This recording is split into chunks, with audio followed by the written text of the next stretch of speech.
Welcome to the Sitch County Ground. This match is about to resume.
Umpires Susanne Hatman and Chris Watt.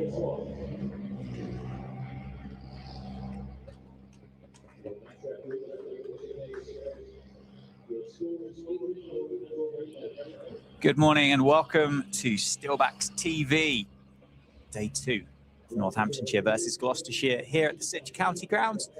Umpires leading their way out to the middle, followed by the Gloucestershire fielding 11.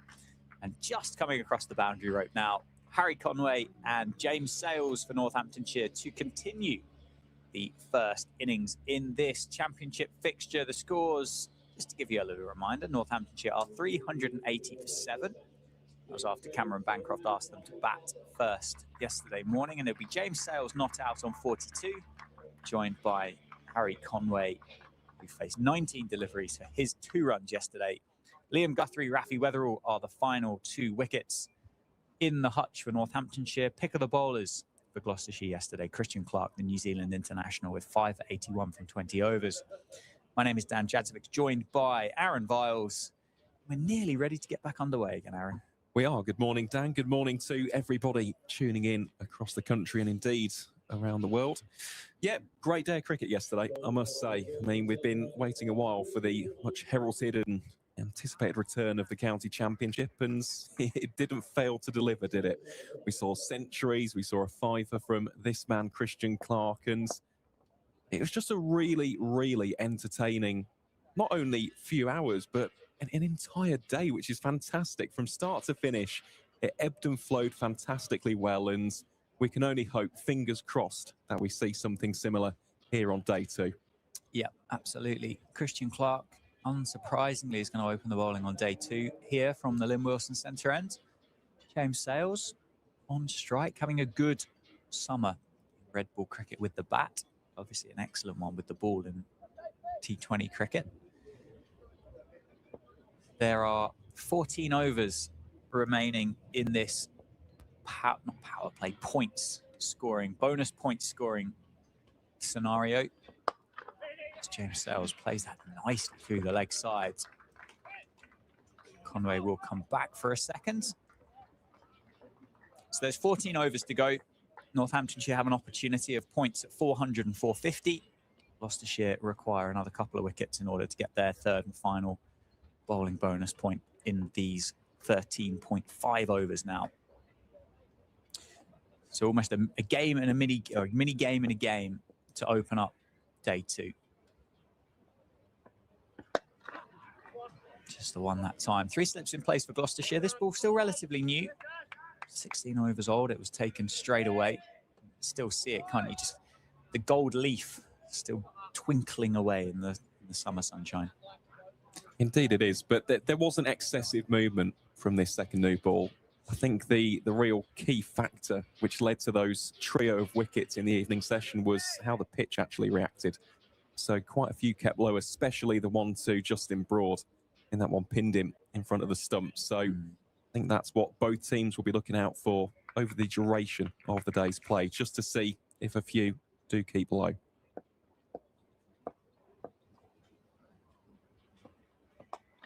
Oh, nicely played, well fielded, excellent diving stop at gully, very, very close. He saved his team 3. Conway with that trademark kind of late dab down to deep third. But you're right, there were a couple, weren't there, yesterday evening that just kind of raised an eyebrow, and that Justin Broad dismissal in particular was one that kind of left us a little bit nervous, I think, about what potentially is due to come on the surface here. But it's been good for the most, good for the summer, to be fair. Certainly the balls that misbehaved yesterday were rare in the 96 overs that were bowled. However, it was an area of the surface that was in a bit of a dangerous area when it comes to the LBW, as we saw with the wicket of Justin Broad.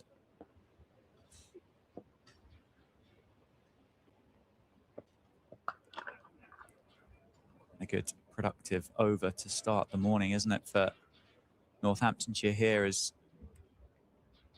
the runs and the scoreboard is ticking along. Do you think they've got an eye on 450? I'll tell you what, it wouldn't surprise me, to be honest. The way in which this team is set up, I mean, how confident they are. Let's not forget that, of course, they're top of the Central and West in the Blast and second here in the Championship. If Sale sticks around, I think that will definitely be on the mind. Good finish to the over from Clark. A dot ball. So 1 over done here at the Cinch County Grounds on day 2. It's 385 for 7. I think that one interest, or the interesting bit will be, is that Liam Guthrie at number 10 is a very, very dangerous batter, a clean ball striker. And it feels like if 450 is an option, then potentially he gets involved a bit earlier. I don't know, really. I mean, 385 for 7. James Sales is still in the middle. He's got 2 first-class hundreds this year already. So there's a proper batter in the middle for Northamptonshire. So it's not a case of, well, let's get as many as we can, as quick as we can. We might as well have a bowl at some point.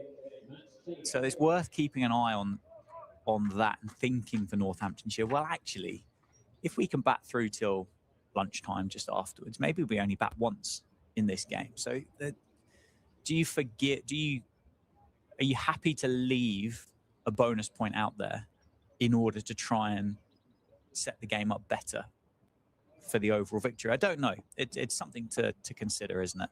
We'll soon find out. They should get 400. That'll be one thing that we can say for certain. They're 15 runs away now. Matt Taylor then from the David Capel end. Sales tries to find that quite large gap in the offside. Not able to do so. What would you do? What would coach or Captain Viles, what would the instruction be?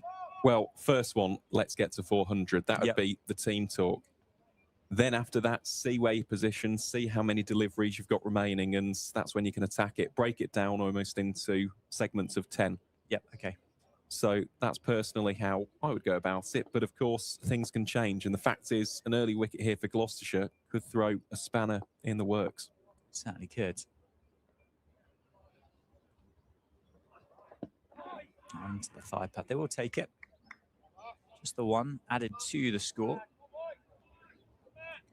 Both batters obviously starting again. I don't think it'll make a huge difference to Harry Conway, of course, but Sales,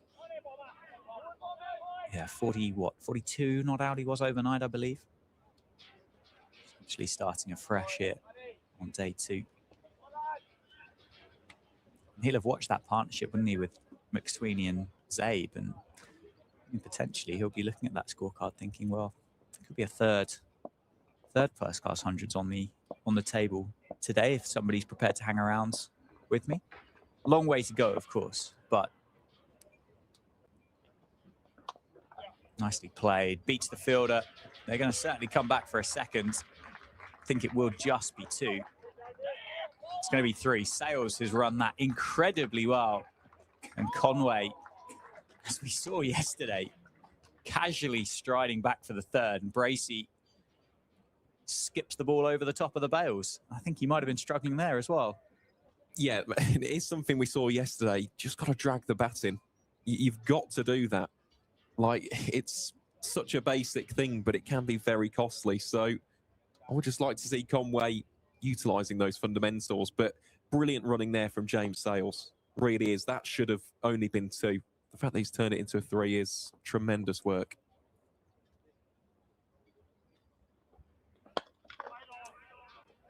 Yeah, he's hungry, isn't he? Sales, and he's got one eye, I think, on that scoreboard.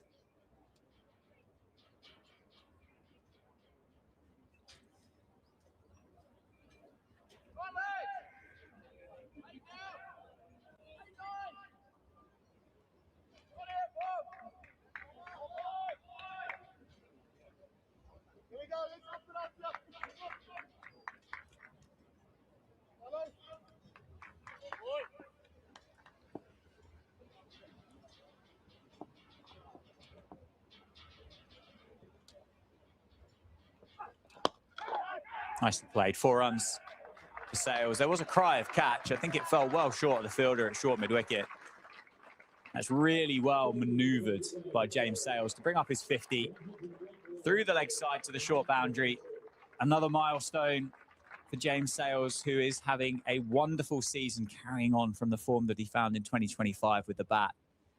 Another 50 for James Sales. Indeed it is, and it's rather fitting that he's brought it up with a boundary. Of course, he kick-started his innings with a 4. Beautiful punch through extra cover. So, yeah, he has batted splendidly so far.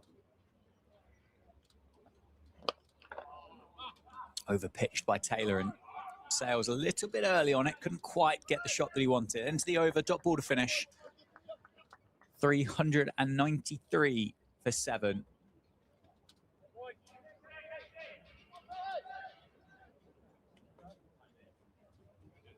Plenty of encouragement out there for Gloucestershire. A few familiar voices we can hear through our effects mic. I think Graham Van Buren, you can hear that iconic South African twang, can't you, coming through the microphone, trying to gee his teammates up. And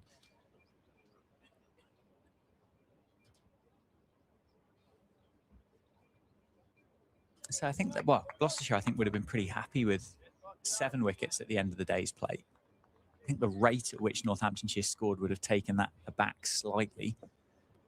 And then also the fact that they started so well and had that partnership that they endure between Zabe and McSweeney as Christian Clark flashes that one past the bat of Harry Conway.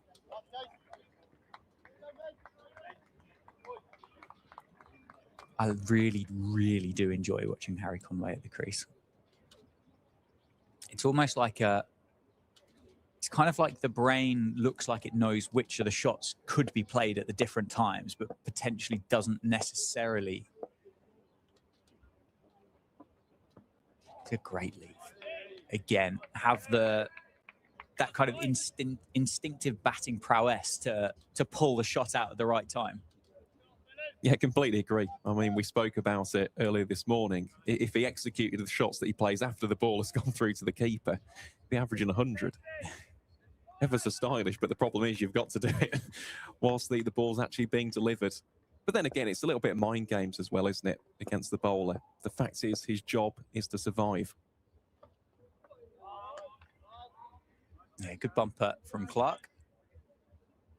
Conway got clocked by Matt Taylor late yesterday evening, which is one thing I think worth noting, the fact that it's great to see him back out there in the middle. It hit him pretty hard, didn't it? He was obviously assessed for concussion straight away by the Northamptonshire physio Lee Daggett yesterday evening. would have done so again at Stumps, and then probably would have done so again this morning, what with the duty of care to the players. Back of a length, and Conway looking for the single and flamboyantly says no.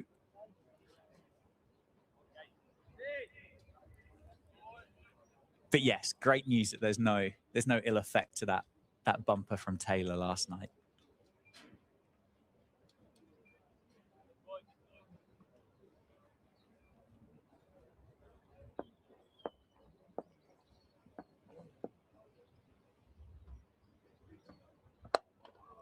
Lovely cricket shot for one. To the leg side, will be swept up by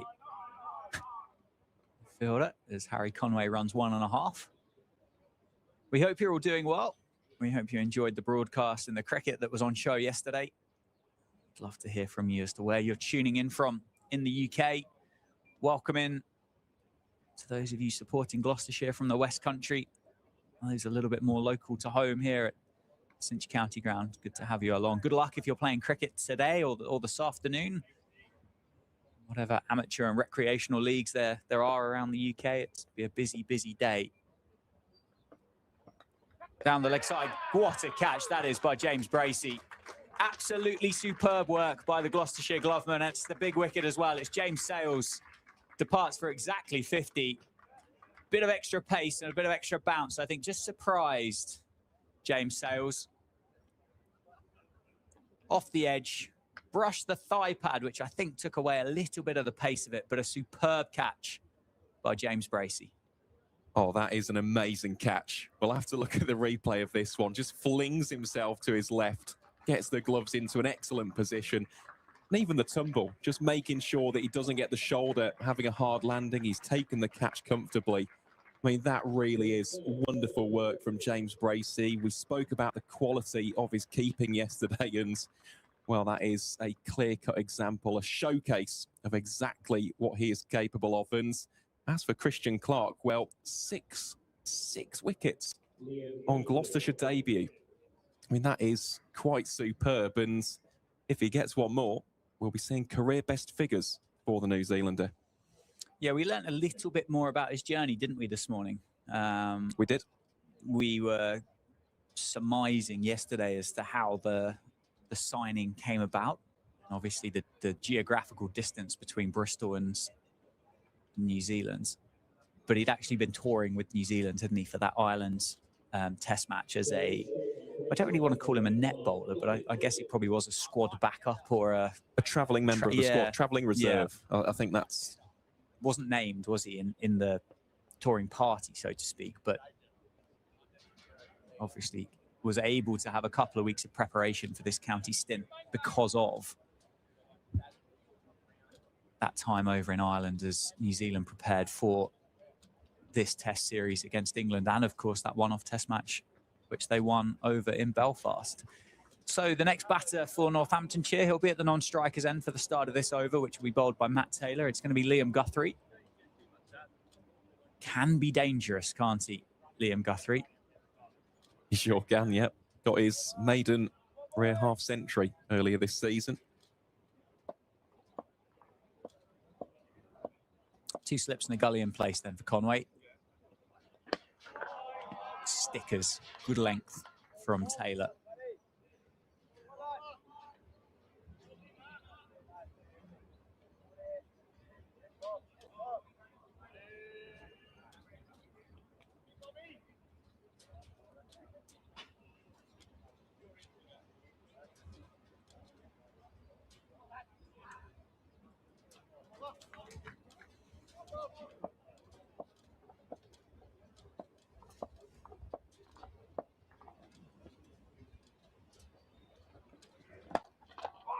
Nicely bowled.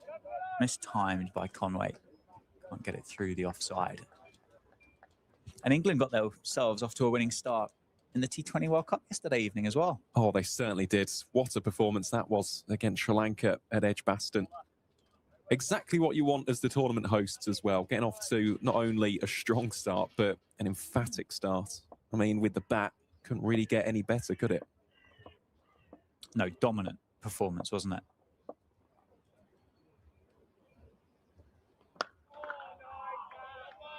Absolutely dominant performance. Danny White-Hodge, 100 not out, wasn't it? Superb. Great start. Yeah, Amy Jones as well. Opening the batting, scored a 50. Really good to see. Of course, we are wishing the Three Lions all the very best of luck heading into the remainder of this T20 World Cup.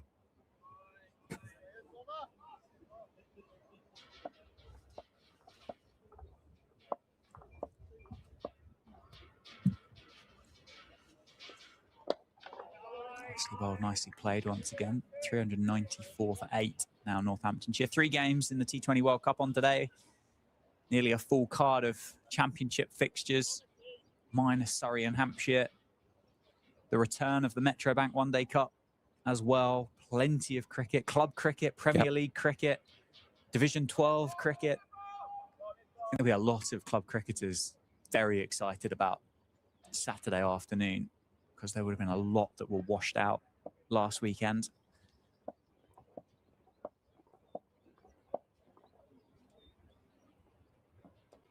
Short ball that time, which Conway gets well underneath. If, of course, you are playing this afternoon and you'd like to have a little bit of a name check or a good luck or a shout out for your cricket club, please do so. I know Aaron Viles absolutely loves name checking an amateur cricket club. You focus a lot on the Premier Leagues. I think we need to start kind of delving into some of the lower. That is not true. The lower. Well, that's because you're out there scouting. You're putting your notes together for those players and those cricketers that are going up the pathways. We need some Division 8 cricket knowledge from you. Solid, entertaining from Conway. End of the over, a maiden for Taylor. 394 for 8.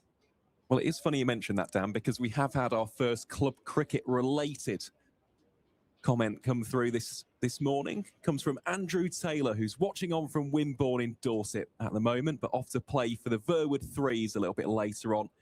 He was born and bred in Northampton, so always keen to see how the county sporting team are getting on. Well, good luck to yourself, Andrew. We hope that you're enjoying the coverage before you go off to play a bit of club cricket later this afternoon. But may I just say, that is a gorgeous part of the world, Wimborne. It's something actually, it's a ground which I've not been to personally. It is down in Dorset. Yep, it is indeed, Dan. I have played at Wimborne. It's a lovely cricket ground. But the reason why I know it is because I think a lot of air shows fly over the top of it. Oh, quite possibly for Bournemouth. Yeah. Lovely part of the country. Clark to Guthrie. Guthrie gets 4. Uses the pace of Clark, guides it through that vacant gully region. And we said he could be dangerous, and he gets off the mark straight away with a stylish 4 on through the offside. Not a bad start, that is it, for Liam Guthrie, striking at 400.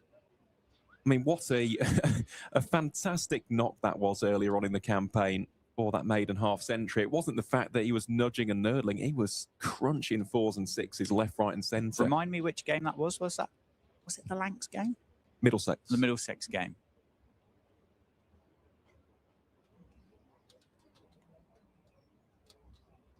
That was the bad light fixture, wasn't it? Yeah. Off the hip, single taken. Clark potentially more interested at bowling at Harry Conway at this stage of the game. Yeah, scored 51 in that game.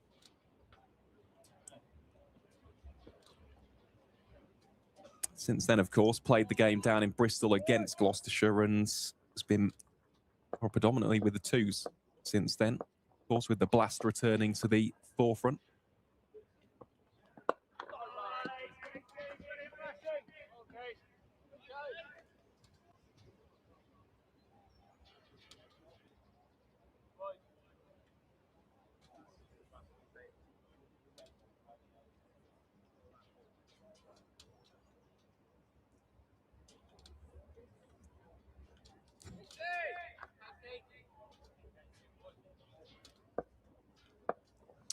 Four slips in place here as Clark searches for 7.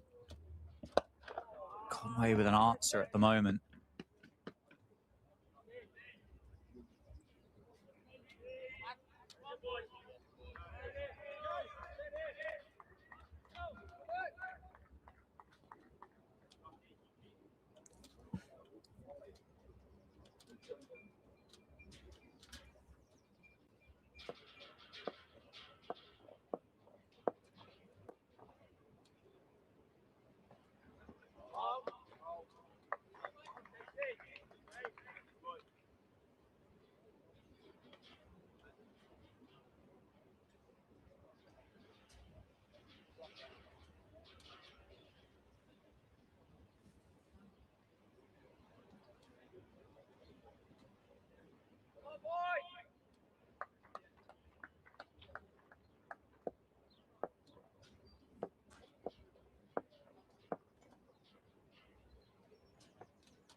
Good carry outside off stump for Clark to end the over. 399 for 8. Northamptonshire. So 1 away from a further batting bonus point. Gloucestershire 1 wicket away from their 3rd and final batting point as well. Well, we have just got another club cricket to mention. Well, club cricket side, I should say, as opposed to club cricket full stop. Yeah, we'll give a shout out to Isham Cricket Club, which is towards Kettering Way, for those who don't know, here in the county of Northamptonshire. And of course we'll give a shout out to Rory Scott, who's playing on Monday. I've just had a look what the game is. It's against Wellingborough Town. So good luck, Rory, from all of us here at Northamptonshire County Cricket Club and Steelbacks TV. Wish you all the best for that game. And fingers crossed the weather should be quite good for that one. I've had a look for Monday. I think it's set to be about 22 degrees here in the East Midlands. So hopefully there'll be no rain. Guthrie down the ground, clears the front leg, brings up the 400s. Another bonus point for Northamptonshire, and it's welcomed with a very warm and healthy round of applause. Bit of bottom hand bludgeoned down the ground. Indeed it is. 2nd boundary already for Liam Guthrie, picking up where he left off in his last county championship fixture here, which is was of course that game against the London side of Middlesex. As you said, just bottom hand bludgeons it down the ground, and 0 chance whatsoever for the fielders. And actually they've now moved them back a little bit deeper. Yeah, Guthrie's out there to play his shots, isn't he? Kind of feels like 450. I'd be happy to be proven wrong from a Northamptonshire perspective, but feels like 450 is a little bit out of sight at the moment. Guthrie will be out there to have a bit of fun, get as many as he can, almost as quick as he can. The score now over 400. Northamptonshire will be very happy with whatever number they finish up on. Short ball, and Guthrie not interested in that one.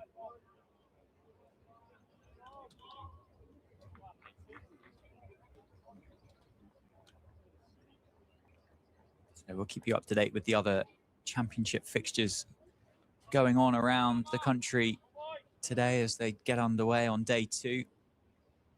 Got a full card in Division 2, which of course we'll start with, as it bears the most relevance to the 2 counties that are playing here at the Cinch County Grounds. That's going to be 1 through the leg side, so it'll be over to Conway for a couple of deliveries left. So Durham are hosting Derbyshire this week at Chesterless Street. And having been asked to bat first, Durham are 313 for 7. Top score so far for Durham is Graham Clark with 51, and cricketer worth keeping an eye on for this 2nd test match is Shoaib Bashir. 11 overs, 1 maiden, 0 for 33. So far for Derbyshire up at Durham.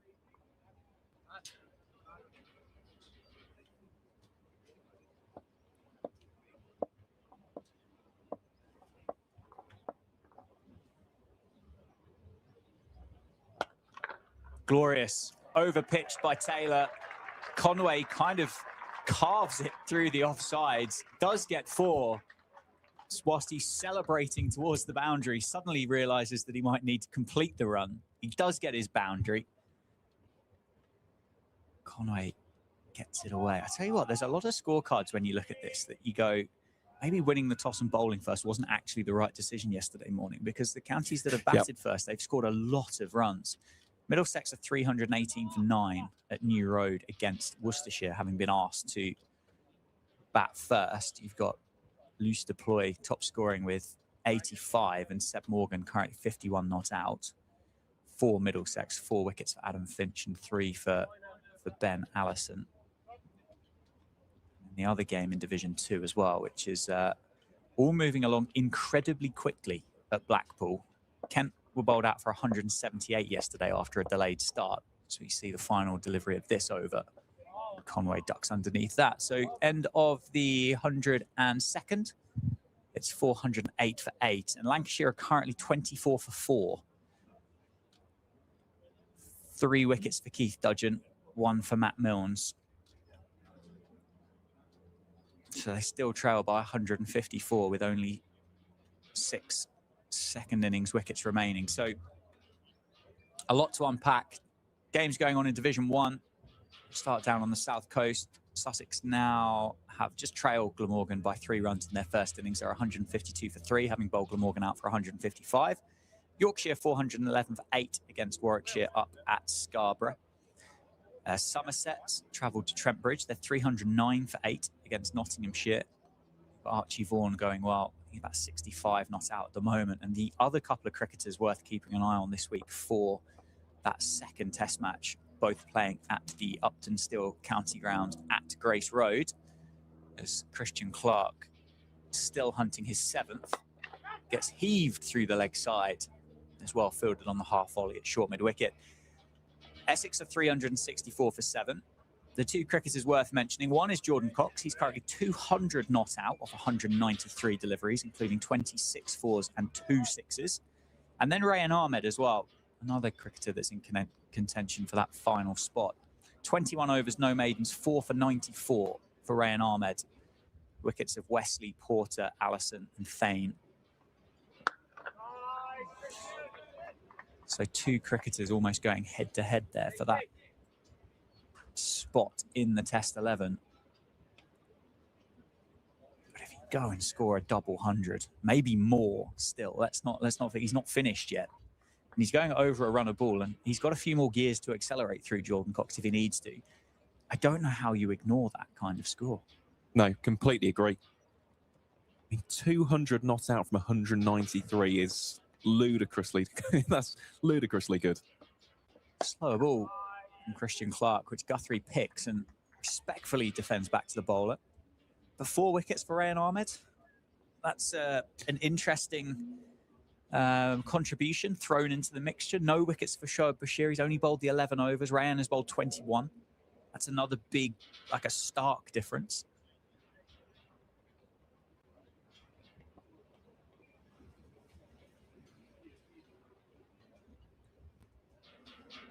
Pace on. Short ball pulled away through the leg side, splits the 2 fielders. And it's going to be 4. Yeah, just muscled it through the gap, didn't he, Liam Guthrie, who's seeing it very, very nicely so far. That's the 3rd boundary for the Southpaw Australian. He's actually picked his spot very nicely there. I mean, of course, you have got the fielder who's lurking in and around short mid-wicket, but he's got it just in that gap between him and the fielder at mid-on. It's a fair play to him. He's looked in very, very fine touch. He has indeed. 14 off 10. 412 for 8. Now Northamptonshire. 2 men out on the leg side boundary, protecting the short side, maybe for the short ball. Goes short, tries to help it's on its way, and ends up safely in the gloves of James Bracey.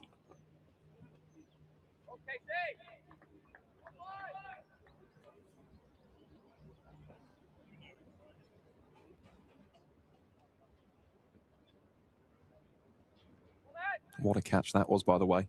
But for those who have maybe tuned in a little bit later here in the morning session, James Bracey took an absolute perler. Slow ball to the thigh pad. No run to end the over. 103 on the board here in this first innings, and Northamptonshire 412 for 8.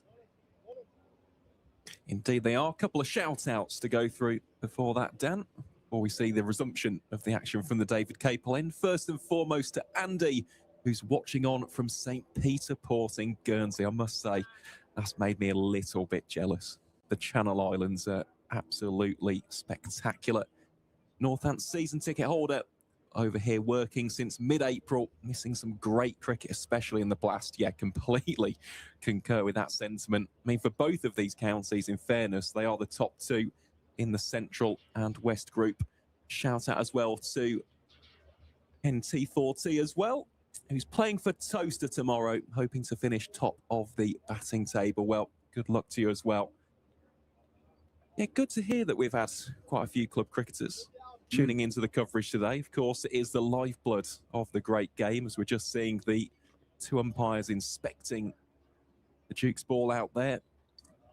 course, without that foundation, without those grassroots organisations, we don't have the county championship, we don't have the Blast, we don't have the one-day cup. So, yeah, I think for both of us here in the comms box, Dan, we'll always give a plug, a mention, a shout out to those wonderful local sides. Oh, 100%. I mean, I know you're not currently part of one or playing at the moment, but I mean, I still play as much as I possibly can, and it's still so incredibly enjoyable. And I'm sure at some point in your amateur cricket career, you'll find yourself back out on the cricket field. Hopefully. At some point. I mean, you just will. You can't get away with it. I'm too busy reporting on it, though. That's the problem. Nah, you'll be back out there. Don't you worry about it. You'll find a way.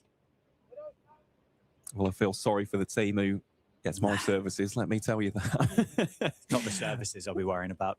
It'll be the commentary at Gully that'll be the... Little short leg. Yeah. Anyway, here is Graham Van Buren then. Bit of a left arm finger spin from the David Capel end. Bit of a spread field here as well to the right-handed Conway. It's a 5-4 split on the offside as Conway looks to drive that through the covers. Can't quite get it beyond Daz Ahmed. I like this as a change, particularly if Northants are looking at 450. Just trying to upset the timing of Conway in particular. And it will be a little bit of a test, won't it, for Guthrie? Can he pick the right ball to attack? Conway so far has been very, very solid in his defence. Of course, for Guthrie as well, if Van Buren does just want to give it a little bit of flight, you've got the temptation, haven't you? Down towards deep mid-wicket. Or even down the ground.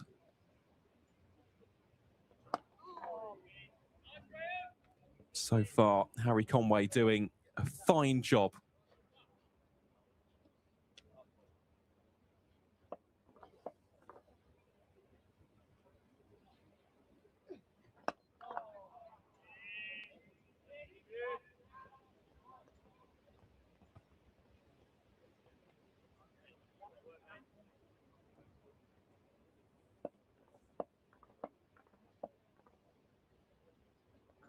That one zipped in. Targeting the stumps there was Graham Van Buren, and that will be a maiden over. So Northamptonshire 412 for 8. Shout out as well to Tony, Gloucestershire fan, tuning in from Bristol, who follows Down End Cricket Club. Of course, we can give a shout out to those in the West Country as well. I mean, we gave a couple yesterday, of course, for Daz Ahmed, his local club at Golden Hill. And of course, you got Tommy Borman at Dumbleton. We spoke the other day about Gareth Roderick, of course. He started, I mean, he's not here today, he plays for Worcestershire, but he started out at Old Cricket Club here in Northamptonshire before going to Cheltenham. So he experienced both counties as we'll see a change of bowling here from the Lynn Wilson centre end. It'll be Will Williams to replace Christian Clark. As you said about club cricket earlier, the professional game doesn't really have any relevance if there isn't a strong and enthusiastic amateur cartel of cricketers beneath it to create that pyramid. And there are just wonderful stories from wherever you are in the country, from the various amateur cricket clubs around, whether it's there's a tree in the outfield or whether there's a cricketer that's played there for 60 years and has just picked up their 1200th wicket or something like that. There's just stories everywhere. Well, here is Williams to Guthrie, and Guthrie has leathered that one through the covers. Save your legs, that is going for 4. The outfield has slowed down a little bit as a result of rain in the previous few days, but that one was mullered. Yeah, that was crunched, wasn't it? Absolutely destroyed by Guthrie. It's funny as well, we speak about club cricket because Will Williams got his first gig in county cricket as a result of doing well for a Premier League side. So Bridgewater down in Somerset, he was excelling in the WEPL, and someone at Lancashire went, well, hang on, we need a seam bowler. Why don't we give this guy a shout? And, well, he was superb in 2022.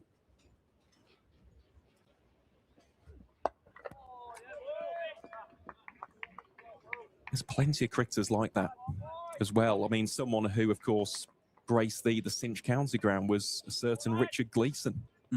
His performances up at his home club of Blackpool that led to him getting a county deal.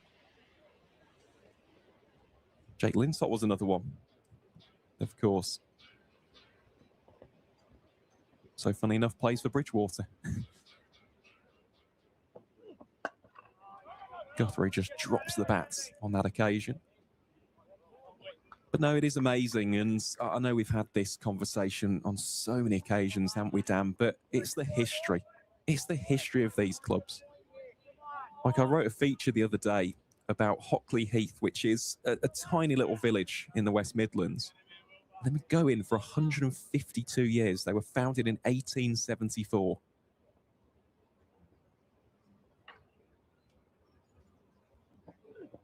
Is that one full? Attempted drive back down the ground to no avail.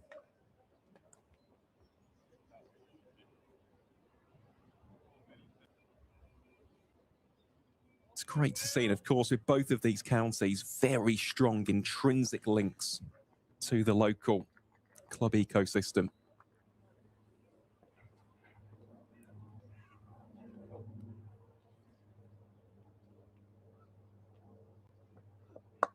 So I want a full toss. Will it beat the dive of the fielder? No, it won't. Well gathered there by Joe Phillips. Of course, a product of Truro down in Cornwall. He's very proud of it as well. I've actually done commentary with Joe Phillips in the past. He's a very, very nice young man. Yeah, Jake Libby, another one of those Cornish cricketers that's excelled in the first-class game. Lewis Goldsworthy, is he a Cornish cricketer? Someone well defended by Harry Conway. I mean, as soon as someone says Cornwall, for me, Liam Norwell, who of course previously played for Gloucestershire. Pulled off the great escape, didn't he? With Warwickshire in 2022 against Hampshire. So we see the end of the over. Northamptonshire 417 for 8. So with 30 deliveries of this first 110 still remaining, Gloucestershire 1 wicket away from maximum bowling bonus points. So they've currently got 2. They are chasing a 3rd. As for Northamptonshire, they require 33 for the 5th and final batting bonus point on offer. But no, we could talk about it all day. I'd happily talk about it all day. It's wonderful. And fair play to those who not only play for the club sides, but of course the volunteers as well. The unsung heroes. As Van Buren bowls here to Liam Guthrie.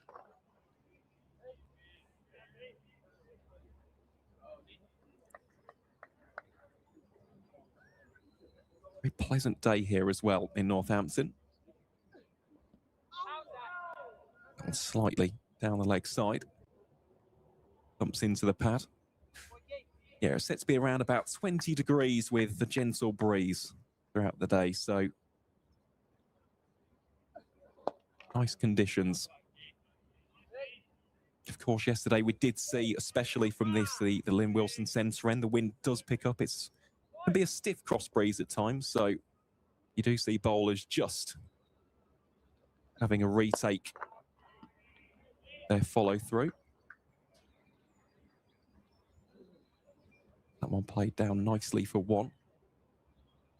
But aside from that, a nice day for a bit of county championship action. And if you are, of course, somewhat local to the area, feel free to get yourself down.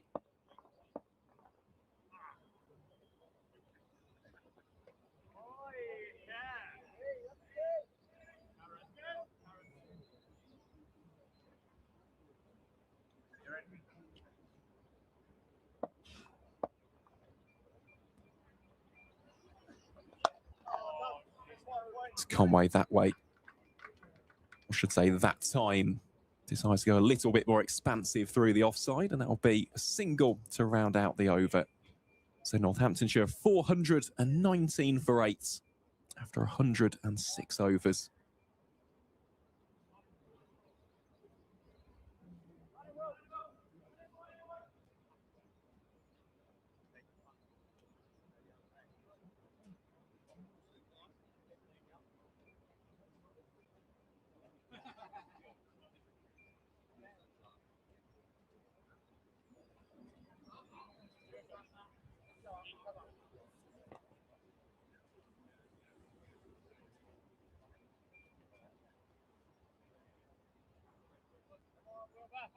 Just a few alterations taking place to the field here. Against the right-handed Conway, believe it will be a 5-4 split. Indeed it will. So one extra fielder on the offside.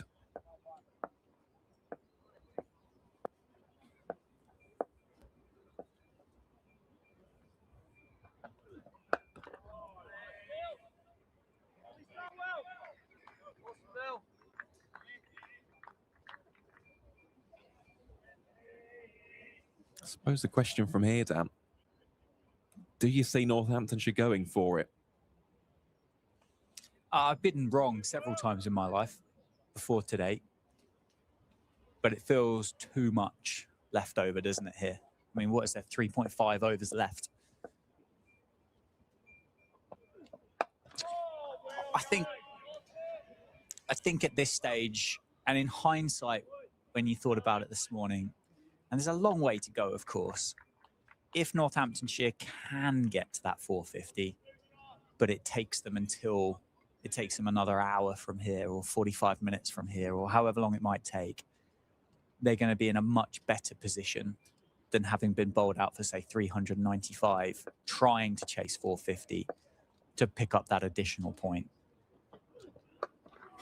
And yes, as we've spoken about at length, those bonus points can and do make a difference at the end of the year, but they won't make that much of a difference if you don't get the job done and get a victory. There's obviously, I'm not sitting here saying that it's a foregone conclusion. Of course, there is a lot of cricket to be played here. Gloucestershire have got a very good and exciting batting lineup with a lot of experience. Cameron Bancroft in particular always feels like he does well against Northamptonshire, particularly here.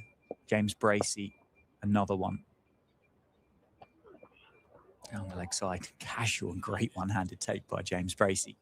Just kind of melted into the glove, didn't it? So they've got to get themselves in that situation, haven't they? And the other thing as well that we spoke about yesterday is obviously Gloucestershire's decision to bowl first will mean that they will bat last on this surface. And with Calvin Harrison as that leg spinner who was wonderful for Northamptonshire last year, hasn't necessarily been at his best with red ball cricket this year, but he was very good last year and we'd be a very dangerous cricketer.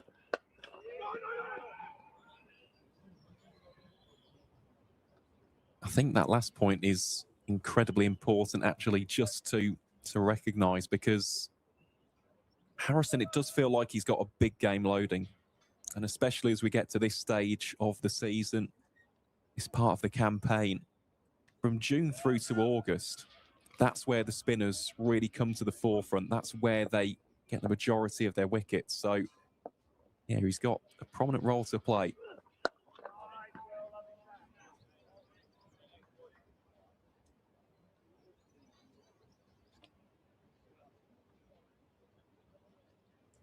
With the end of the over. A solid maiden bowled there by Will Williams, and Northamptonshire 419 for 8 after 107.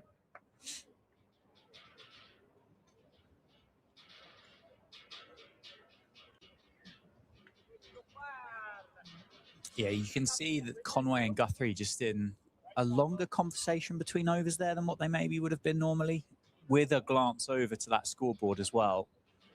I'd like to think the pair of them have acknowledged the fact that probably a little bit too much meat left on the bone here. But, I mean, Guthrie's one of those ball strikers that could hack away at this quite quickly. That said, Van Buren is a very wily cricketer. And the leg side field here for Guthrie in particular is a pretty defensive one, as you'd expect at this stage of the game.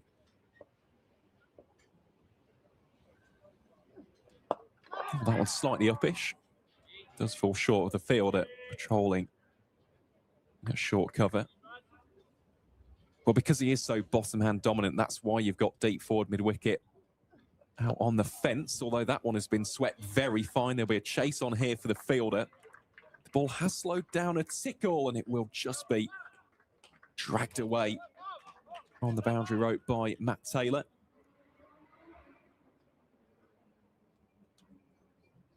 Nice shot that from Liam Guthrie. And in fact, he's brought about a change in the field as well. So Taylor remains at deep backward square. Ed Middleton goes from third man to fine leg.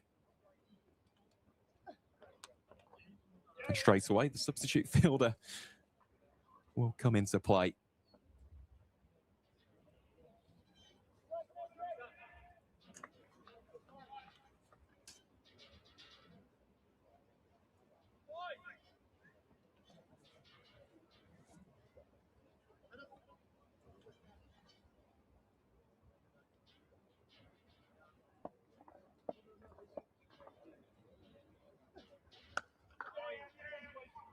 Conway straight away calls for the single.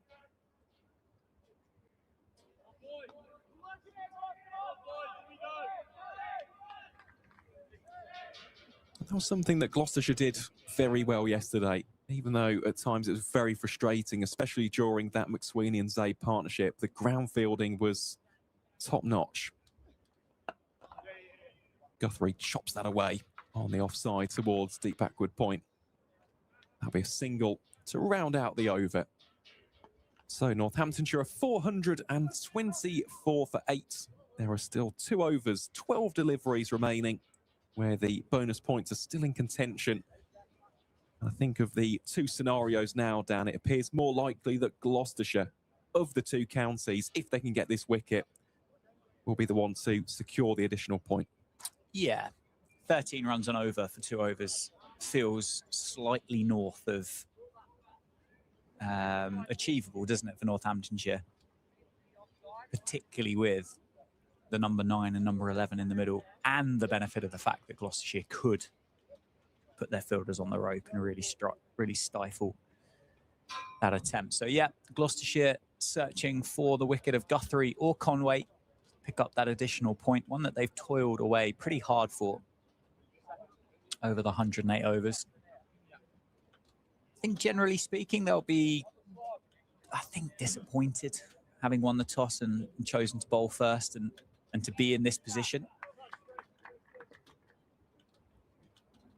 But they'll take encouragement from the fact that Liam Guthrie's going at a runner ball here. Oh, goes for a big swing. Turns out Northamptonshire are looking for 450 then, Aaron. What do we know? I think that's just Guthrie's natural style, isn't it? I mean, we spoke about this, funnily enough, during the Middlesex game it was, but you look at the average, it is low, but it's because of that style of batting. It's not the fact that he can't hit the boundaries, it's just there are times where he'll miscue it, chop it back onto the stumps. Williams bowls here again to the left-hander who goes back over the bowler's head. Couple of bounces, and that'll be 4 runs. Authoritative strike that from Liam Guthrie as that boundary moves Northamptonshire onto 4-8 for 8. Yep, stylish again, wasn't it? Down the grounds, 28 off 28 for Liam Guthrie. Taking another 50 minutes out of the day as well to build this partnership up between the pair of them.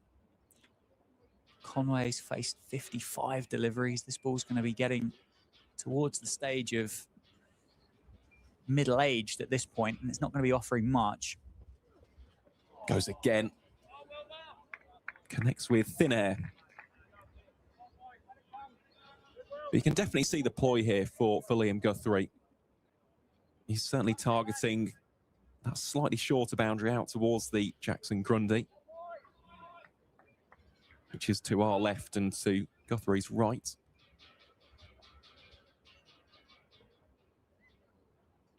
Williams won't mind this, though. Be a catching opportunity. That one short and flashed away through backward point. Good stop that from Daz Ahmed. Got the right hand down to it, and that'll be 2 extra runs for the Northamptonshire total. Did really well there, didn't he? The 25-year-old. Yeah, he's matched everybody's standards, isn't he? You could forgive the fast bowler, couldn't you, at times, for maybe not putting the body on the line that you would expect, but Daz Ahmed has really thrown himself around and done a great job for his team. I'm really pleased for him that he got that wicket yesterday. He bowled his heart out, didn't he? Certainly did. That one very full.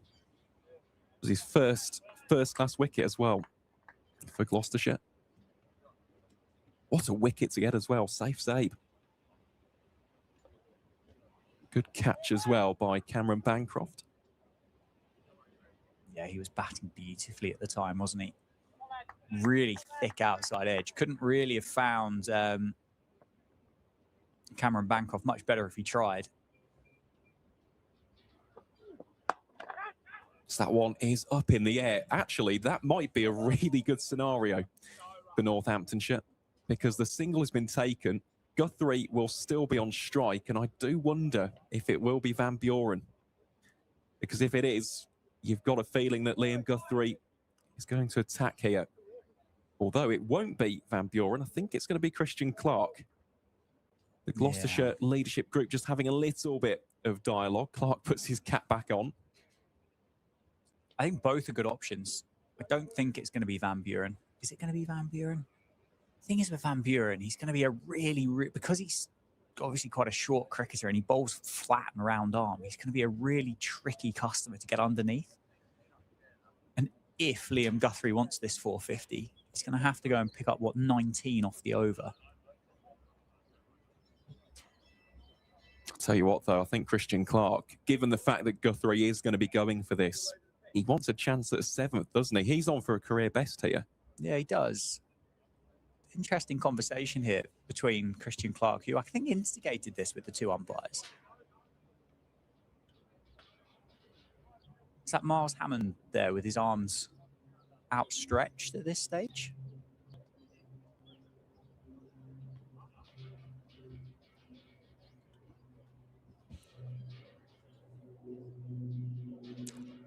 Oh, there's one over to go, isn't there, in these 110? And there's obviously a relatively serious question has been asked here for the two umpires to come together to be able to navigate and negotiate their way through whatever discussion is going on here. And I can't quite figure out or fathom what it would be about, other than the fact that Harry Conway may have just gone to switch his helmet around or have a drink. Maybe it was that.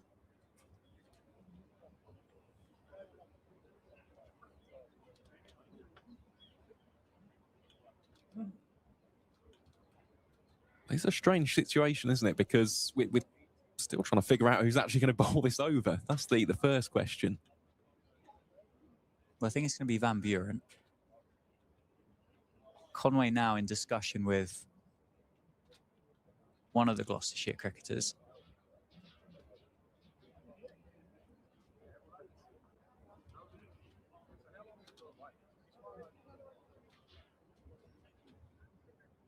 Conway now in discussion with the umpire, striker's end.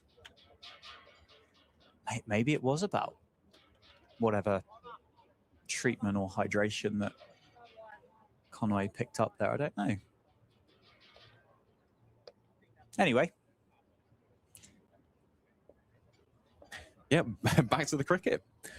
So it will be Graham Van Buren, left arm finger spin. He's got a fielder long gone, deep mid wicket and long leg. Here we go then. Versus Guthrie, and Guthrie straight away sweeps that behind square for 1. Conway was looking for 2. Don't think it was on. No, never going to be 2, was that? That leg side for Guthrie, long leg side boundary this week, plus into the breeze and 3 catches out there. Never really looked like an odds-on chance, did it? To pick those runs up. Harry Conway with the long handle. You think the size of Conway, he could hit a long ball if he got hold of it. Certainly tries. Bump ball only as far as Cameron Bancroft. So the equation is 18 from 4. Northamptonshire. Make that 18 from 3. And I think now it's just going to be a case of blocking out the remainder of this over. Unless Van Buren can produce something magical here.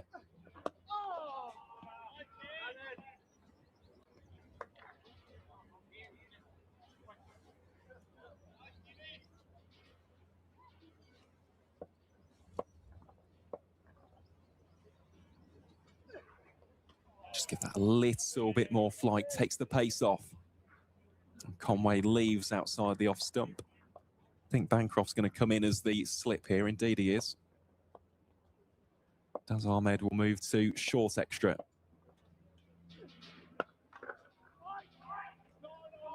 Conway's got about halfway down the track there, looking for the single, which isn't on. So the 110 over mark has been reached. The bonus points have been allocated. So Northamptonshire, 432 for 8. They have got 4 out of a possible 5 batting bonus points. As for Gloucestershire, they have got 2 out of a possible 3. So in that regard, I think Northamptonshire, they'll be happy. Of course, in an ideal world, they would have got those additional 18 down. But with regards to the wider context of the game, they're in a good position here, aren't they?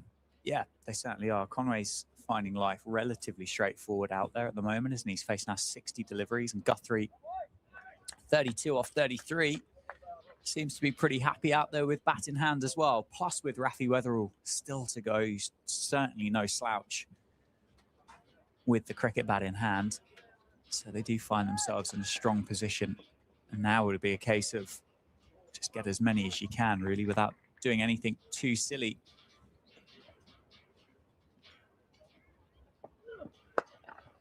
Guthrie just leans into that one and carves it away through deep backward point, effortlessly for 4.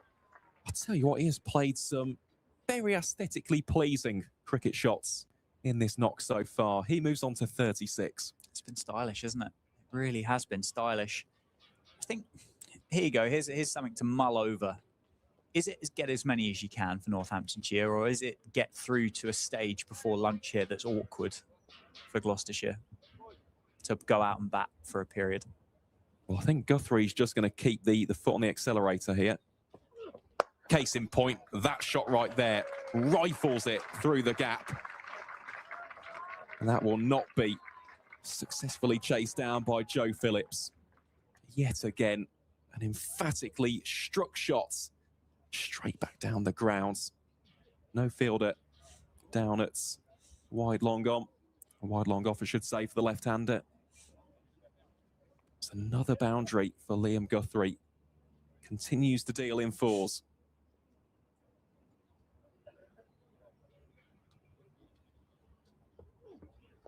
Pace really taken off that one. Out the back of the hand, wasn't it, from Williams?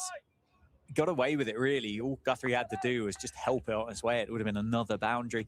I know we're, as cricket fans, because that's what you and I are, first and foremost, you get a bit guilty, don't you, looking too far ahead when you watch the long format of cricket. But 4:40 for 8, it's just ticked over midday, so we have had an hour of cricket this morning. Northamptonshire have lost the 1 wicket.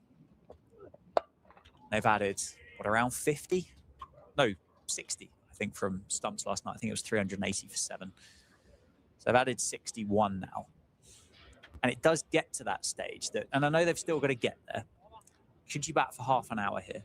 12:30, 10-minute turnaround, 20 minutes before lunch, and have that new ball twice, plus then give the Gloucestershire top order something to think about for 20 minutes. It's that kind of psychological, what would the opposition least like you to do type conversation, I think. Out of interest, have you also seen that interview with Virat Kohli? No. So he mentioned the exact same principle. Oh, okay. Well, I've often been compared with my cricketing ability to a certain Virat Kohli. Well, just to actually kind of explain a little bit more, because that is quite a vague statement that I've just produced, but he did a recent interview basically saying that even in the dressing room, his coaching staff was saying that once you hit a certain threshold of runs, just declare, regardless of the game situation. Williams bowls here to Conway. Turns that behind square for what should be 1 run. It might be 2. Good running between Conway and Guthrie. Fielder just a little bit slow getting across to backward square. That'll be the end of the over. But yeah, just going back to that point, I mean, Virat Kohli sees it a little bit differently. So for him, yes, runs are fantastic, but as a batter, he's thinking, when do I not want to come into this game? Yep. When I'm already behind, we've already got an uphill task, especially as openers. So he would declare as a captain maybe 10 minutes before an interval, whether that is lunch or tea, of course, with 10 minutes of batting remaining, not 10 minutes full stop. Yeah, because you'd lose that, wouldn't you, straight away? But correct. And he'd also look out for body language of the openers, which I think is really clever, actually. Are they looking a little bit nervous? Are they already practicing their batting? Are they looking as though they just want to head into lunch or tea? So I think you can look at it from multiple schools of thought, really. Yeah, I don't think there's many in the modern game that have read cricket better than Virat Kohli. You've only got to look at his success, particularly in run chases in limited overs cricket, to see the caliber of the cricket brain. And I realise I'm not exactly kind of plucking at the highest hanging fruit here, am I? He is an exceptionally talented athlete. But if somebody of Virat Kohli's caliber provides you with that form of information, it's normally quite a good idea to listen, isn't it? And I think it's definitely something that would be in the minds of Luke Proctor and Darren Lehman. You can have a look to the balcony. You've got the coaching staff for Northamptonshire on the right-hand side of it, and then a few of the playing staff in whites already. I can see what Rafi Weather up there with cricket bat in hand, so he's ready to go. And then there's another couple sat on their seats, isn't there, in white. So I suspect with that, however it happens, as we have another little delay here for Harry Conway once again, Northamptonshire will be bowling at some point this morning or in the morning session. Yeah, completely agree. I think when it comes to Liam Guthrie, I don't think he's going to retract his style right now. I think he's 41 from 37. He's hit multiple boundaries. He's looked really good for them as well. It's not just been the power, it's been a touch of finesse, flair, panache, especially that almost lean cut away through deep backward point for 4. I think the real question would be how Conway and Weatherall would bat together. Because let's face it, I mean, they are tail enders, these three. I mean, Guthrie has batted very well so far, but they'll also be thinking, well, I'd quite fancy a bowl at some point. Especially Harry Conway. I mean, he has been in fantastic form. So it's going to be interesting. It's going to be interesting. And I do wonder if that conversation we've just had about thinking when 2 opening bats would be the most uncomfortable to enter a game, whether that school of thought has just entered the mind here for the Tudor Rose. Yeah, I think so. Or at least I think it should do.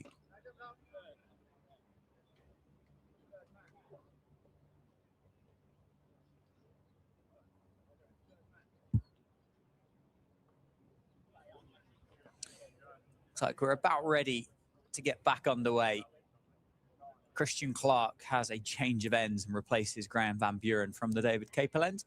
It's 443 for 8. Guthrie on strike. He's on 41 off 37. And Conway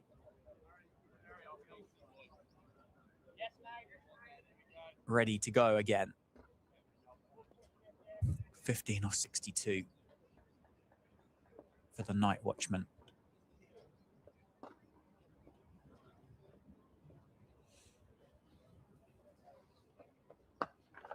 Oh, it's gone past him. Terrific effort by Bancroft at Gully, the only catcher in and around that area. It's a 50 partnership between the pair of them as well. Guthrie completes what was a pretty audacious single in the end. Great effort by a flying Bancroft. It really was. He had a similar one yesterday, didn't he, which just evaded him diving low to his left. You can see that he's got a wicket-keeping background, just the way in which he actually dives and tumbles. He's got very good technique, but it just whiskers away. Even so, again, as a captain, good effort, good hustle being shown there by the Gloucestershire skipper. Yeah, good standard set, isn't it? Teams are going to recognise that. He's there at leg gully now. Oh, and that's clubbed Harry Conway in some discomfort between the shoulder blades, I think, on the back. Fortunately, not in and around the helmet as he was struck yesterday. But that's going to leave an uncomfortable bruise. It is. You can just see there, just taking a moment just to regather his composure. And that one is going to sting. Just needs to be careful when ducking those shorter deliveries. He's going to get a few more of them, isn't he? He's kind of guilty of just taking his eye off it at the last minute, which is a bit of a cardinal sin. But I wonder whether as well, if he's almost expecting the two that he's been struck by on the length that have been bowled that actually probably should be going over him quite comfortably. Maybe it is just keeping a little bit low in that middle area of the surface. Back of a length and showing no ill effect to the developing bruise between the shoulder blades. He's back into his work, batting for his county and Liam Guthrie.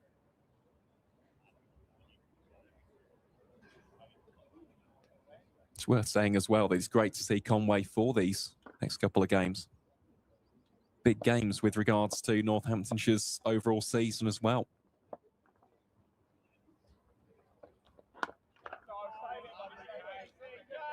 It's the middle of the bat. Well, yeah, they are big games. And it's great the fact that one, he's got an appetite that he wants to stay and be a part of it, and two, that the county obviously shared that same appetite and wanted to keep him around for an extra couple of games. And I mean, when you look around, and particularly that game at Blackpool, and I know Kent are going great guns at the moment. They've got themselves up to third in the championship, but Lancashire, being one of the favourites at the start of the year, find themselves 56 for 5 at the moment.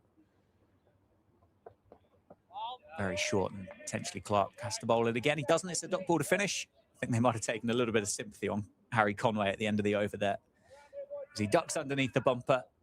End of the over, 4-4-4 for 8. But the position Northamptonshire find themselves in, second in the table.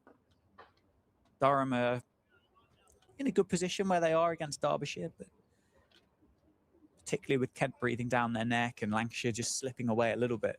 Get a positive result here this week, it's going to make a great difference towards what that table might look like at the end of the year.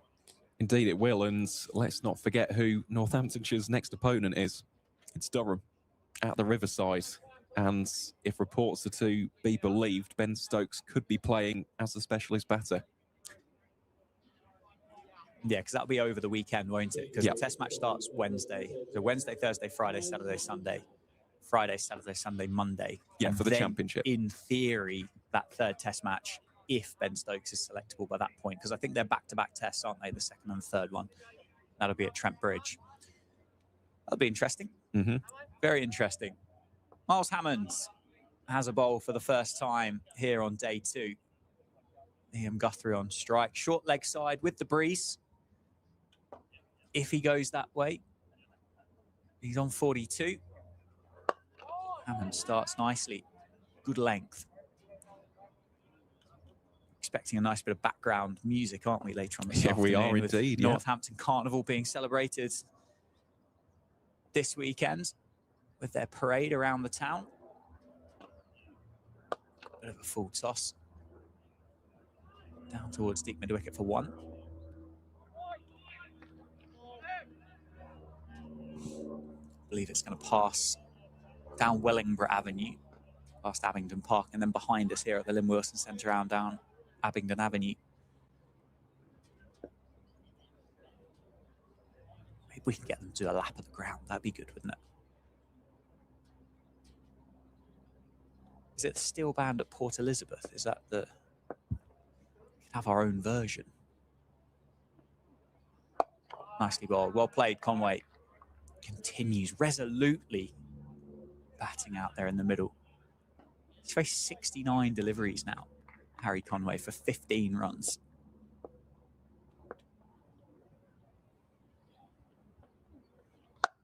Tries to load up, take the single. Almost now in the game where batting's become a little bit more serious for Harry Conway, that flamboyance after the shots have been played has kind of just gone a touch here, hasn't it? You can see actually the concentration, I think, for Conway has gone up as this innings has developed. It's a bit of width on offer and nicely plays that one 4-1.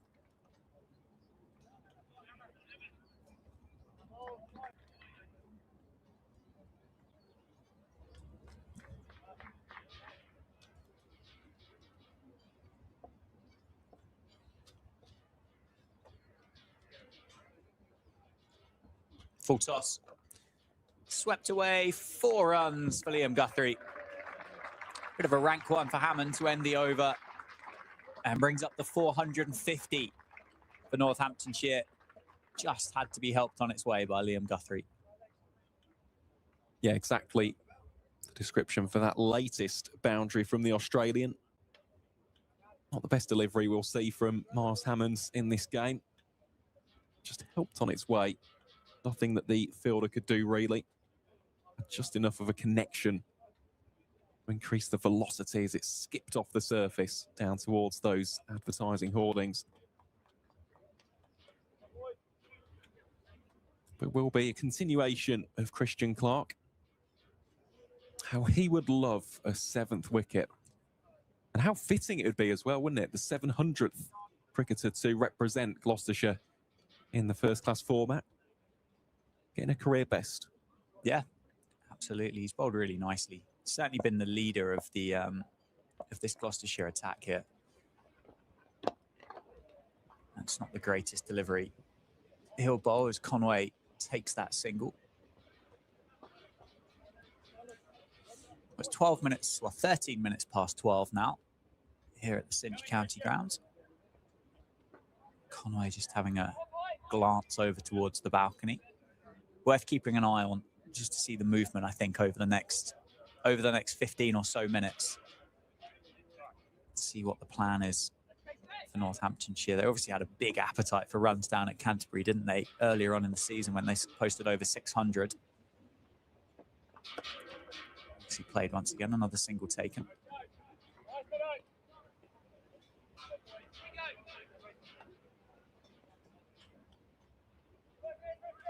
So you've got Rafi Weatherall stood up there, haven't you, shadow batting at the moment. As you'd expect, in white's padded up and ready to go. And then there's a couple of cricketers sat who I can't quite make out.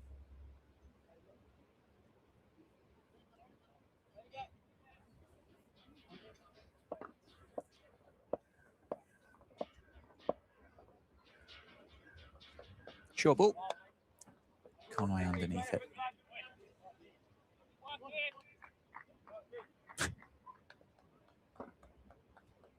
So there's a leg gully. Fielder at square leg. He's just off the square and a fraction in front. 2 fielders at deep square. 1 in front of square. 1 a fraction behind it. There's probably 1 on the hook as well at fine leg. With a fielder beneath us here at deep third. So Conway's not going to get many in his own half here, is he? No.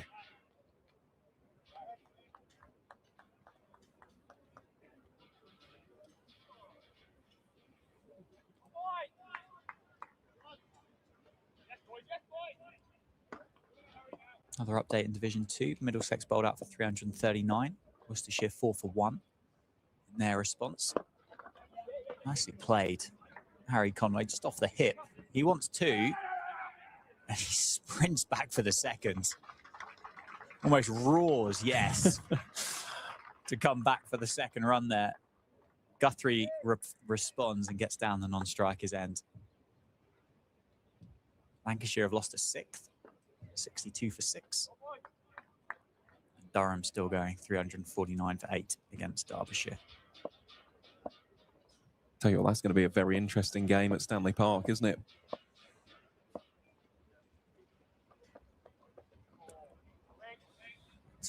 Fortunately, that time for Conway just evades that short ball from Clark. End of the over, 454 for 8.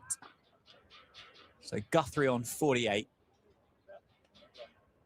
2 away from what would be his second first-class 50 of the summer.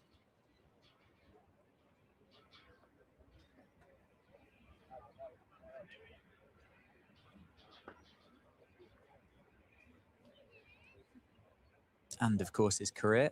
High score of 51, which, as we spoke about a while ago, came against Middlesex earlier on this summer.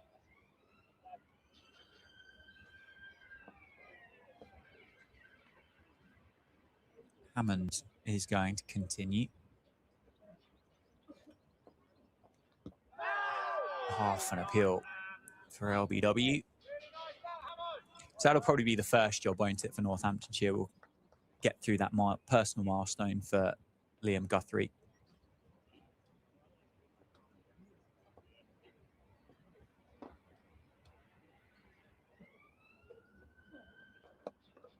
She moves up to 49.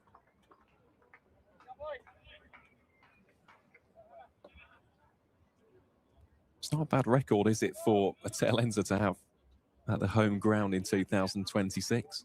And regardless of how many more runs he scores here, he'll be averaging at least 50 at the Cinch County grounds in this year's championship.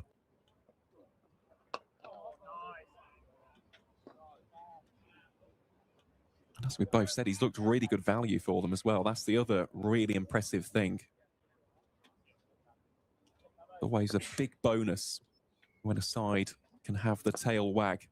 As Hammond bowls here to Harry Conway.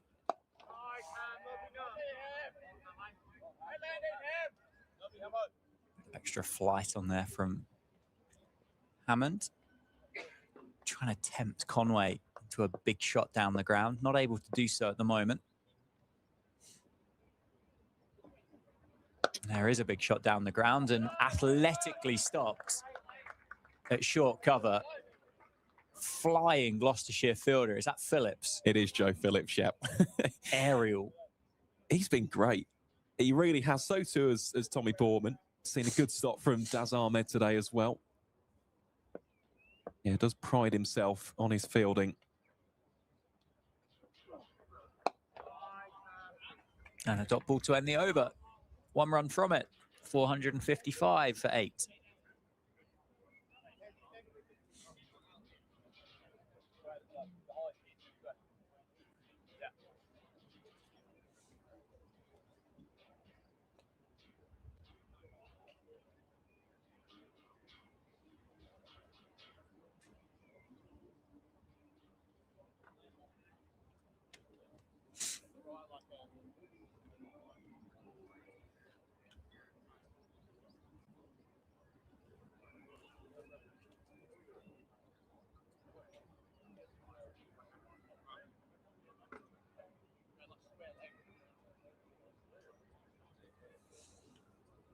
Slightly more spread field for Christian Clark, who will be bowling here at Liam Guthrie. Still those catches out on the leg side.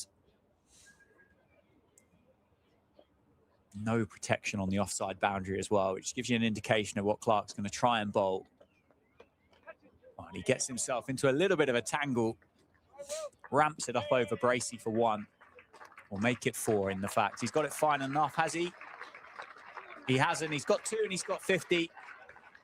Second 50 for the summer for Liam Guthrie. Second in his career. Very, very well-timed innings off just 45 deliveries. He's batted wonderfully. He really has. It's been a thoroughly entertaining watch and has included 8 boundaries. As I've said previously, I think the one through backward point was probably the highlight, but also the ones which have been muscled back down over the bowler's head. Back-to-back 50s here at the Cinch County ground for the Australian. If he gets one more, it'll be a career best, of course. He scored 51 in that previous game against Middlesex.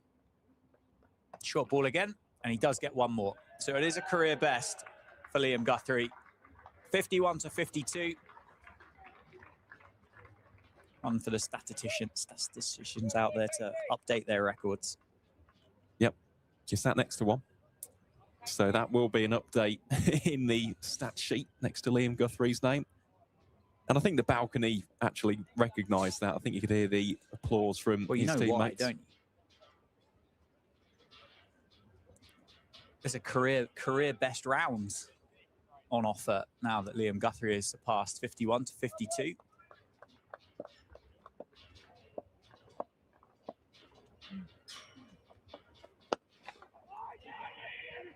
Oh, confusion chance, is there? Oh, Conway, I think, was out. Does say now, no, eventually. Great bit of fielding.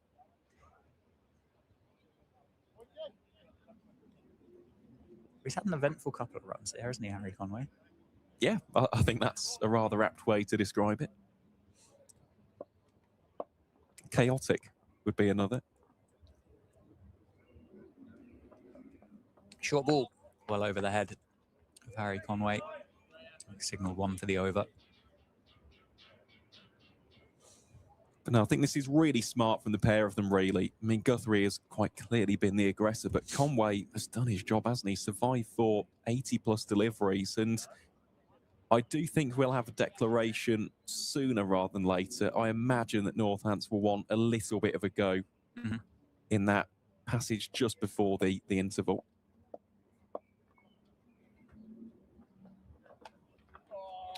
Well played, well fielded. Conway can't believe he's not been able to get it past that one fielder stationed there at Gully.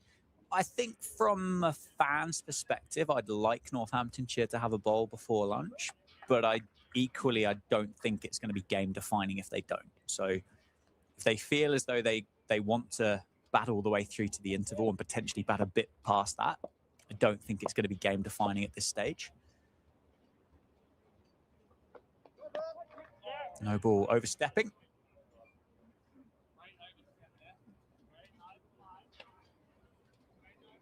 Extra couple of runs for Northamptonshire. So I don't necessarily think it's vital. I don't think it's essential. However, from a fan's perspective, I'd like to see it. Yeah, completely agree. I think it'd be the aggressive option, wouldn't it? Proactive for Northamptonshire.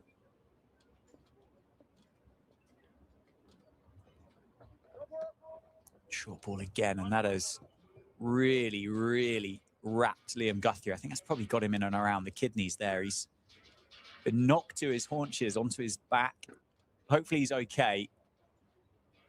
Heard a couple of noises as well.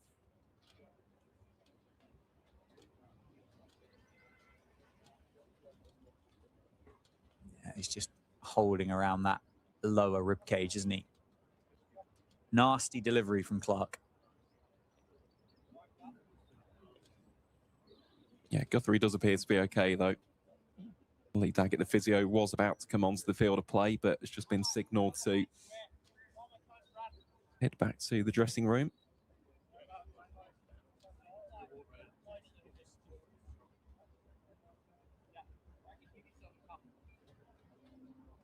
Just needs to be careful with the front foot here, doesn't he? Christian Clark. Already a couple for the over. Of course, it's additional runs. That's the other thing at this stage. It's 4 extras alone from this over. Down the leg side. Half an appeal. Not quite sure from who. End of the over. Dot ball to finish. 463 for 8.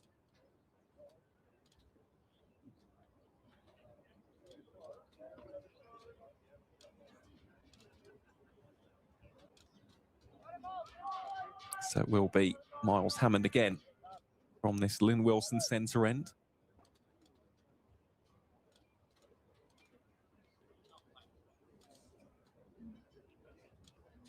Conway, of course, the man on strike. For Liam Guthrie, I mean, this has to give him plenty of confidence, doesn't it, heading into Northamptonshire's bowling innings. Coming off the back of back-to-back half centuries at this year home ground. It's been a while, actually, since he's played first 11 cricket, given the blast block. Yeah, it has. As you say, he's been involved with the second 11 since that Middlesex game, so has, of course, been playing cricket.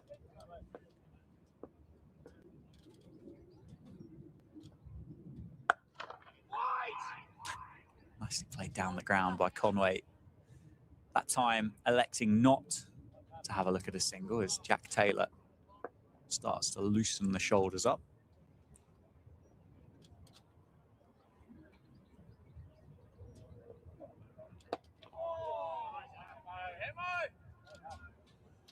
The other thing as well, with a potential declaration, if that was to happen in the morning session, with the pace of the surface, you'd have an eye on wanting to have as much time to bowl as possible.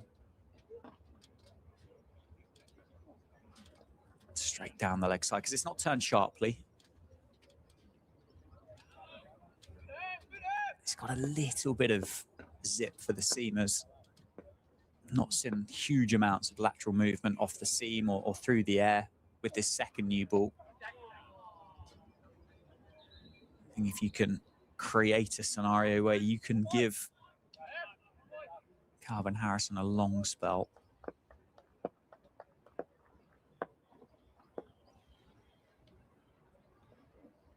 Conway advances. A bit of bottom hand involved to create that single into the offside. He keeps the strike. End of the over. Another one ticks by. It's 464 for 8 now. Yeah, just as you're mentioning that, Dan, I was looking if there was any extra degree of turn. I don't think there has been so far. Of course, with Jack Taylor as the wrist spinner, given those extra rotations on the ball itself, we might see a little bit more compared to the finger spinners. But the key with Taylor here is landing it, because yesterday it was a little bit too full and bowled a couple of full tosses, which got dispatched. So just needs to find the radar here.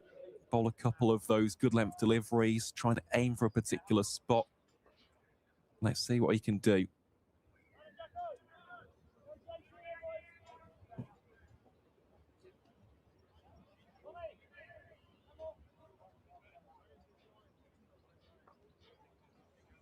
Short leg side for Conway. If, of course, he's starting to feel a little bit more flamboyant and extravagant here with his batting. Gets welcome with a drag down, and I think he's going to fall straight away. He does. Taylor into the attack. Not the classic leg spinner's dismissal, but one that we've certainly seen before. A drag down from Taylor, a top edge from Conway, straight up the chimney and a simple catch at mid-wicket, and the partnership is broken.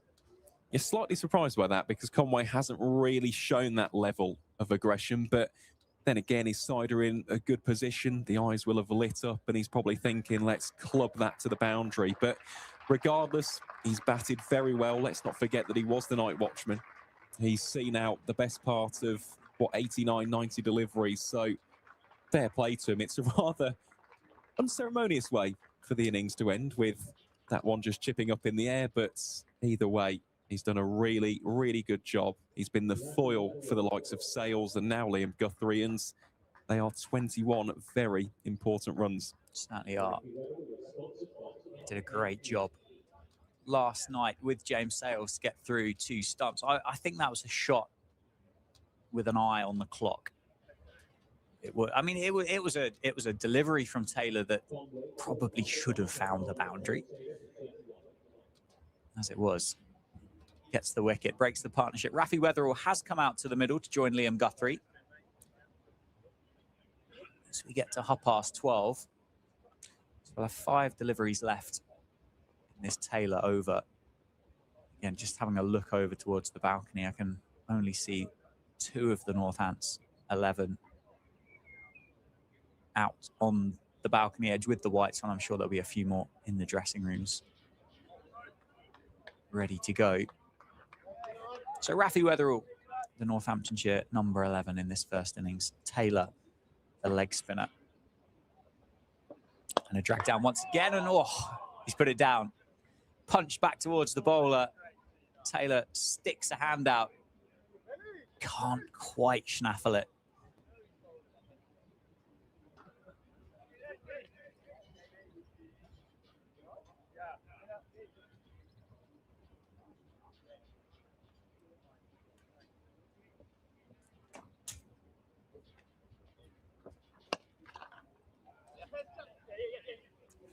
Misfield, which will allow Guthrie to scamper through and get Rafi Weatherall off the mark. I think that bit of fielding there just highlights that there is an eye on, are we going to be batting in a minute?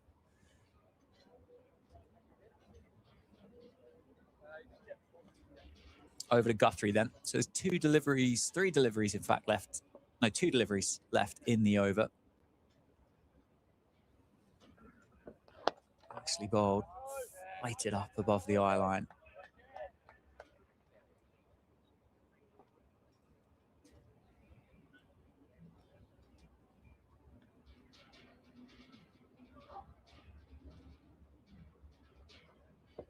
Slog sweep from Guthrie and picks the man out at deep mid-wicket. End of the innings, end of Liam Guthrie, and Taylor has 2 in the over to wrap it all up. Northamptonshire in their first innings have been bowled out for 465 at the Sidge County grounds. So we will have, Aaron, not through declaration, but we will have a period of play here for Gloucestershire to stick their pads on and build their first innings reply. Excellent innings by Liam Guthrie. Really was, yep. A new career best for the Australian. He gets richly applauded off the field of play, and this is going to be a very, very intriguing passage of play before lunch is taken. So we'll take a short break here on Steelbacks TV. We'll be back in around about 10 minutes or so time as we see the Gloucestershire reply right here at the Cinch County Ground.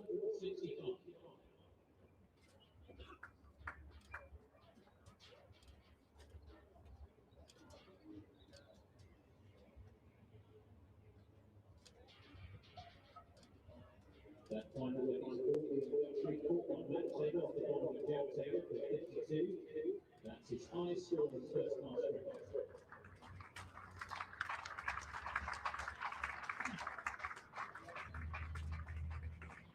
Rapid over, 1 results. Christian Crockett, 7 overs, 5 innings, 6 wickets with 109.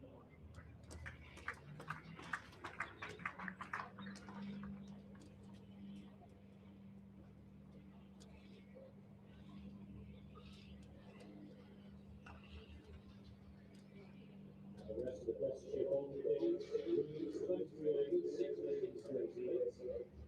Matt Taylor 8 overs, 4 wickets, 162. Arnold 17 overs, 4 wickets, 167. Van Buren 21 overs, 5 wickets, 82. Hammond 9 overs, 35. Jackson. This match will resume after an interval of 10 minutes.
Captain Paul on board the scores, I saw her in boundary.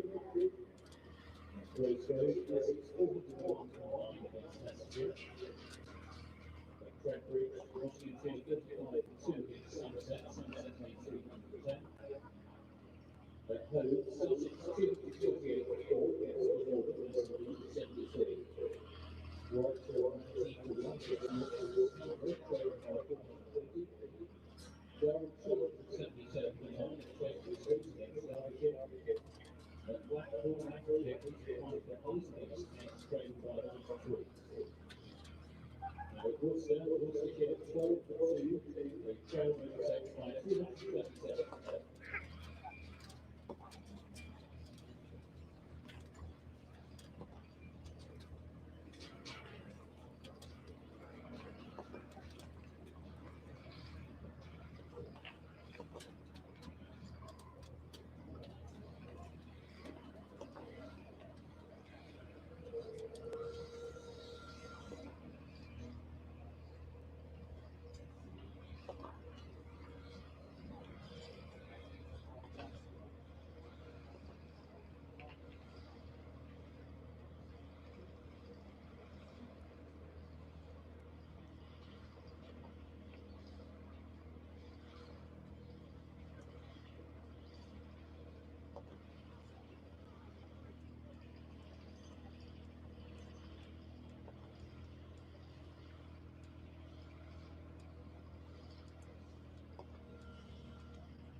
This match is about to resume.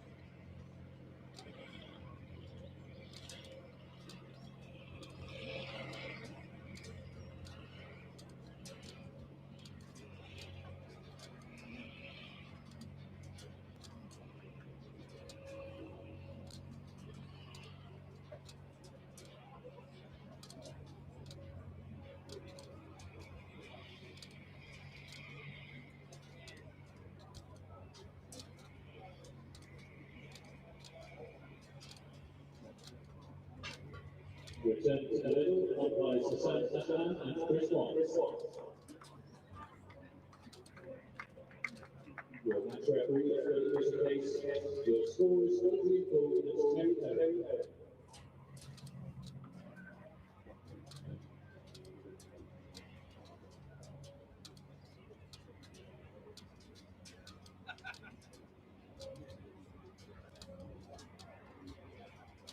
Northampton on the field, captained by Luke Rothesay.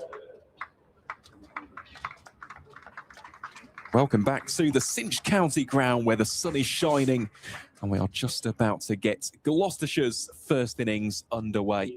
You're listening to the voices of myself, Aaron Viles. Alongside me, as always, is the wonderful Dan Jadzovic, and 465. That was the total that Northamptonshire amassed from their first innings. So we were umming and ahhing, we were theorising. Would we see one of these tricky periods of play just to round out the morning session?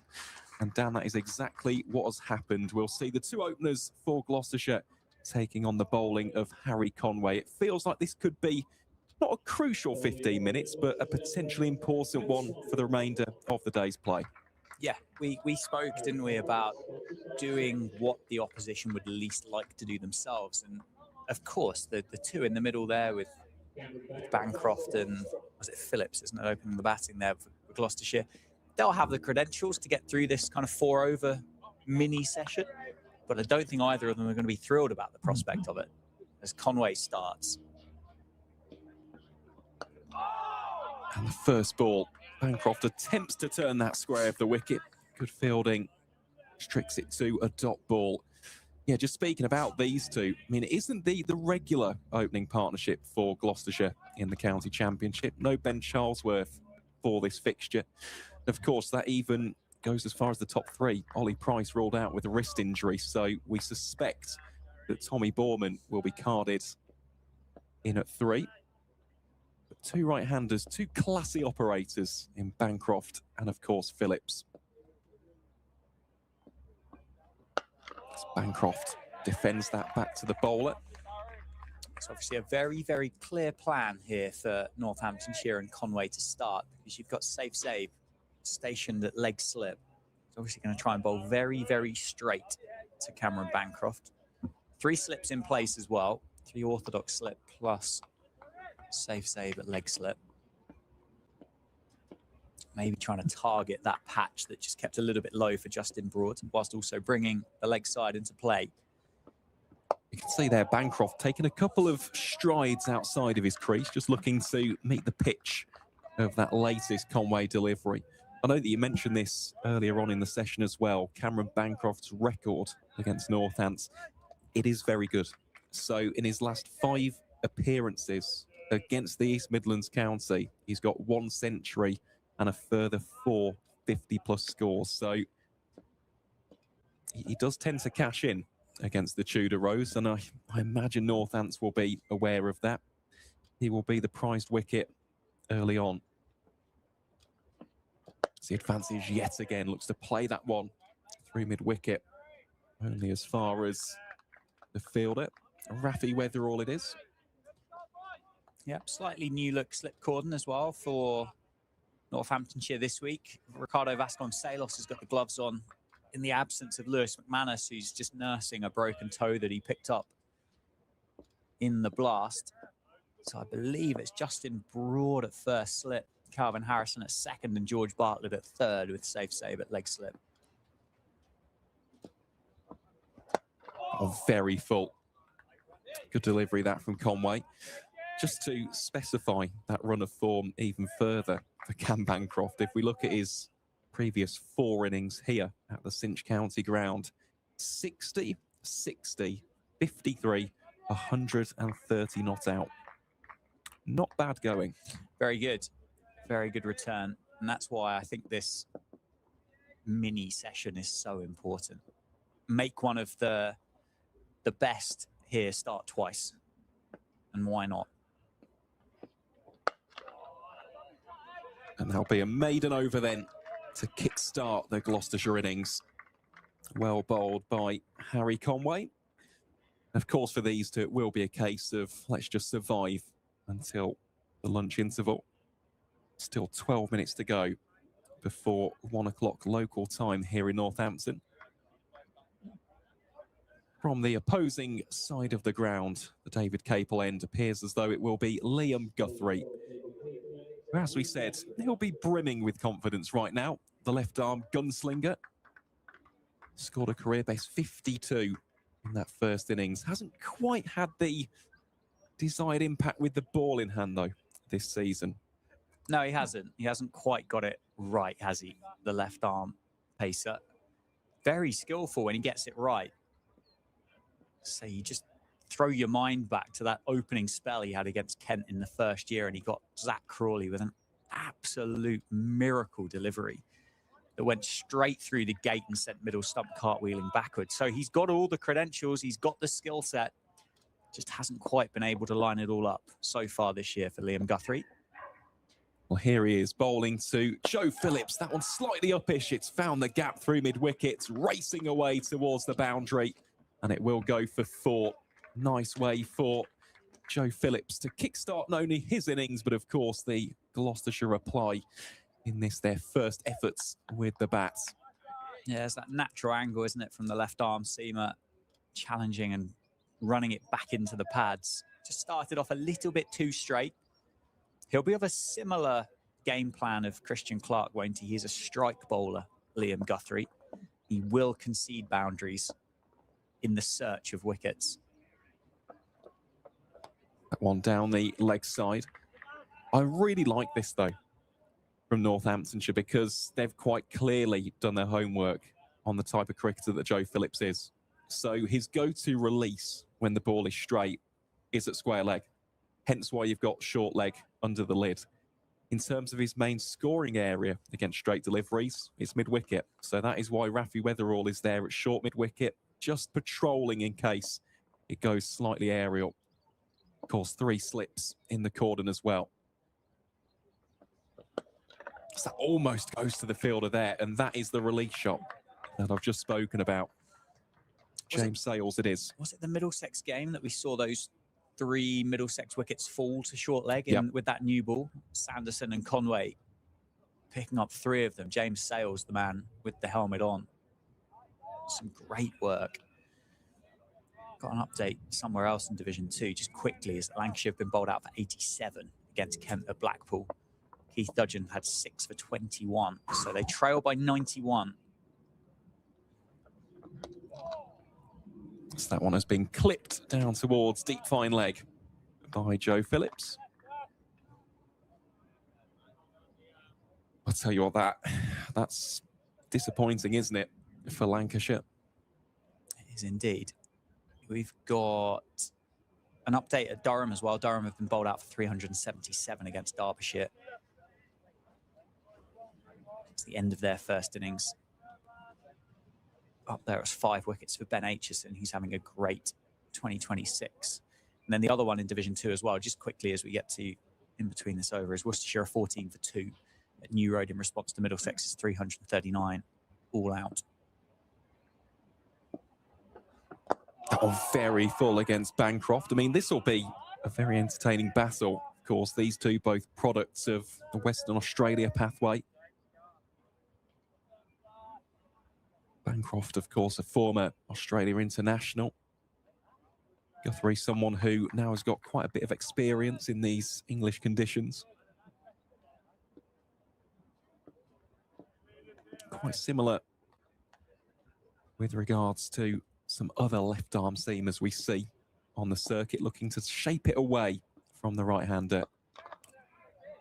That occasion just goes a little bit straight, tucked away down towards long leg for 1, and that'll be the end of the over. So 6 runs come from it. Gloucestershire 6 without loss after 2.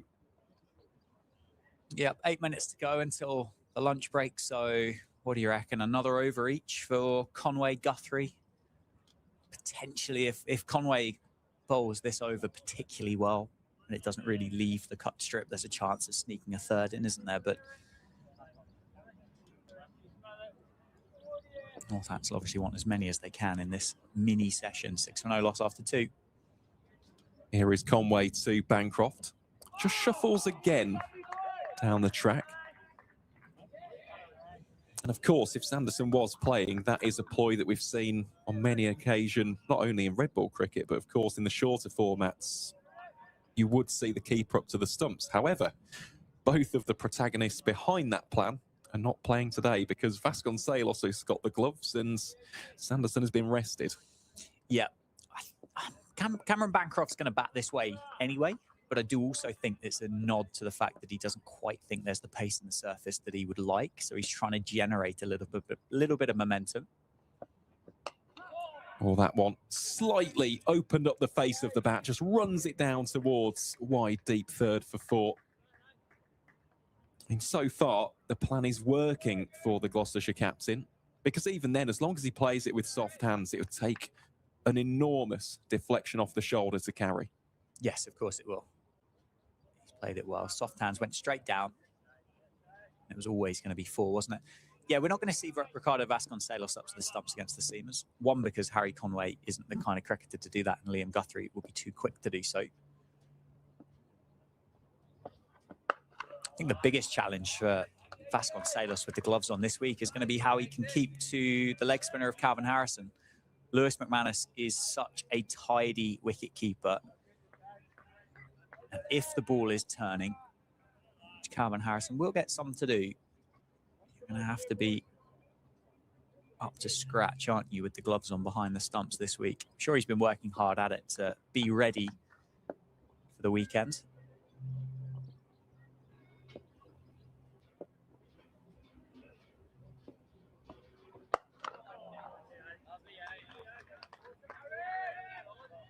Bancroft here, solid as a rock in his defence. I also like the presence of the leg slip here. I think that is rather smart from Luke Proctor, the Northants captain. Because if Bancroft is creating those angles, it might just be a case of muscle memory. He just goes for a little clip down the leg side. And suddenly, it's going straight into the fielder's hands. So, quite like that as a ploy. He also has long leg in play as the only fielder down towards the boundary.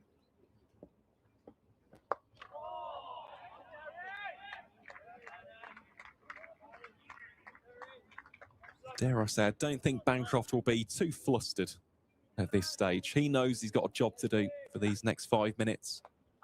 If there is a real loosener and there's no protection out there, of course you can go for it, but no real need to take an unnecessary risk. Certainly not at this latter stage of the session.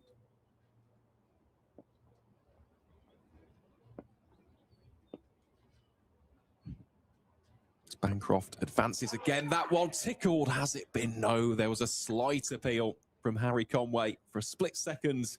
But that will be a dot ball to round out the over. So Gloucestershire are 10 without loss after 3. Just looking at the clock, I mean, there's 3.5 minutes remaining until 1 p.m. But they may be sneaking another one if they were quick. Potentially. I think what it's going to need to be a very good over here from Liam Guthrie, isn't it? It's not really going to have an opportunity to find the rope once. I think that's probably going to take enough time out of it to stop that happening. We're going to take, what, on average, about 3 to 4 minutes to get an over in. So it's going to be close. But Northamptonshire don't exactly seem in a rush, do they, to get between overs at this stage? Well, it's funny you just say that. It's taken almost a minute to get ready. So we suspect this might be the last over before lunch. Here is Guthrie then, bowling to Joe Phillips. Plays that into the ground. Only as far as James Sales. He's a little bit deeper compared to where he was before at short leg. Yeah, taking the helmet off, hasn't he? Maybe they just feel with the prowess of Phillips through square leg and the natural direction of Liam Guthrie that if it's going to get there, it's going to get there fairly hard.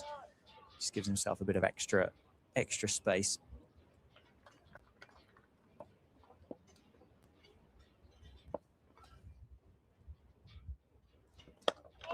Phillips just pushes that one through the covers. I think that'll just be a 1. Indeed, it will be. Nathan McSweeney, the vice captain, doing the fielding on that occasion.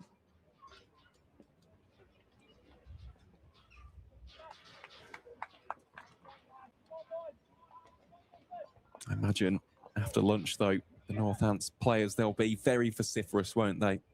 Getting behind their bowlers. Yeah, it's going to be interesting as well, just to see what bowling options Luke Proctor elects to go through. Actually, this pair, Conway and Guthrie, will be expected to do the lead of the work. Oh, just evades, safe save. And that'll go for 4. Harry Conway was at deep backward square. He'd just shuffled a few steps across from long leg. As soon as it beat that fielder, who was there waiting for the tickle behind, it was always going to go to the rope. Yeah, well put away by Cameron Bancroft. I mentioned the bowlers. Obviously, Rafi Weatherall will have an important role to play. The captain himself. Yep. James Sales. What's his role with the ball in hand in first-class cricket, having seen the success that he has in the T20s? Does he run in and bowl as quick as what he did in the Blast, if he bowls at all? Is Justin Broad fully fit and ready to bowl? And what role does Calvin Harrison have in the first innings, and then obviously in the second as well, if it gets to that stage, or when it gets to that stage? And of course, as a follow-up to that, if Harrison does have success, you've got Safe Zabe and Nathan McSweeney. So it's almost an embarrassment of riches, isn't it, really, for Luke Proctor? But of course, he's got to find the right balance with those particular options.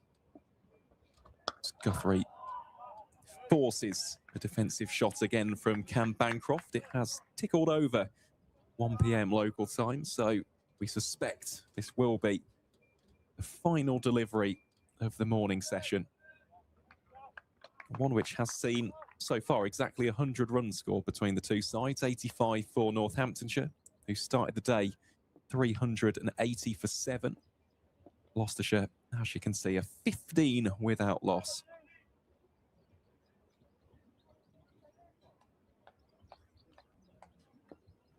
This time, George Bartlett goes out to deep square.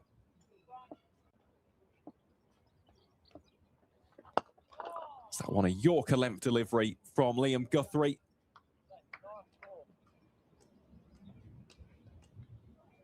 We just await confirmation. It appears as though the players will be heading off. Indeed, they will be.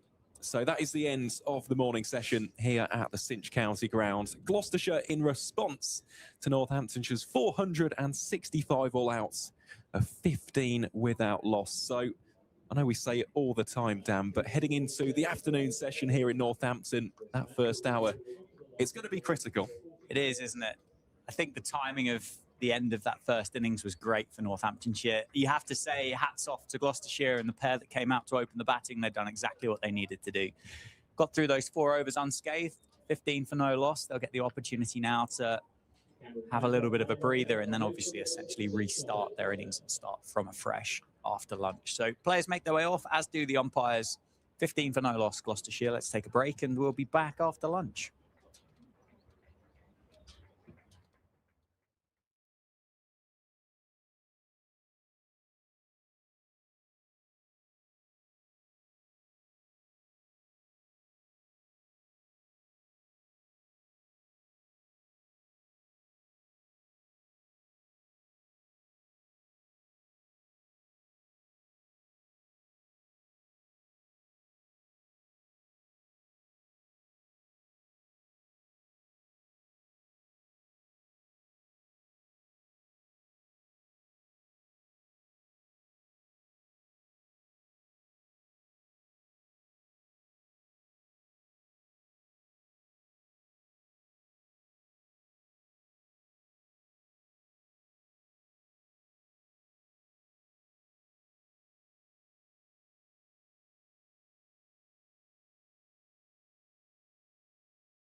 £129.95.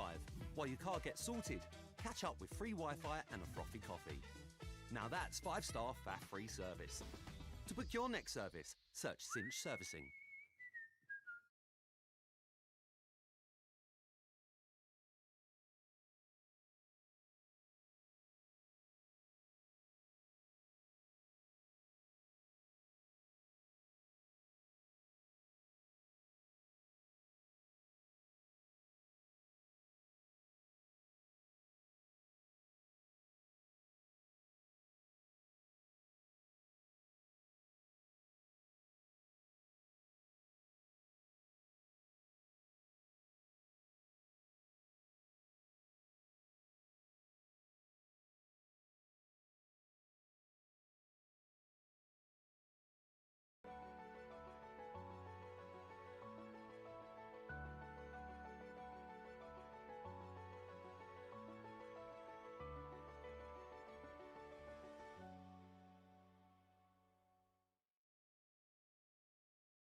Cinch Servicing is now available at over 100 locations for any make, any model, and available to everyone from £129.95.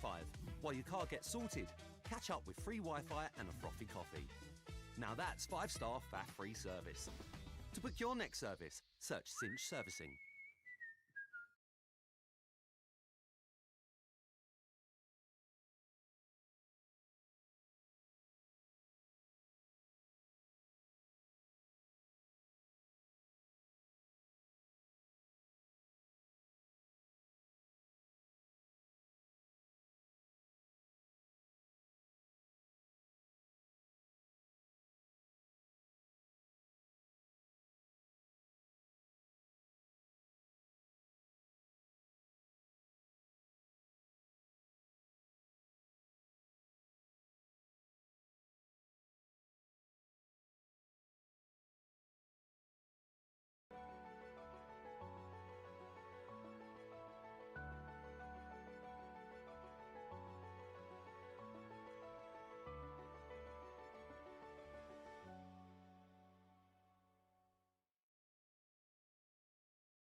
Cinch servicing is now available at over 100 locations for any make, any model, and available to everyone from £129.95. While your car gets sorted, catch up with free Wi-Fi and a frothy coffee. Now that's 5-star faff-free service. To book your next service, search Cinch Servicing.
Cinch servicing is now available at over 100 locations for any make, any model, and available to everyone from £129.95. While your car gets sorted, catch up with free Wi-Fi and a frothy coffee. Now that's 5-star faff-free service. To book your next service, search Cinch Servicing.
Cinch servicing is now available at over 100 locations for any make, any model, and available to everyone from £129.95. While your car gets sorted, catch up with free Wi-Fi and a frothy coffee. Now that's 5-star faff-free service. To book your next service, search Cinch Servicing.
Cinch servicing is now available at over 100 locations for any make, any model, and available to everyone from £129.95.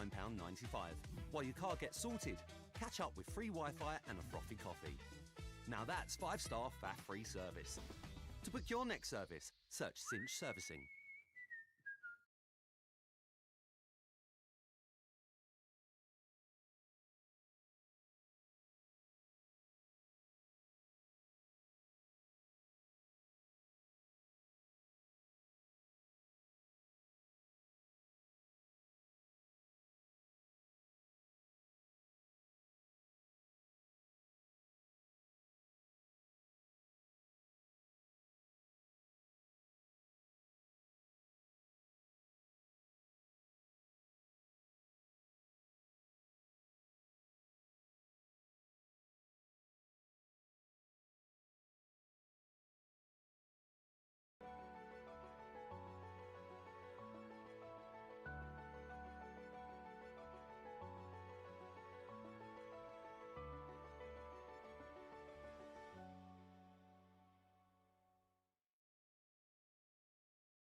Cinch servicing is now available at over 100 locations for any make, any model, and available to everyone from £129.95. While your car gets sorted, catch up with free Wi-Fi and a frothy coffee. Now that's 5-star faff-free service. To book your next service, search Cinch Servicing.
Cinch servicing is now available at over 100 locations for any make, any model, and available to everyone from £129.95.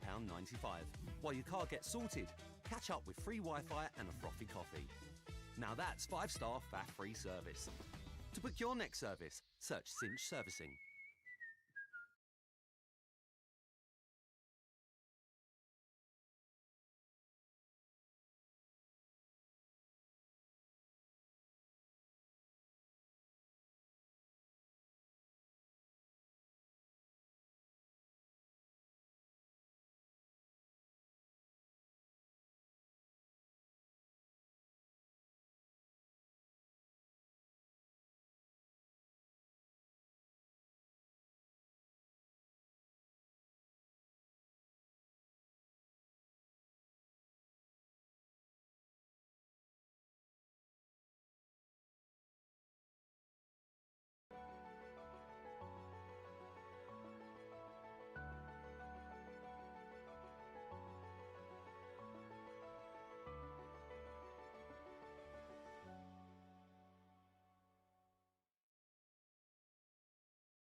Cinch servicing is now available at over 100 locations for any make, any model, and available to everyone from £129.95.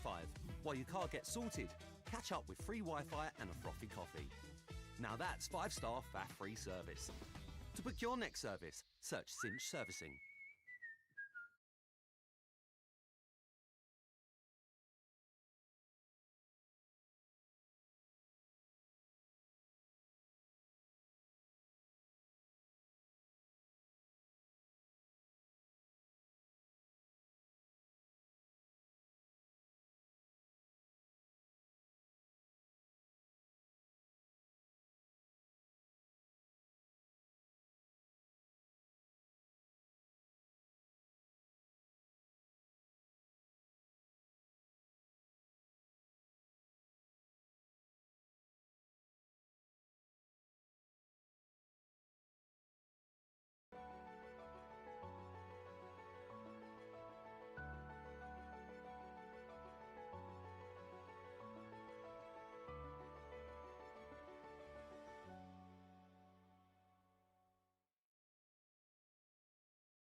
Cinch servicing is now available at over 100 locations for any make, any model, and available to everyone from £129.95.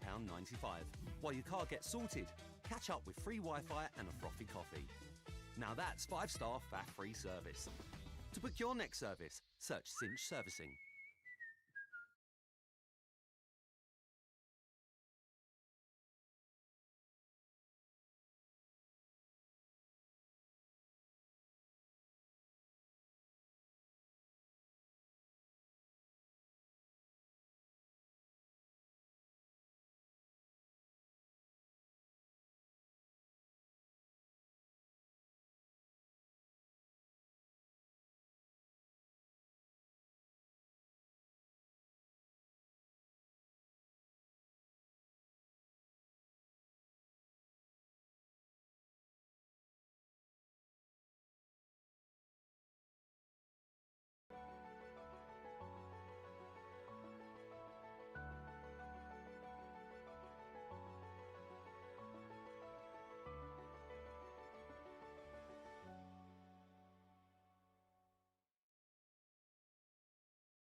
Cinch servicing is now available at over 100 locations for any make, any model, and available to everyone from £129.95.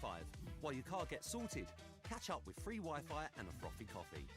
Now that's 5-star faff-free service. To book your next service, search Cinch Servicing.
Cinch servicing is now available at over 100 locations for any make, any model, and available to everyone from £129.95. While your car gets sorted, catch up with free Wi-Fi and a frothy coffee. Now that's 5-star faff-free service. To book your next service, search Cinch Servicing.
Good afternoon and welcome back to the Cinch County Grounds.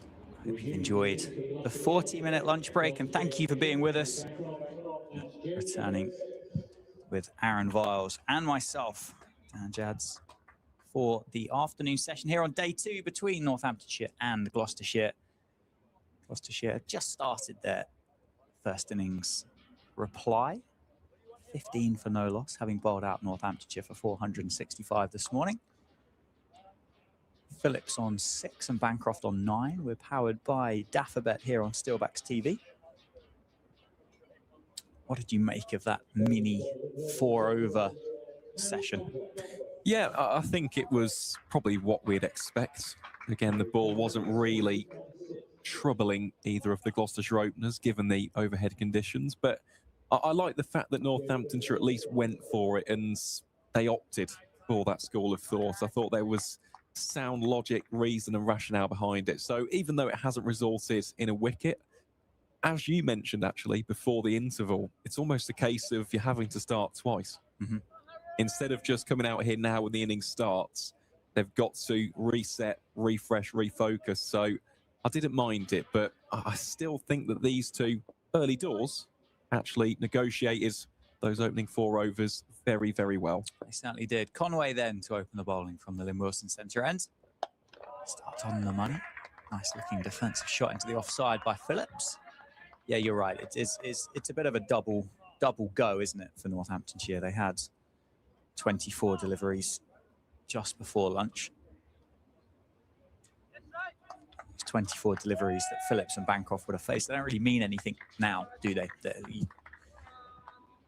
You are essentially starting again from point 0. 3 slips and a gully in place, so a slight change in field. Conway on the money. Batted brilliantly as a night watchman. He should be pretty confident. Suspected to be Liam Guthrie again from the David Caper lens, who bowled the 2 overs before the lunch interval. The Aussie left arm quick.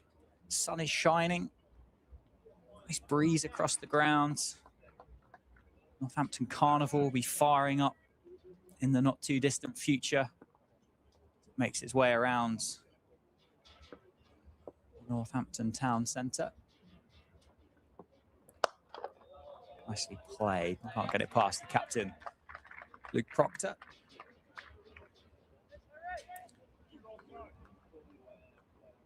Not a great deal of sideways movement with this new ball, is there, for either Conway or Guthrie? But for Conway, it's the consistency, isn't it? It's the length that he bowls that's going to be challenging with this new ball. He's going to hit the bat pretty hard. As you can see on screen, a very tall cricketer, strong cricketer.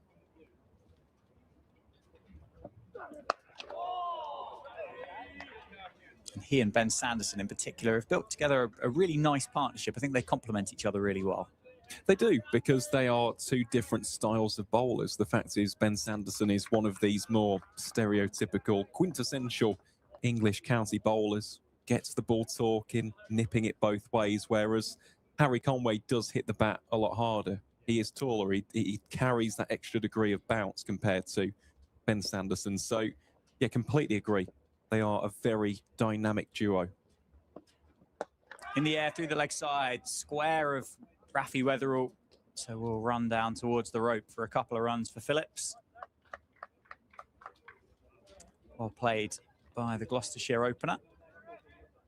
17 for no loss.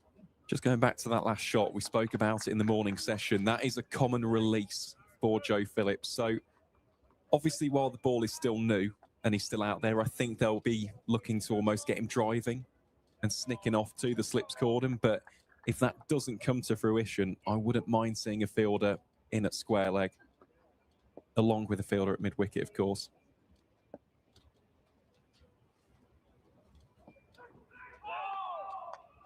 Good pace, good carry to end the over.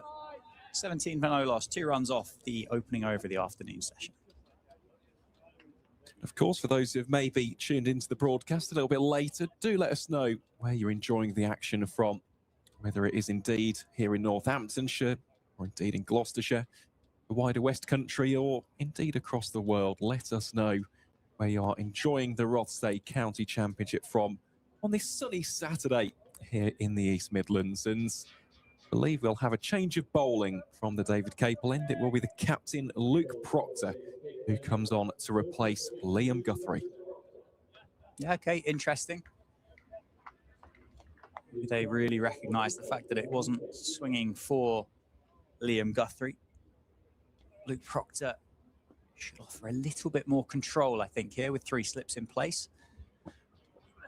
Quick shoulder, isn't it, for Luke Proctor? Quite skiddy. Bancroft drops that one into the offside, picks up 1. Opens up the afternoon session. A few spectators in the ground as well. Aaron, a couple just enjoying the sunshine in that Briggs and Forrester stand, the NME stand as well. There are quite a few in the Jackson Grundy as well, which I suppose is actually very nicely placed today. A little bit of a sun trap, given the position or location, I should say, where it is at the ground.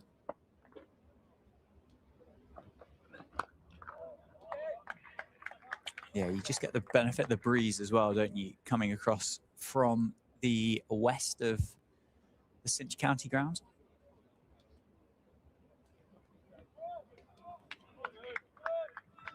$18 for no loss. Gloucestershire.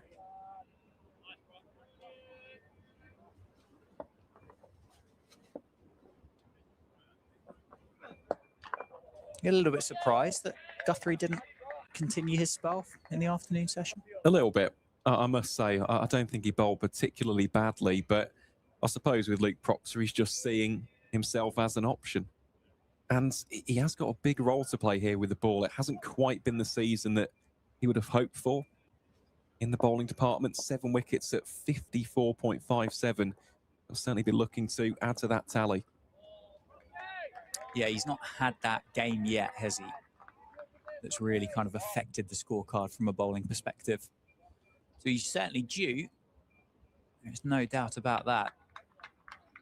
I think probably a cricketer that, well, he's difficult, as we mentioned, all the options that Northamptonshire have got, but maybe should be a cricketer that just bowls a little bit more as well, just to build that rhythm and that confidence up.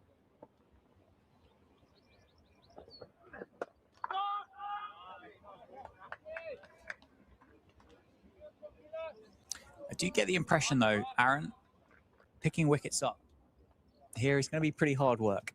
Yeah, I'd completely agree with that.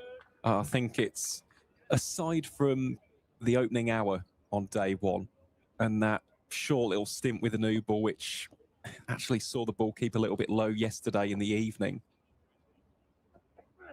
I don't think there have been too many demons in the surface. We haven't seen pronounced movement through the air either from any of the new balls, really, apart from the very first one of the game. But the key thing to remember there were the overhead conditions. Since then, it has been nowhere near as gloomy. It's not been as overcast. The sun has been shining brightly the vast majority of the day's play here. So it's going to be a hard graft for the bowlers. But then again, you've just got to keep on toiling away. You've got to be consistent. That is the big thing about first-class cricket. If you're consistent, if you're dependable, if you can put it on that penny piece time and time and time and time again, at some point, someone's going to make a mistake, or the ball might react a little bit differently. So as a bowler, you've just got to stay positive. Even if you do think, well, I mean, we could be set in for some big partnerships in this game, just try and almost release that from your mind. Go into every delivery thinking, you know what, we've got a shot here. Yeah, absolutely. Slight change in the field. 2 slips in the gully now. Leg slip. One down the leg side. Should be cut off by Liam Guthrie for a single for Cameron Bancroft. I think probably the field there, just identifying the fact there might not be as much zip in the surface as what there had been, particularly for Bancroft as he'd been walking at Harry Conway. They just spread those fielders out a fraction. And for Phillips, going to go back to the orthodox 3 slips and an orthodox gully. very much at the moment batting from his crease rather than that shuffle forward by Cameron Bancroft. Just have a little trigger though, doesn't he, Phillips? Just a tiny, tiny little shuffle across. Which someone like Joe Root has made famous, hasn't he, over the years? And I suspect anybody that's watched England Test cricket over the last few probably enjoy that little trigger movement. Practiced in the garden, in the nets, all the way through junior club cricket and academy level stuff.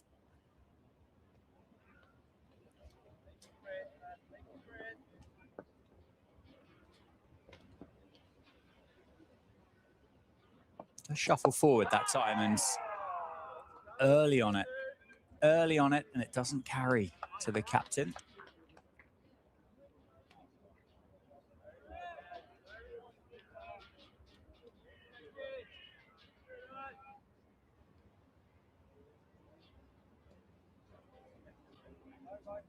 I enjoy the conversations that you see on the cricket field for first-class cricket. Cameron Bancroft has just walked over to Luke Proctor and had a conversation with him. I'm sure it's all going to be good kind of intentions and well-spirited. But I like the obvious nature of the fact that opposition are just having a chat.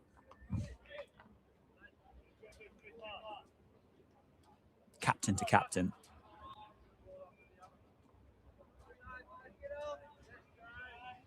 There's plenty of experience between the pair as well, isn't there? Luke Proctor, of course, probably say a veteran cricketer now at 37. Yeah. Has achieved an awful lot over the duration of his career, not only here at the Cinch County Ground and for Northamptonshire, but of course for his home county of Lancashire. Short ball pulled away. Doesn't get it. This times it down to Guthrie, so it'll just be one. And of course, for Cameron Bancroft, he's 33 now. He's been at multiple counties. He's been at Gloucestershire now for a few seasons. And again, he will know his game. He'll understand these conditions. He'll understand the game scenario. So, yeah, plenty of nous and leadership between those two. He's got a big role to play, especially with this top three. I mean, Joe Phillips, very, very good cricketer. I do speak very positively and I think very highly of him, but he's only 22. You've got Tommy Borman at number 3, who's 21. You've got quite a few players under 30, even under 25 in this particular side today. Yeah, it's exciting, mate. A look ahead for Gloucestershire supporters. For the likes of Joe Phillips, I had an interview, so to speak, with Ollie Price over the winter. So Joe Phillips would have been the Gloucestershire youngster to keep an eye on. So hopefully we get to do exactly that for a period of time here at the Cinch County Grounds. He's out in the middle with his skipper.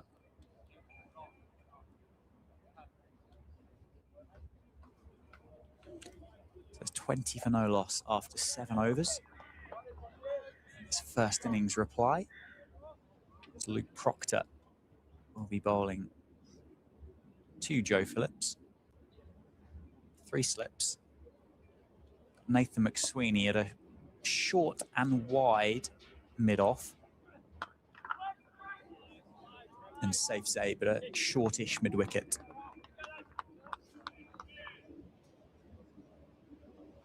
Well, I'm not surprised at all with Say being there at mid-wicket, because against the straight ball, that is Joe Phillips' go-to scoring option.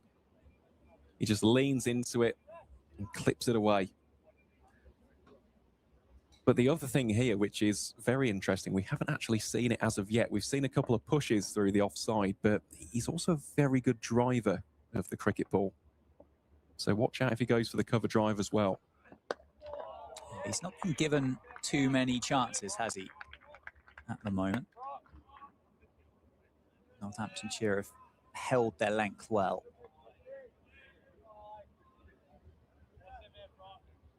It's an inviting gap, isn't it? It certainly is. Rafi Weatherall at point. And and a gap. You got a straight drive and a cover drive, haven't you, available? So he tries to work it. There's a big appeal for OBW. He might have got a little nick on that into the pads. Not out is the decision from the umpire.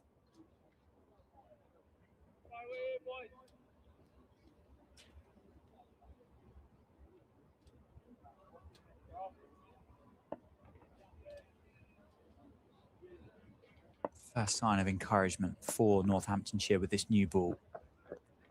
And that one goes the other way. Beautifully bowled by Luke Proctor.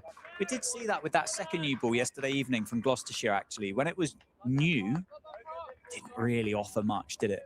When it got to around now to 10 overs, it did start to give a little bit of seam movement, a little bit of movement through the air as the lacquer began to wear off.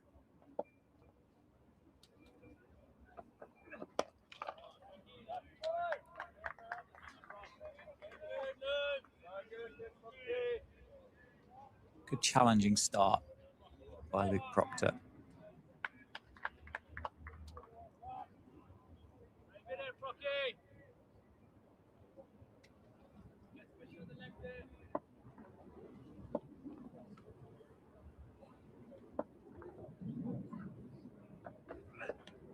Gone. It is edged and well taken by Ricardo Vasconcelos. The captain gets the breakthrough. Phillips goes for 9. Gloucestershire 20 for 1. Well rewarded, Luke Proctor. The decision to bring himself into the attack after lunch is backed up with the wicket of Phillips. It's held its line. It's just offered to shape away. Phillips with a little fend at it. Has got a feather of it through to Vasconcelos, who completes the catch well. That's a really good catch, isn't it, from Ricardo Vasconcelos, of course. He's fulfilling that role in the absence of the usual keeper, Lewis McManus, and that's a difficult chance. He's made that look very, very easy. So we just take a second look at it. It was a slight little prod, wasn't it? He just pushed towards it. I think that was out of instinct and almost reflexes more than trying to play a shot. But in the end, that has done for Joe Phillips for this first innings. He departs for 9, and, well, for Luke Proctor, what a way to kickstart this afternoon session. Yeah, 1 for 1 for Luke Proctor from the 2 overs that he's bowled. I think it's the angle there from Proctor that's caused Phillips to play at it. Challenging that off stump, and it's just held, isn't it, as it's pitched. Offered to seam away. He's followed it a fraction. Northamptonshire have a breakthrough. 20 for 1 as Tommy Borman makes his way out to the middle to join Cameron Bancroft. Bancroft on 11 himself. Conway with ball in hand, ready to go.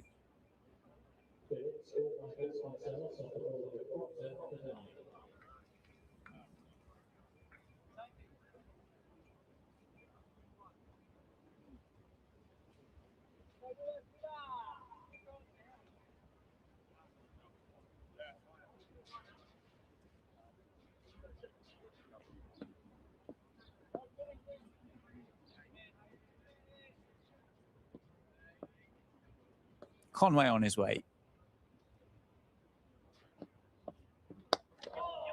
Croft stealing that single into the offside. Takes on McSweeney, which is a brave move. They do complete the single, and he hands it over to Borman. What can you tell us about Tommy Borman? Yeah, quite a bit. 21 years of age, originally from Cheltenham.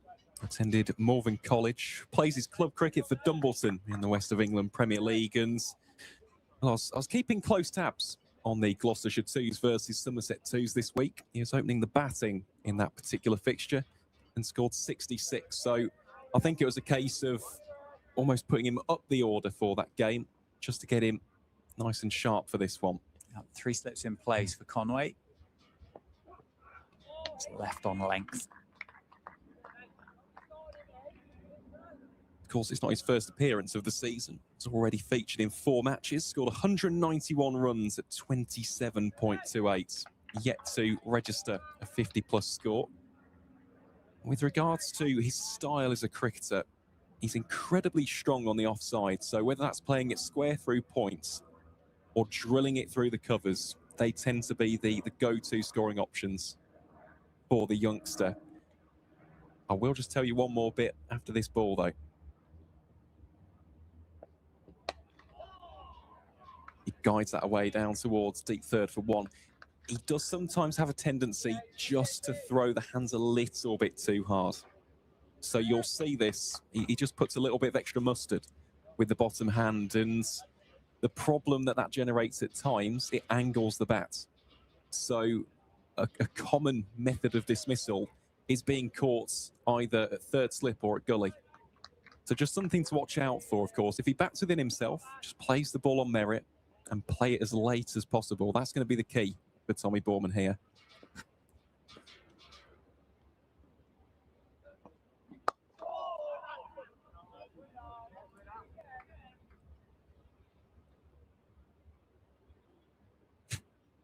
Cameron Bancroft, I think, doing his best Harry Conway shadow batting impression. It's moving nicely, isn't he, Cameron Bancroft? He looks like he's in good touch. Yeah, looks very comfortable, doesn't he? Unbothered so far.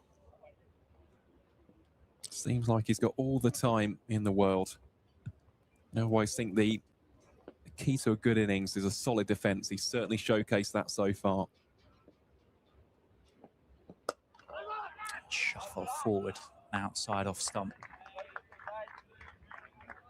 I suppose that's one thing that you would say about that movement of Bancroft is it happens so early that Conway will stand a chance at being able to react to the movement and change potentially the line or the length that he wants to bowl at the point of release.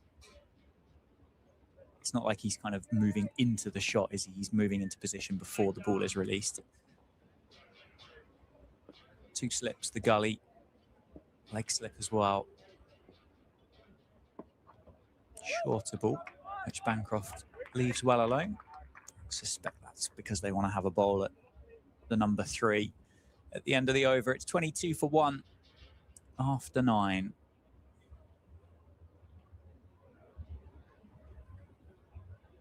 Straight away, Luke Proctor hands over the overlayer to the umpire along with his Northamptonshire cap.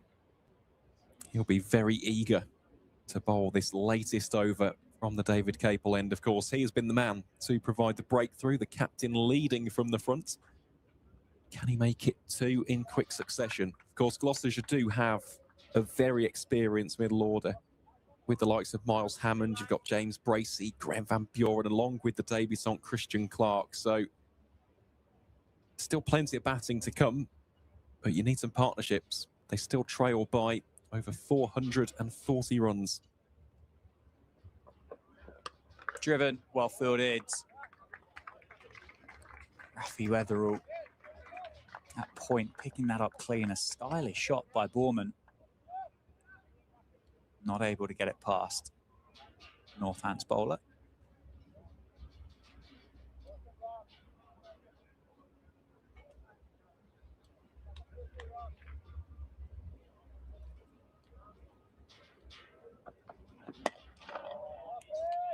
Pulls that length back. Not wanting to offer a drive for Boorman, who will probably feel like he missed out on the delivery beforehand. Wasn't able to get it into the gap on the offside.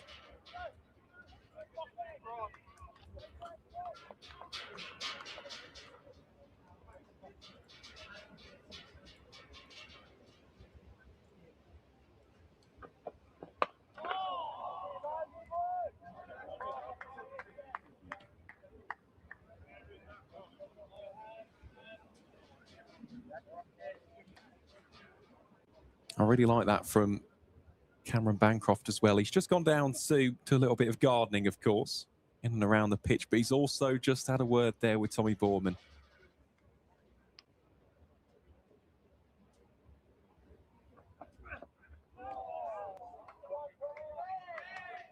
Yeah, well, he's got 2 roles to do here. Well, 3 really for Bancroft, isn't he? He's got to bat himself, captain the 11, and then also help and share that experience and the knowledge and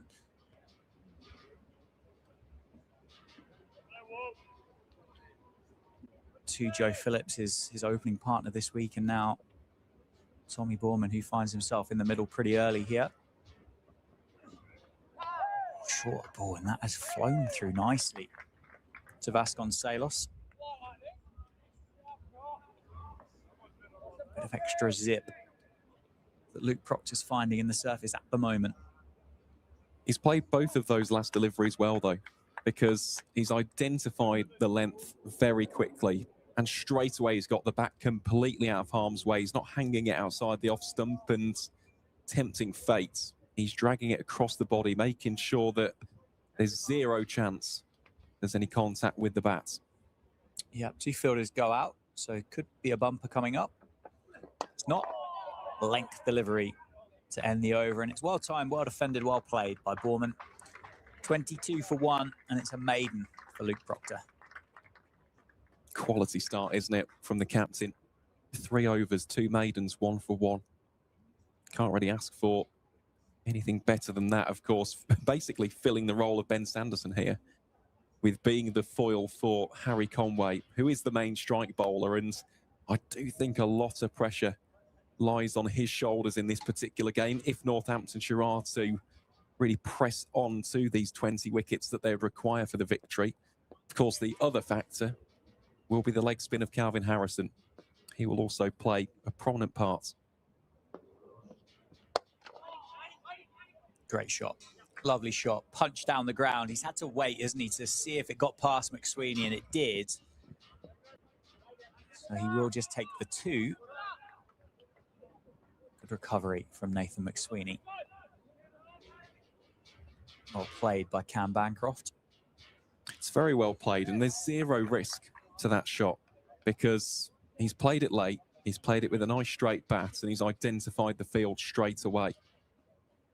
And he was very calm and confident, whilst also being assertive there with his call for Tommy Borman, which, as the experienced player, he's got to do in this partnership. Certainly does, and he's doing it well so far. You expect him to do so.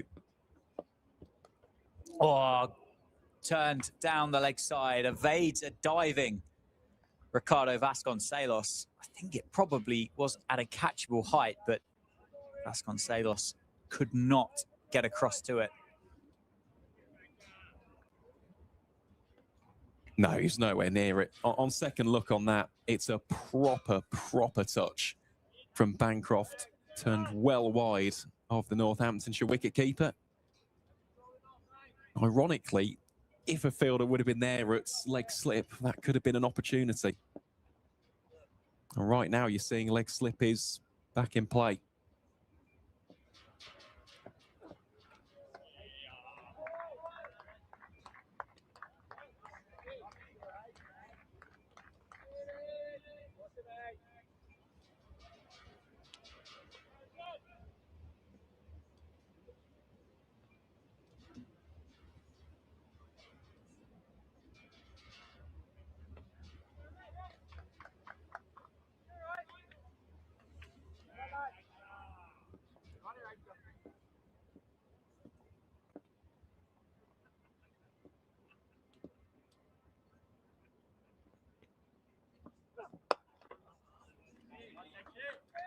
A good opening spell from Conway so far.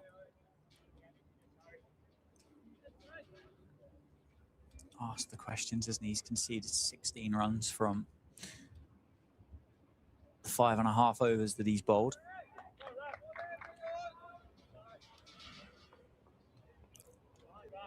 So 2 deliveries left in the over. Gonna push Rafi Weatherall out to deep square leg. More than likely going to be a double bluff, isn't it? But I think they'll probably just put Rafi Weatherall out there for a bit of window dressing. I think at this stage they'll be desperate to have 6 at Tommy Borman, so Luke Proctor can have a go at setting up the youngster at number 3, and Conway can continue working out Cameron Bancroft.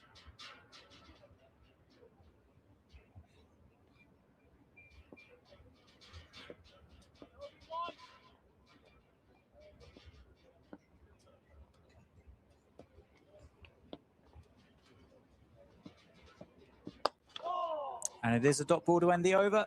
Good one again from Conway. 28 for 1 after 10. And it's Bancroft on 18 and Borman on 1 as Proctor will continue from the David Caper end. Indeed, he shall.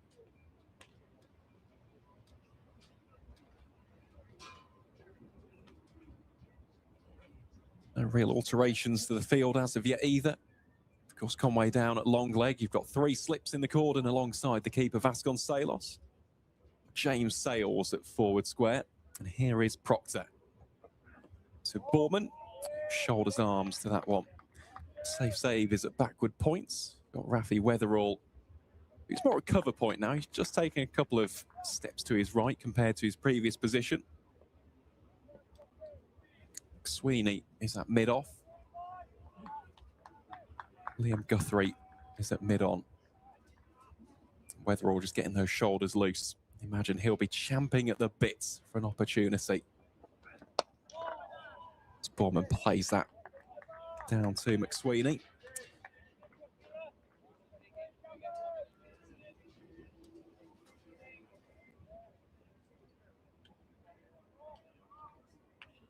It's a big opportunity this as well for Tommy Borman himself.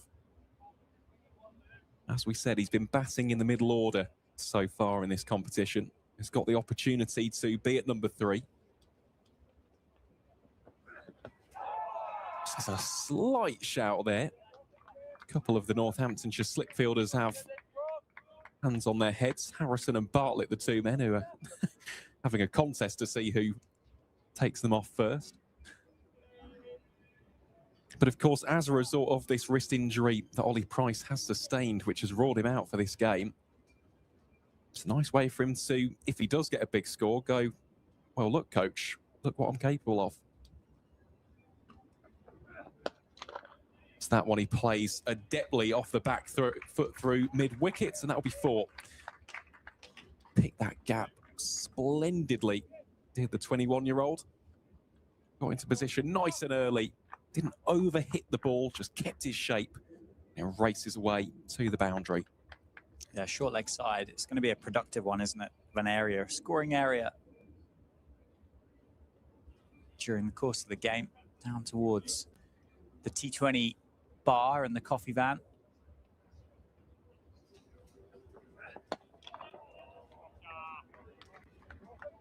Good riposte that from Luke Proctor.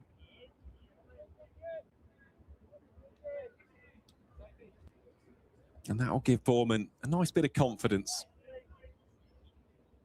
Gives him his first boundary of the game so far.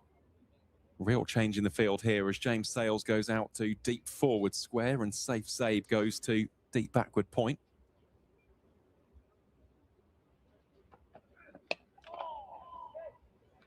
Borman's defence is more than up to the task. That is a dot ball to round out the over. 12 have gone. In this, the Gloucestershire first innings, the visitors are 32 for 1.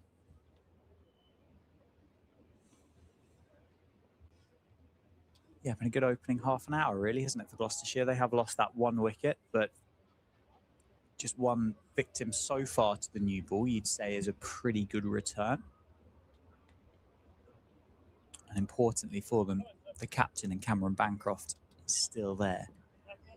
Someone who, Aaron, you've already just listed off the achievements that he's got against Northamptonshire and here at the Sidge County Grounds as well. Oh, there's a slight appeal again there for Conway. Not sure it warranted the celeb appeal. Not sure it was that nailed on, but he's keen.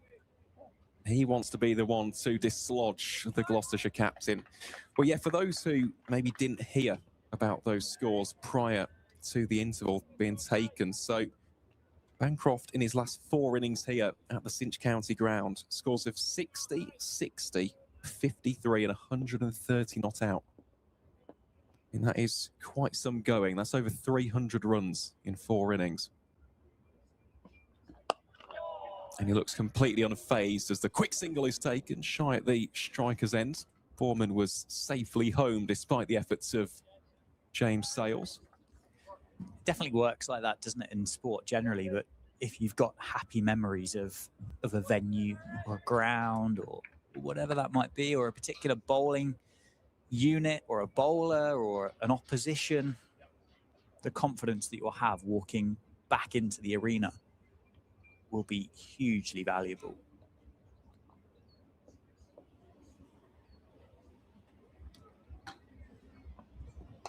Oh, that one's slightly off the edge. It beats the dive of the slip fielder and whistles away for 4. Second boundary for young Tommy Boorman. That one a lot more streakier than the first, but it's a boundary nonetheless. Just evaded George Bartlett's at third slip. He kept it down, to be fair, didn't he? It was the outside half of the bat, but you could turn around and say that Boorman played that deliberately. Went straight down, and if Bartlett were able to get there, all he would have been able to have done would have been to have stopped it, but it was wide enough and he got 4.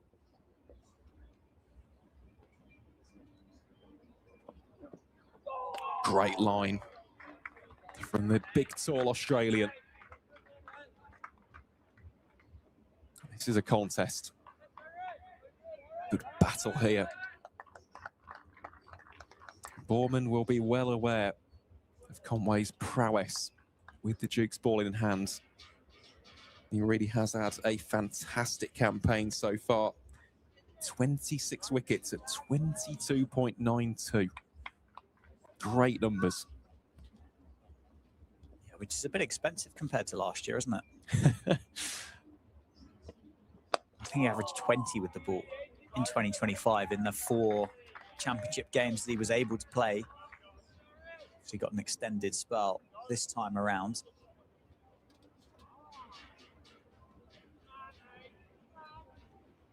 Changing the field here. Our square leg is pushed. I think back to deep backward square. Indeed he will be. That's Rafi Weatherall, the fielder, in that position. Proctor and McSweeney are pushed up here. They were slightly deeper at mid-on and mid-off respectively.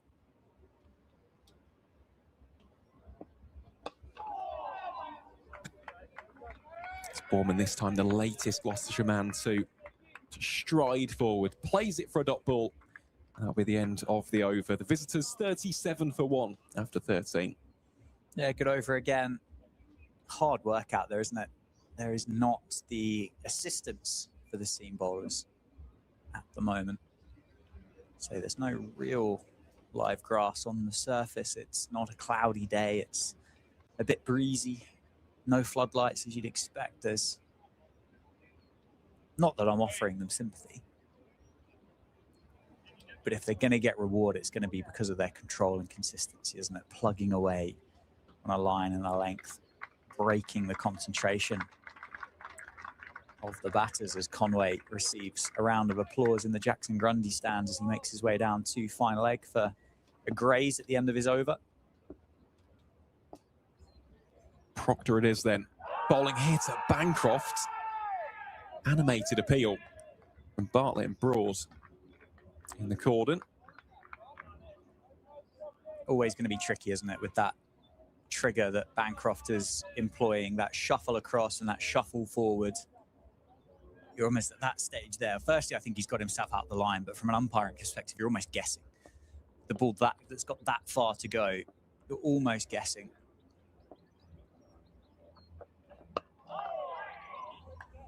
No guessing required there. That's a solid defensive shot from the Gloucestershire captain.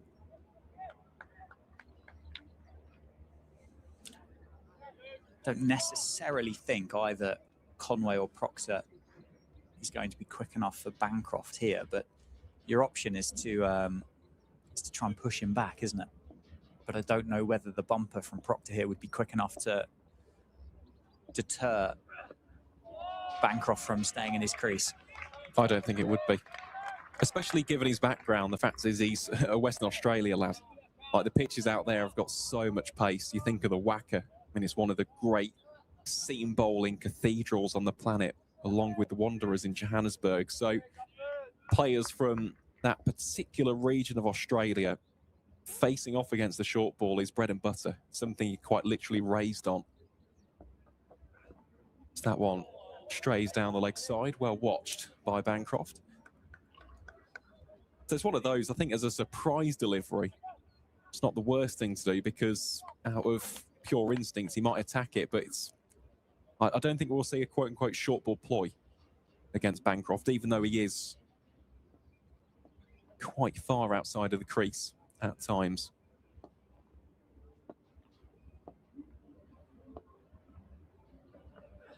He advances again.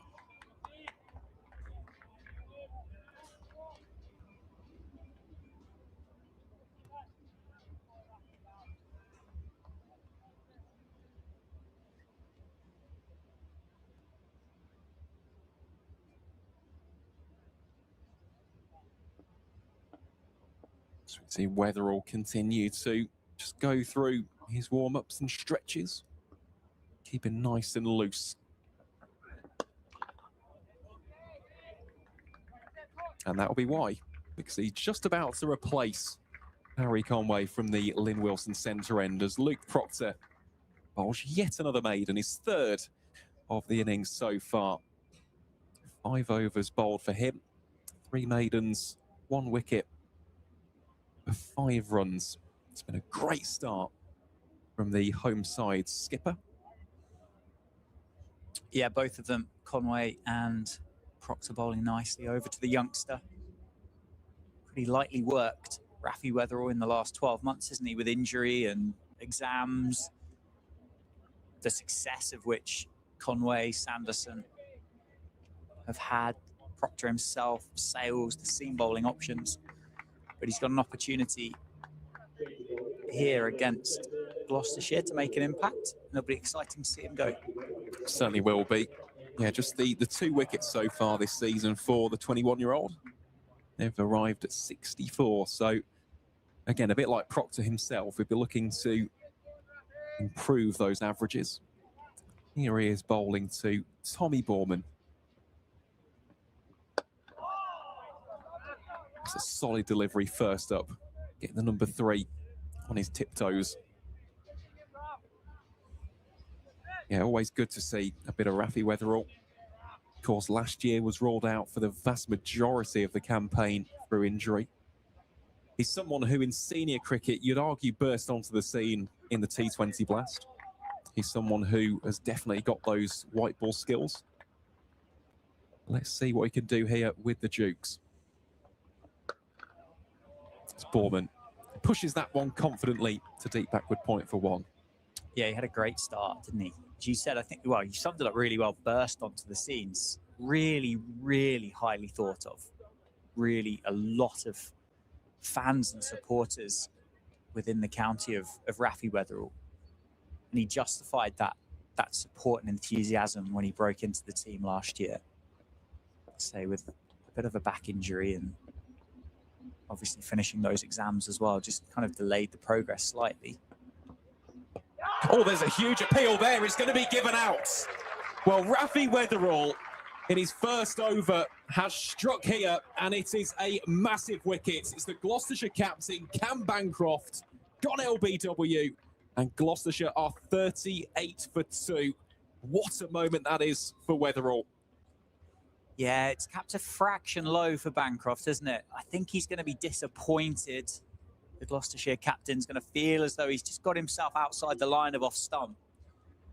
The way he's been triggering forward and across, trying to get the benefit of the doubt from the umpire, but umpire's call on impact. Don't think there's much doubt the fact it was going to go on and hit the stumps. Instant impact from Weatherall. And the Gloucestershire skipper departs for 19, a huge wicket. That is massive, isn't it? I mean, Bancroft, as we said, he scored over 300 runs in his previous 4 innings here at the Cinch County ground. And well, for the first innings at least, he will play no further role with the bat in hand. So coming out into the middle is the ever-reliable Miles Hammonds. I mean, he's had a pretty good season so far. 407 runs at 37 in the opening 6 matches. includes 1 century and a further 2 50-plus scores. A player who, I must say, I thoroughly enjoy watching. He's incredibly strong through the covers, likes to take on the pull shot, and someone who has just been an ever-dependable figure for Gloucestershire across formats. Yeah, he feels like an essential part of a Gloucestershire cricket 11, doesn't he, Miles Hammond? Now he's been around for a long time, very experienced, very talented, very attractive cricketer to watch. 38 for 2. He's got a bit of a job to do here. Well, against a Rafi Weatherall who is going to be buzzing with confidence right now. The adrenaline will be up. What a start that is as well. 3rd ball. Terrific, terrific stuff. Here he is now to Miles Hammond, who defends aptly first ball.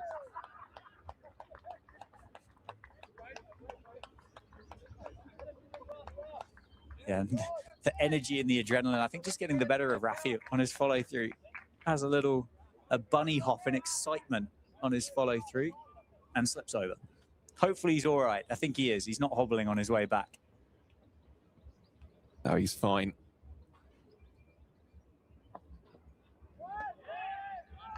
Solid leave there from Hammond. Crazy to think as well that Miles Hammond debuted in 2013. And he was just 17 years old. And I know it's something that we spoke about yesterday, of course, watching him bowl, but he started out as an off spinner. He batted at number 8 on his first-class debut for the glorious Gloucesters. And it's crazy to see his evolution over the past decade. That will be another dot ball here for Rafi Weatherall to round out a superb first over. He basks in the ripples of applause from the Cinch County ground. Got a huge wicket of Bancroft in that over. Gloucestershire 38 for 2 after 15. Yeah, great start. Great bowling change. Looked quick as well there, didn't he, Rafi Weatherall? Really sharp. Good carry through to Ricardo Vasconcelos, who took a couple of them up around shoulder height. And I think the wicket of Bancroft, you'd say, got the benefit of that patch. Just has an ability to keep a little bit on the low side. It sounded very out, didn't it? And he got the reward. Oh, that one keeping a tad low as well. It's something you do see a little bit more often with Luke Proctor. I know you spoke about this, Dan, a very strong shoulder. It's a flatter trajectory, isn't it, compared to your Conways, your Weatheralls, even someone like Justin Broad. It skids off the surface just that extra degree more. Yeah, skiddy, isn't he? Luke Proctor, quicker than you think, which is a bit of a cliche here on Stillbacks TV. Well, that one down the leg side, and that has gone through everybody. Vasconcelos couldn't quite get the glove down in time, and that will be given as 4 byes. Yeah, he'll be disappointed. Not the natural wicket keeper, is he, Ricardo Vasconcelos? A more than handy understudy to Lewis McManus, but it would have been a long time since Ricardo Vasconcelos would have taken the gloves during a championship game. It may even have been under his captaincy stint here for Northamptonshire. Would have been the last time he would have had the gloves. It's been three or four seasons now Lewis McManus has been a Northamptonshire cricketer, starting on loan, wasn't it, from Hampshire before making the move over permanently. So there's a good chance it's been 3 or 4 seasons, if not longer, since Ricardo Vasconcelos would have last kept in a championship game. Obviously kept on Tuesday night, didn't he, for the Steelbacks? Yes, he did. But slightly different role there on a T20. You're going to be much less in the game, I think, as a wicketkeeper.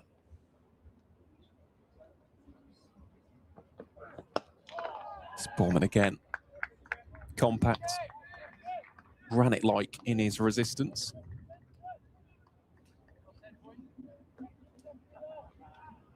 Yeah, it's very difficult against the Dukes because not only does it move a little bit more, but it moves later compared to the Kookaburra.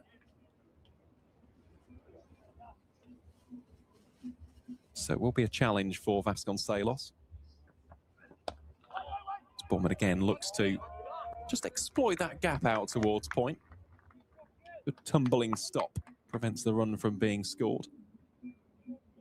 Nathan McSween it is doing the fielding. I mean, he'll be full of confidence as well after notching up his 3rd century as a Northamptonshire cricketer.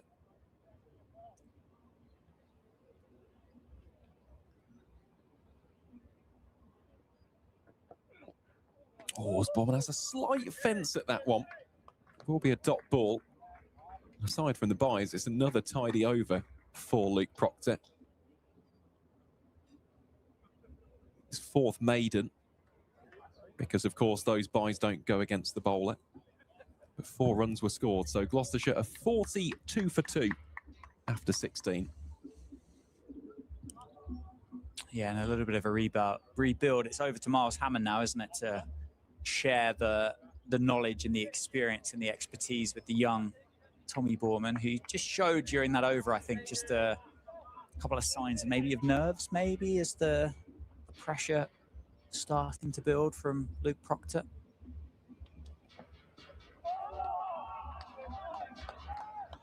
Well judged leave there from Miles Hammond.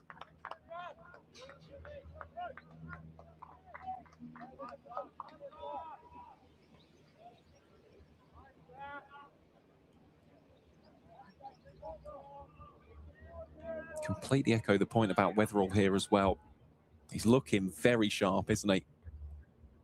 It's not quote-unquote express pace. It's not Sean Tate or Sherb Akhtar. But it's enough. Even there, good lift off the surface. And that's why it's quite a nice tandem having these two, because it's 2 different threats for Gloucestershire to try and negotiate. Yeah, it's a varied attack, isn't it? You've got the left arm of Guthrie, who obviously isn't there at the moment, so that's a natural point of difference. The height of Conway, the slingy, kind of skiddy, strong, quick shoulder of Proctor, and then I guess you're a bit more kind of orthodox seamer here from Weatherall, who looks sharp, which is nice to see.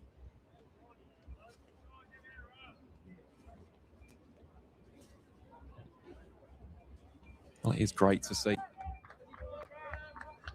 someone who in recent years has honed his skills down in the southwest, ending university in Exeter. Also played club cricket for Exeter CC. Is that one full? Driven, and a good stop there by Safe Saib. Prevents any runs being scored.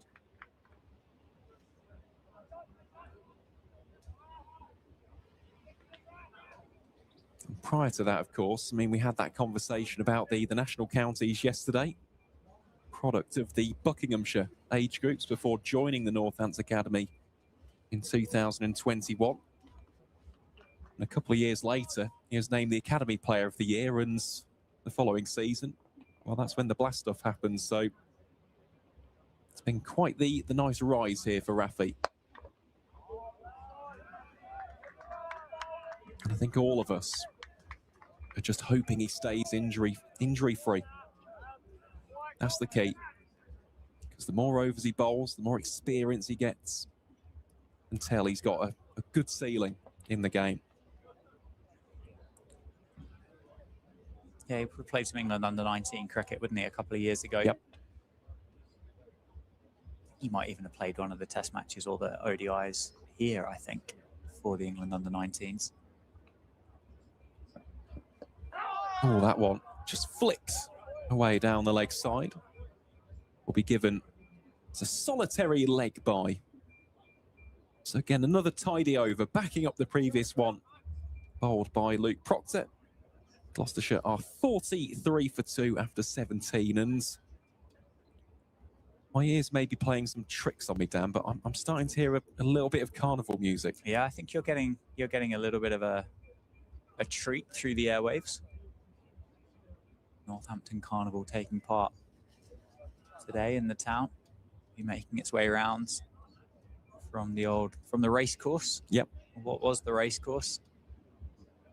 To the town centre and then back out past Abingdon Park, which is just over the set of terraced houses, and then back along behind us here in the Lynn Wilson Centre at the Sidge County Ground as Liam Guthrie comes into the attack. Indeed he does. Currently wicketless, none for 11 from his previous 2 overs. Bowls here. So Miles Hammond, who almost chops on. Goodness me. Well, that would have been quite the return for Liam Guthrie. A real heart-in-mouth moment there for Miles Hammond.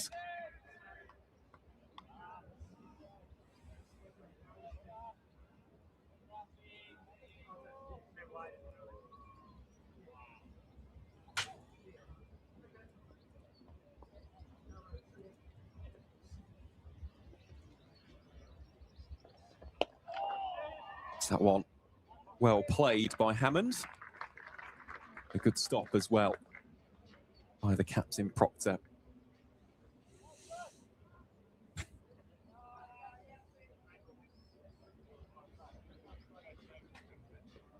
Strike bowler, isn't he, Guthrie?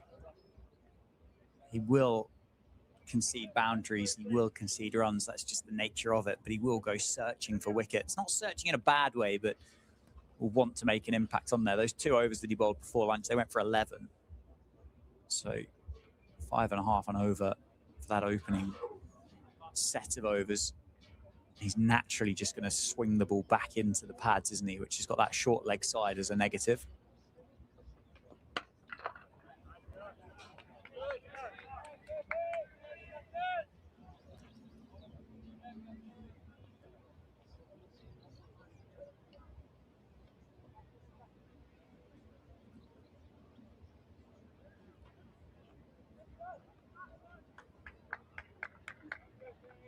Yeah, the 2 slips here for Liam Guthrie. Short mid-wicket, wide mid on, mid off. Fielder at short cover and deep backward point. Sportman tries to get that away through mid-wicket. Well stopped. As for the other pair of fielders, Harry Conway is carving out a familiar figure down by the Jackson Grundy long leg. I think it's James Sales who's down at deep square.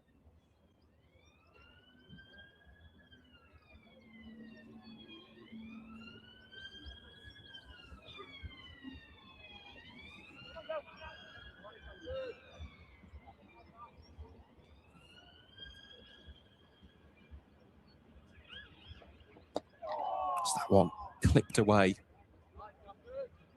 by Borman. Was bat on that, so it will be a single for the 21-year-old.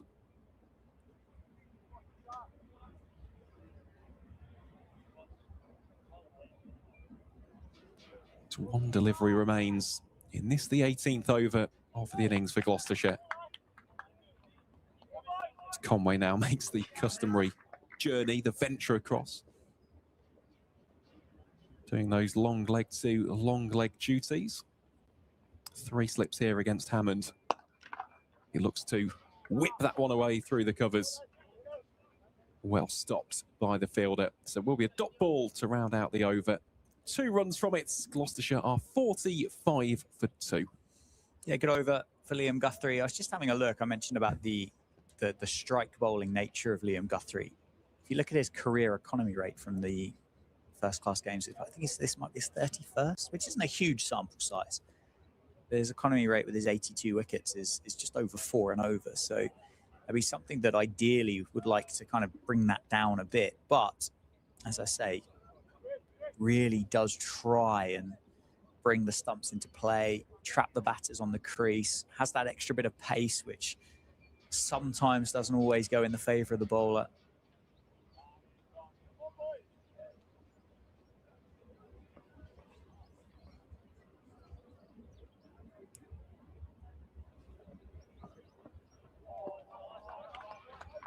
Borman leaves that first one from Weatherall.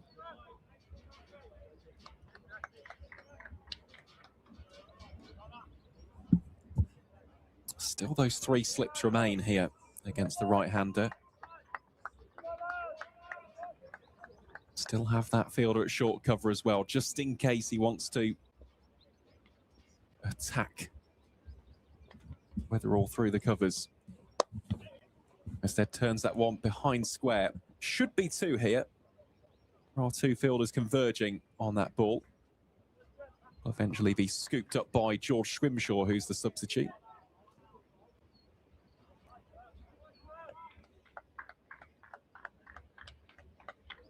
Yeah, I assume that's Guthrie himself, is it? It's just gone off a bit of TLC. Or maybe even he might be there having a chat with the Northamptonshire bowling coach, I think.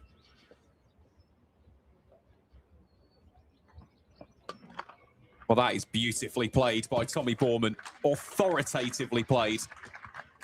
No fielder protecting deep backward point, and he sides it away for 4. Shot of confidence there. Certainly was. 50 up for Gloucestershire as well. It was loose, wasn't it, from Wetherall? He apologised kind of straight away to the slip cordon. He knew the error that he'd made. Short and wide, wasn't it? And Tommy Borman's not going to let that one go by, particularly with the incentive of that short offside boundary. Next one, a lot fuller. Good reply there from the bowler. Yeah, back on the money, and he's bowled well in this spell. That was an anomaly, wasn't it? The ball before. Yeah, an outlier. 100%.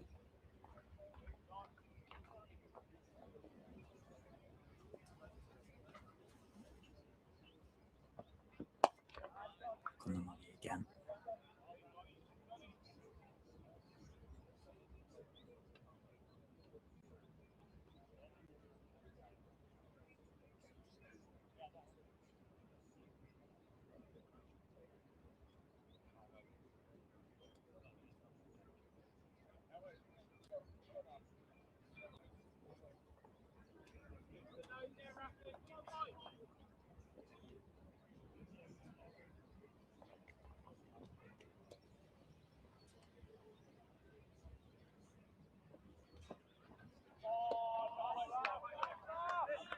That'll be a trio of dot balls to round out over number 19. So Gloucestershire are 51 for 2. There are still a minimum of 53 overs remaining in the day's play. 0 threats of rain here at the Cinch County ground. With regards to the session, 21 overs still remaining, so plenty of cricket still to be played in this session in isolation, as well as Liam Guthrie prepares to bowl the latest over from the David Cape Blend. Yeah, back on the field. Let's see what that conversation was like between Guthrie and Chappell. Up on the balcony, information might have been passed on. It's very full and very straight. Hammond can't get it past.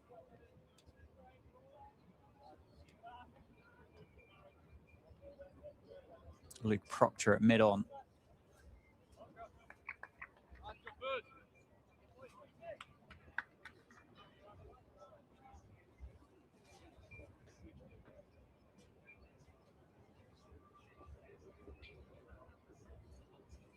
Two slips in the gully in place for Guthrie.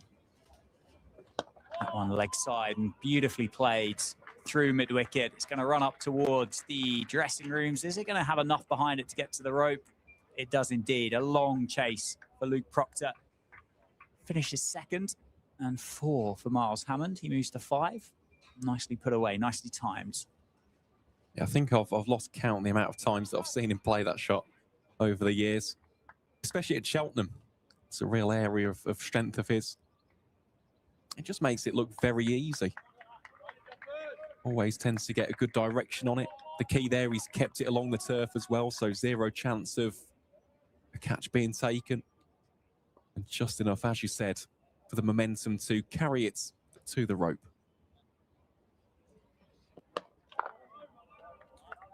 There's a bit of width on the offside that time. Maybe a slight overcorrection by Liam Guthrie.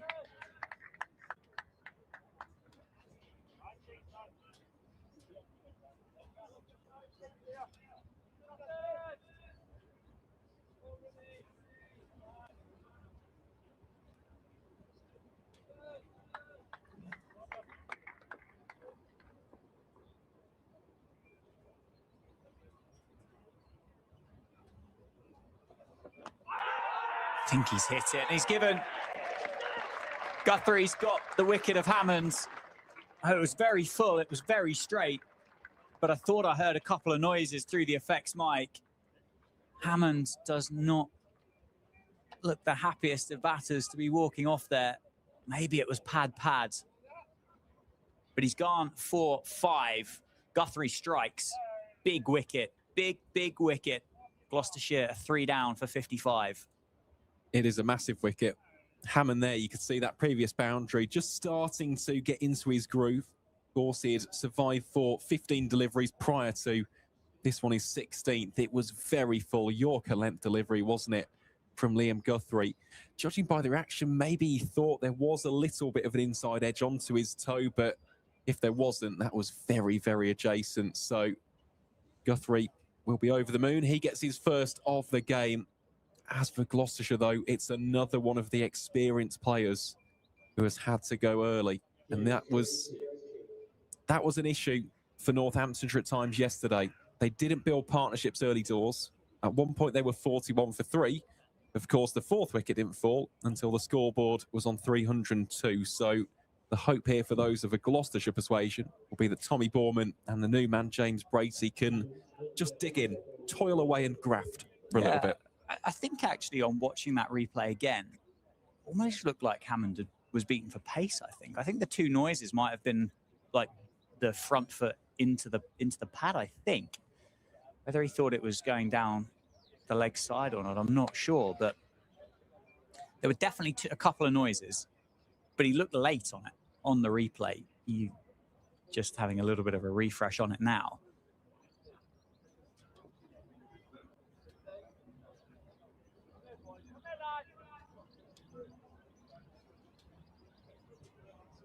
The new batter for Gloucestershire, at number 5, is James Bracey. Joins Tommy Borman in the middle. Borman on 17 himself. 3 slips in place for Guthrie to Bracey.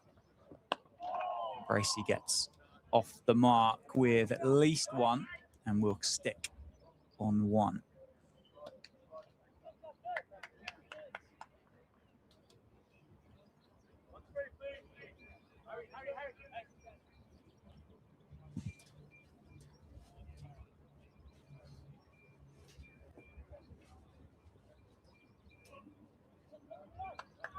Field will spread now a little bit more that Borman is on strike. So just down to the 2 slips. Conway being pushed round to a deep backward point. There's a deep backward square and a fine leg. Very well played and timed by Borman. It will just be a dot ball and it ends a successful over for Northamptonshire, and Liam Guthrie picks up the wicket of Miles Hammond, LBW. And Gloucestershire are 56 for 3 after 20 overs. It's a scorching Yorker, wasn't it, from Guthrie? Laser-like in the way it just thumped in towards the front toes of Miles Hammond. As for Borman, though, he started off, you could tell that there was probably a little bit of nerves. Just given the fact that he's got quite a big job to do here. But since then, I mean, he's played some lovely shots. And the nice thing as well, which is good to see, the bottom hand is starting to come into it a little bit more. You can see he's putting that extra degree of flair on his shots, especially the drives and those out towards point. It's usually a telltale sign from what I've seen in the 2s that he's starting to get into a little bit of a groove. Yeah, which is nice to see, isn't it? Weatherall, 3 catches. Oh, and that's just nibbled a bit off the surface. Bracey's tried to play that into the leg side. I think it's got him on the fingers.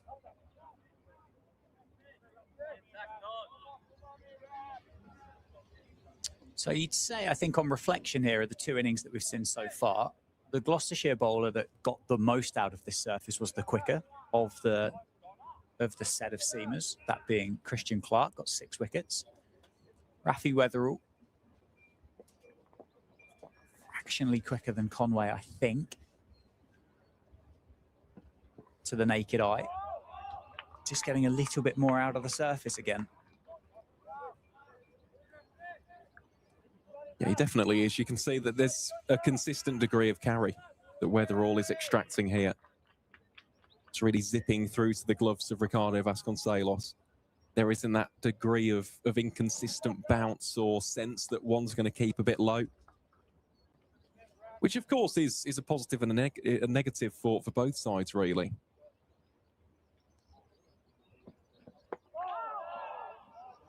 For Northamptonshire, you wouldn't mind the odd one, just skittling a little bit low and skipping off the wicket. Of course, for Gloucestershire, does mean if one just lifts a little bit more, could bring the shoulder of the bat into play.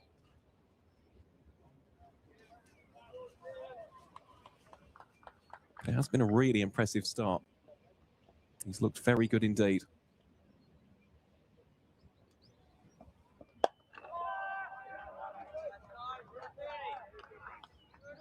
If someone was to bat for time, though, you wouldn't bet against James Bracey. He's certainly an adept customer, isn't he? What's his record like here at the Cinch County Ground over recent years? Have you got that to hand? Or? It's not as strong as Bancroft's, I've got to be honest. Okay.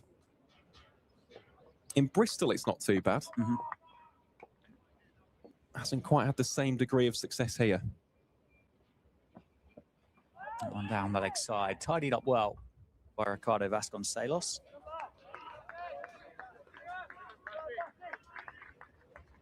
So in the previous 5 meetings between the two sides, Bracey hasn't actually scored a 50.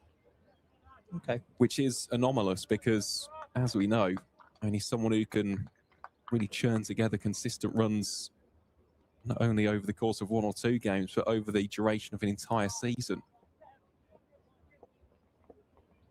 He's had a couple of 40s.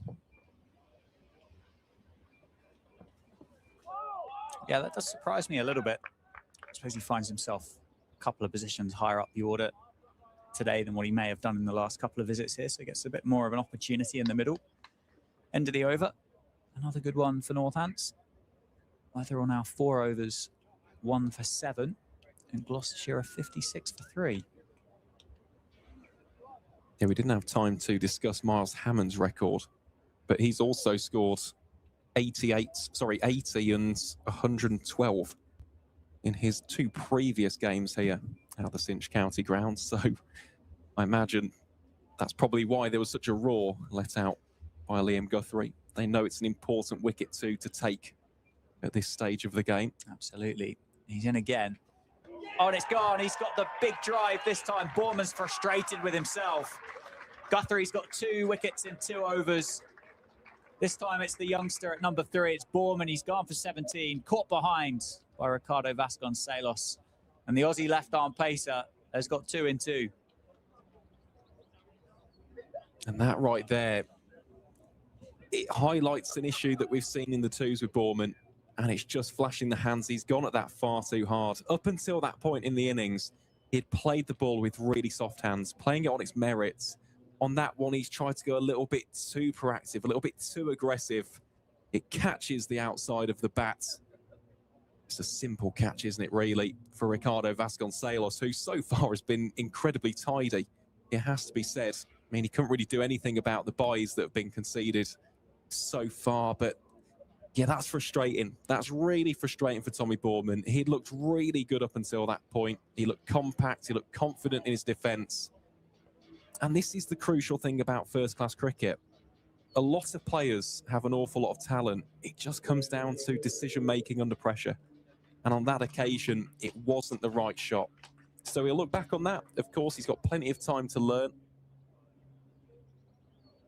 But what was a promising start has now come to an end. It's a culmination. So another wicket falls here for Gloucestershire, and well, 56 for 4.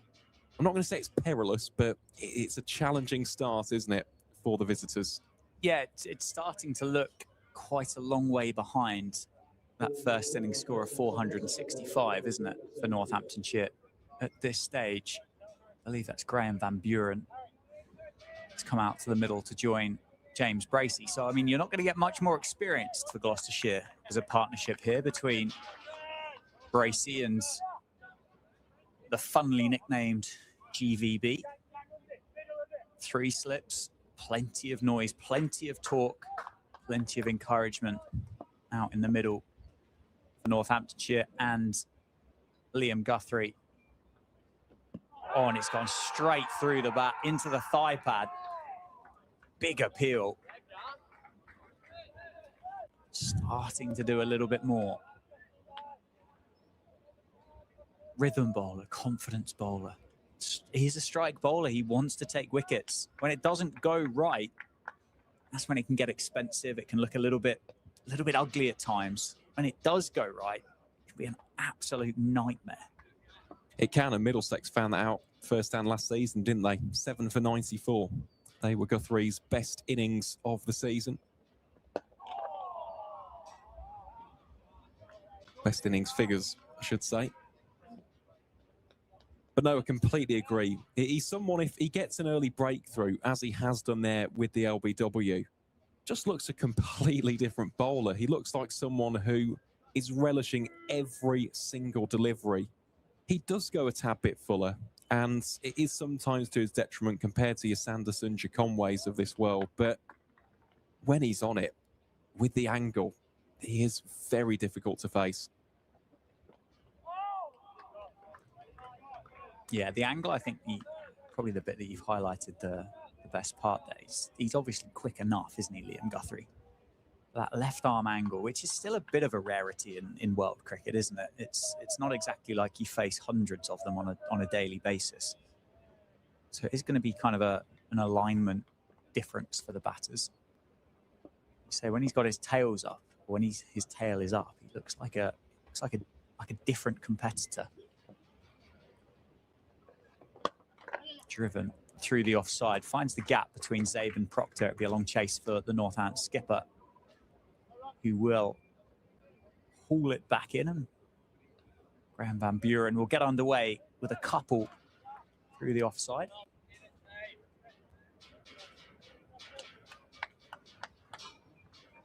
Would you like to know an interesting fact about Graham Van Buren? Oh, would I? So he played club cricket in the Netherlands for 3 years. He played for ACC in Amsterdam before turning out for Enfield, which is in the Lancashire Leagues. It's up towards Accrington way. What does ACC stand for? Is that Amstelveen? Oh, it keeps that fraction low, and Van Buren keeps it out. End of the over, another good one. Another successful one for Guthrie. 58 for 4. It's a brilliant over that, isn't it, from Liam Guthrie? 1 for 7 for Weatherall and 2 for 20 for Liam Guthrie. I mean, in a game where Ben Sanderson is being rested, I'll tell you what, the Northants bowlers have certainly not let it impact them, have they? Yeah, they're backing him up well. It will be Weatherall again. Ben Sanderson will be enjoying this sunny Saturday somewhere, won't he? With his feet up, relaxing after a successful first half of the Blast campaign. And definitely enjoying the work of Rafi Weatherall in particular, who he would have been working pretty hard with during the off-season to share the knowledge and the insights that he's got. Coaching is something that Ben Sanderson would like to move into as his career develops.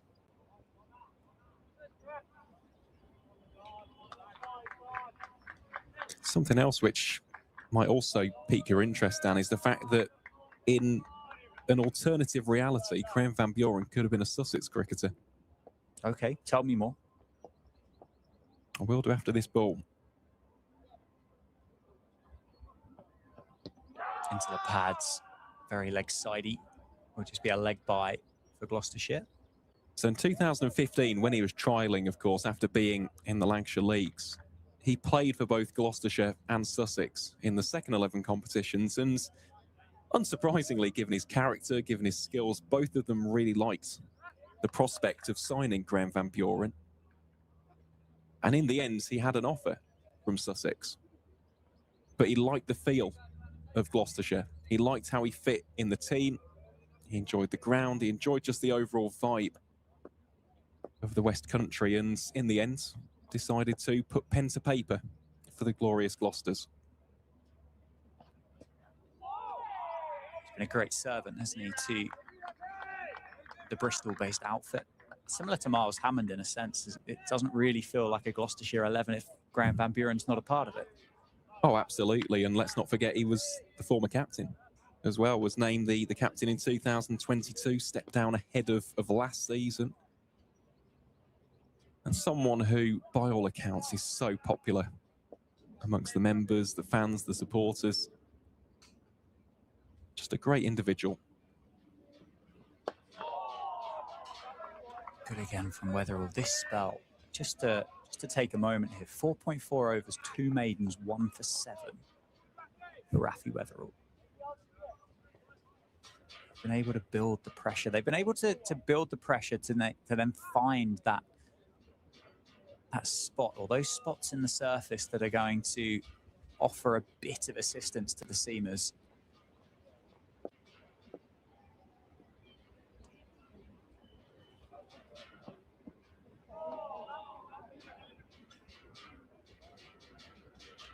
It's going to be a little bit untidy from the Northant slipcord, and it's going to be a bye. That's all you really want from Ricardo Vasconcelos this week, isn't it? You're not looking for exceptional, you're looking for tidy. That one has kept a little bit low on him. Just an interesting bit of news to keep you up to date with.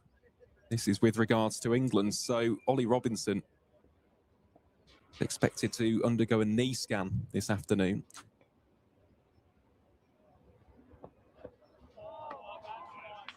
So as a precaution, Henry Crocombe has been called up to the England Test squad for the second game against New Zealand. Okay, interesting. Well, that makes everything slightly more interesting to keep an eye on, doesn't it? Henry Crocombe, they're playing Glamorgan, aren't they, at the moment? He's had a brilliant start to the summer for Sussex. That game, opening game at Leicestershire, was absolutely superb.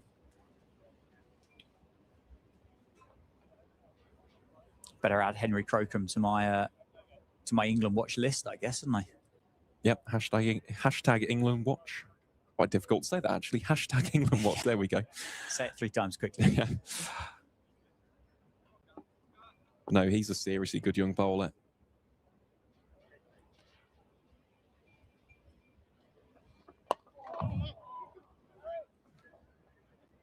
Call of 2. Van Buren will take the second. It's Conway. That's the fielding. Very well run for the pair in the middle. Van Buren scampers through. Certainly does. You'd say, I mean, I hope obviously whatever injury this is for Ollie Robinson, it's not particularly serious, but if it's a precautionary scan that requires a call up for Henry Crocombe, kind of read between the lines and think that it's a scan that they kind of already know that the answer's not going to be great.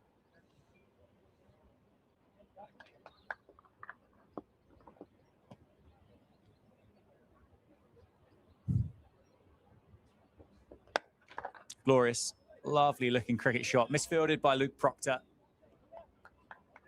Feels like that shot deserved more than a dot ball anyway. Oh, it did. Made a proper crack off the bat, didn't it? Van Buren puts Bracey back onto strike.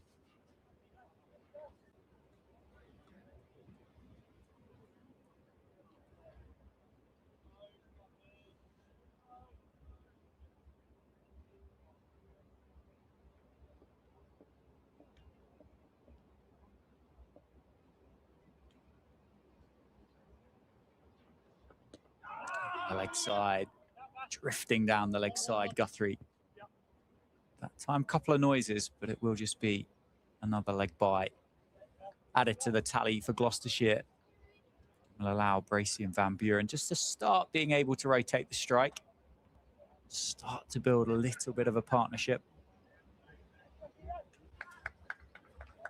Yeah, for those who are maybe tuning in and might be a little bit newer to cricket, you can always tell it's going to be a leg bye because the umpire preemptively sticks their arm out before making the signal. Short ball pulled away. Bit of a drag down. Not the greatest delivery from Guthrie in the spell. And Van Buren is only going to put that into the boundary boards for 4.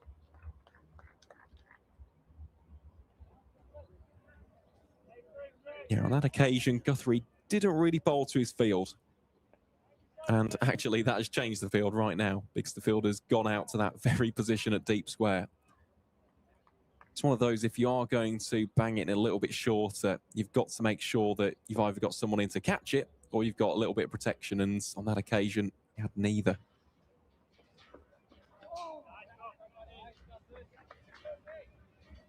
Good reply from Liam Guthrie. This is getting towards the end of his 4th over in the spell. So the ball before just felt a little bit tired, didn't it? I think a little bit of a drag down from Liam Guthrie. Probably about getting towards time that we give you a little bit of an update from the other championship fixtures that are going on around the country and keep you up to date with those cricketers that could be playing for England next week as Guthrie concedes a quick single to end the over. So 24 overs have been bowled in this Gloucestershire first innings. They are currently 69 for 4. Should we start in Division 2? Yeah. Start in Division 2. Why not? Blackpool. Game moving very quickly. Kent have a lead of 161 runs against Lancashire. Kent are 70 for 2 at the moment, having bowled Lancashire out earlier today for 87. At New Road, Middlesex are playing Worcestershire, and Worcestershire are currently 98 for 5. Response to Middlesex's 339 all out, and it's the evergreen Toby Rowland-Jones with 4 for 29 on the scorecard.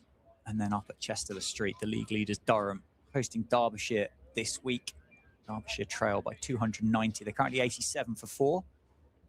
Caleb Jewell and Martin Anderson in the middle, and it's a pair of wickets for both Ben Rain and Matty Potts for Durham, the league leaders, as Harry Conway returns to the attack. So Rafi Weatherall, 5 overs, 3 maidens, 1 for 7, replaced by the Northamptonshire Aussie overseas and opening bowler Harry Conway.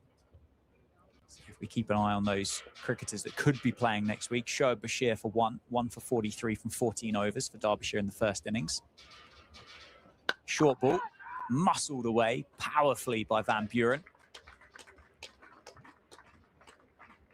Good on the pull, Graham Van Buren.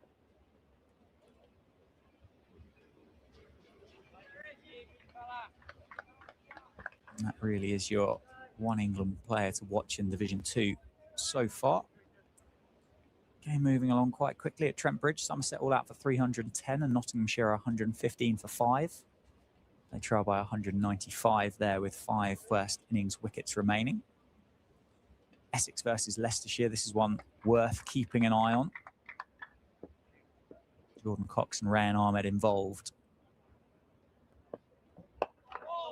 Leicestershire are 57 for 3 after Essex were bowled out for 401. We've spoken plenty about the exploits of Jordan Cox and Rayan Ahmed with the ball. Rayan Ahmed batted 3, scored 5 off 6 deliveries before he was trapped LBW by Shane Snater.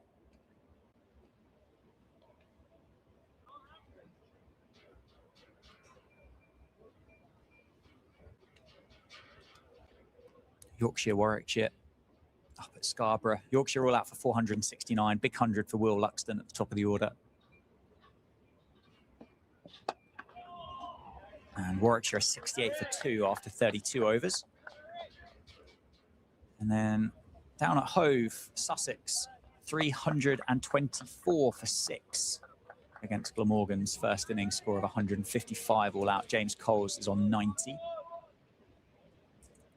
Just to update those figures for Henry Crocombe since his call-up for that England squad. That first innings of 155 all out. He bowled 12 overs, 1 maiden, 2 for 41.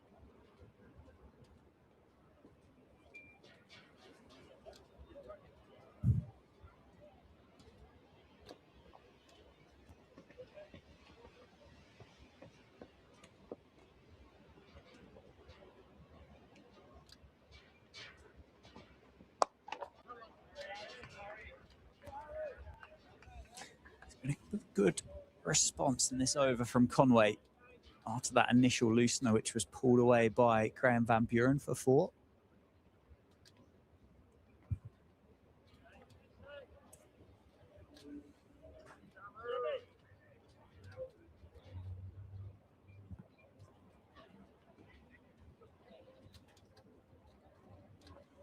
Still the 3 slips in place. George Scrimshaw has just been stationed out at deep square leg as Conway concludes his first over back. It is outside the off stump. Nice carry, nice pace to end the over. 25 overs now have been bowled in this innings for Gloucestershire. And the visitors find themselves 73 for 4.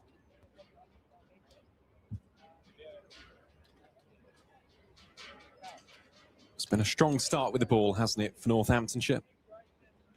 Every single bowler has done a fine job so far. Of course, Conway looking for that first wicket, but even so, he's been relatively economic, as we'll see James Sales come on to bowl his first over of the game. He comes into this encounter off the back of some electrifying form in the Vitality T20 Blast. The joint leading wicket taker in the competition alongside a certain Duan Janssen of Gloucestershire. Now, in that competition, something that self and Dan spoke with former Northamptonshire assistant coach Phil Rowe about, there was a technical adjustment with his bowling style. In the shorter format, went a little bit more round arm, slingier, looking to increase the pace on the ball itself. Here he is then against Bracey and starts off with a dot.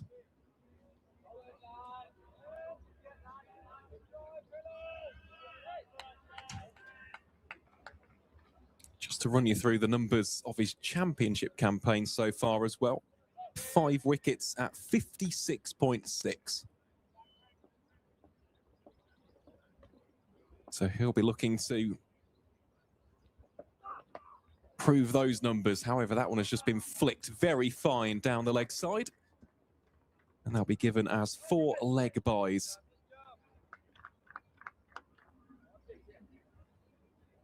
So Bracey remains on 1, but Gloucestershire 2 gets an additional quartet of runs to add to the tally. The visitors now 77 for 4. A response to Northamptonshire's first innings total of 465. How does Sales respond after that one? Well, he gets Bracey on the defence.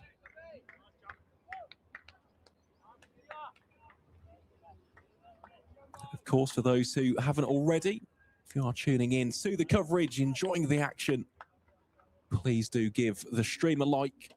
Feel free to subscribe to the Northamptonshire County Cricket Club YouTube channel as well. Of course, myself and Dan will be here for every single delivery of this game.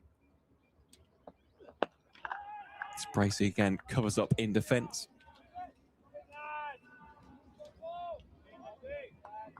We sincerely hope that you're enjoying the action. Whether that's from a Northamptonshire persuasion, a Gloucestershire persuasion, maybe you're tuning in as a neutral. It really is wonderful to see the return of this historic competition in all of its glory.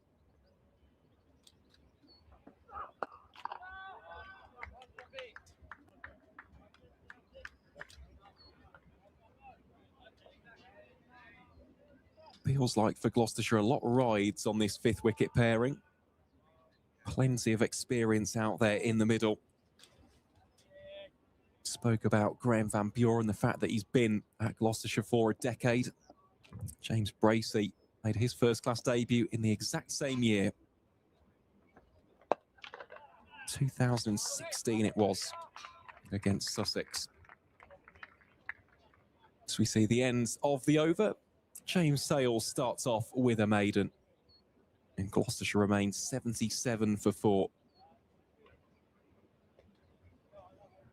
Since then, he's got a double 100 to his name, that being 207 not out against Leicestershire.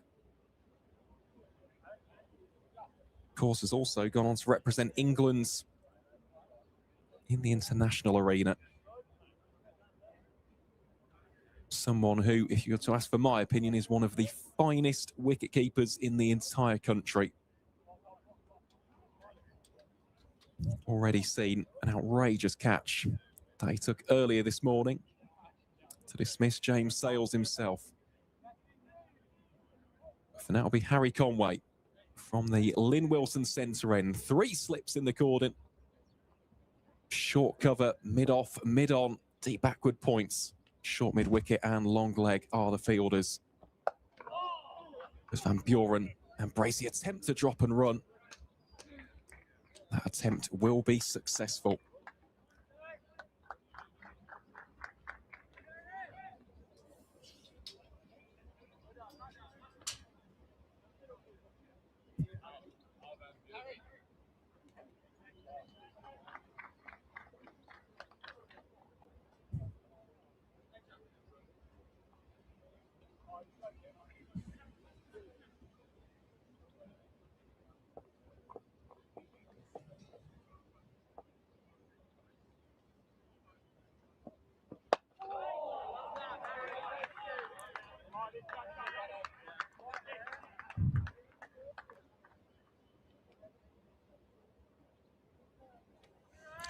Feels like a massive partnership list, doesn't it, for both counties? Obvious reasons for Gloucestershire. They find themselves well behind Northamptonshire in the first innings. Northamptonshire will be thinking, well, 5 down, maybe 6 at tea. They're going to be well in ascendancy.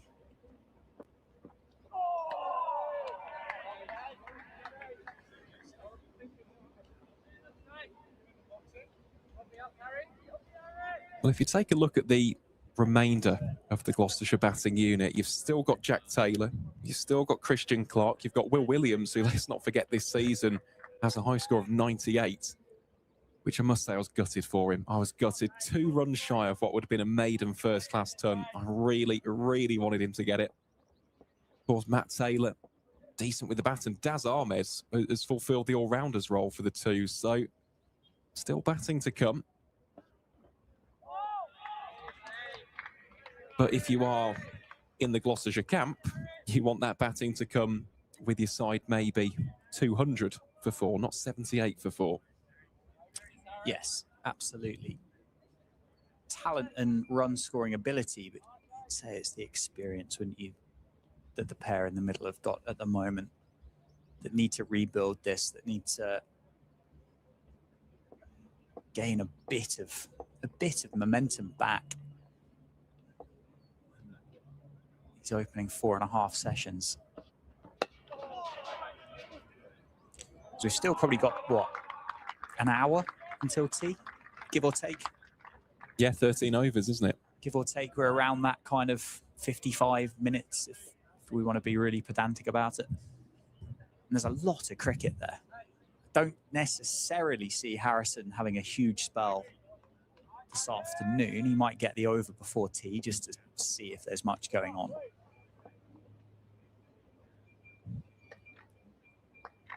They're going to be able to rotate Conway, Guthrie, Weatherall, Proctor, Sales.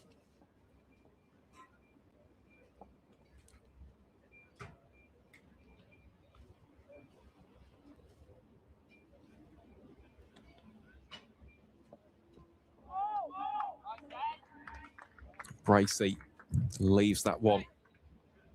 So that will be a dot ball to finish up the latest over. 27 have gone in this Gloucestershire's first innings. The visiting side are 78 for 4. They still trail by 387 runs.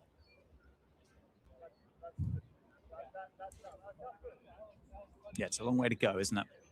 It is a long way to go. And to think the start that Gloucestershire had in that first innings, was it 3 down for about 30? So was it exactly 3 for 30, looking at your notes?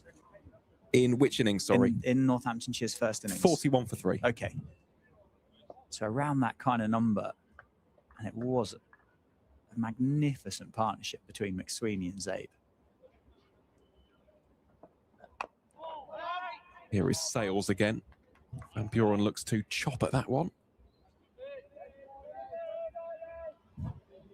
Well, it was ludicrously good, wasn't it? 261, a club record in encounters between these two sides in the Rothesay County Championship. Surpassing a record set by Mushtaq Mohammed and Peter Willey, who were actually in attendance at the former Players' Day yesterday, so that was rather fitting.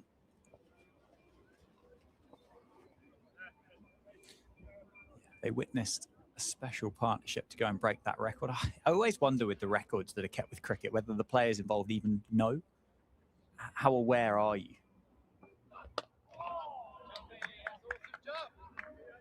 I think for those who are involved in lower order ones, that they'll remember. Yeah. 100%. If you've had a record 10th wicket partnership. Yes, yeah, you can dine out on that for years, can't you? Yeah. Do you remember the time? Those kind of stories, isn't it?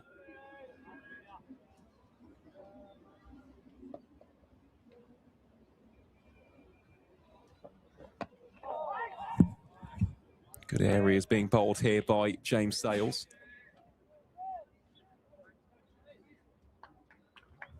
Looking at the field here, Conway's at deep backward point. He's got a long leg in play. We're also seeing in the slip cordon, Calvin Harrison beginning to get a little bit loose.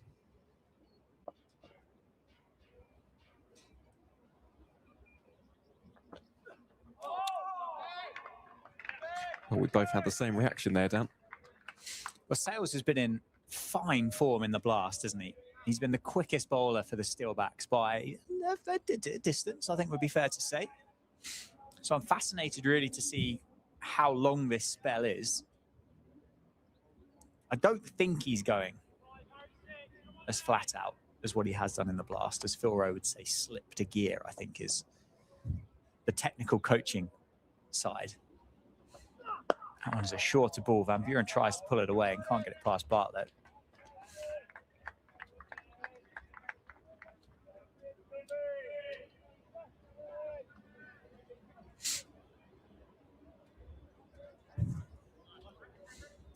Maybe we will see a bit of a longer spell from Calvin Harrison this afternoon, but I thought with the way the ball's behaving at the minute, you'd keep going with the seamers.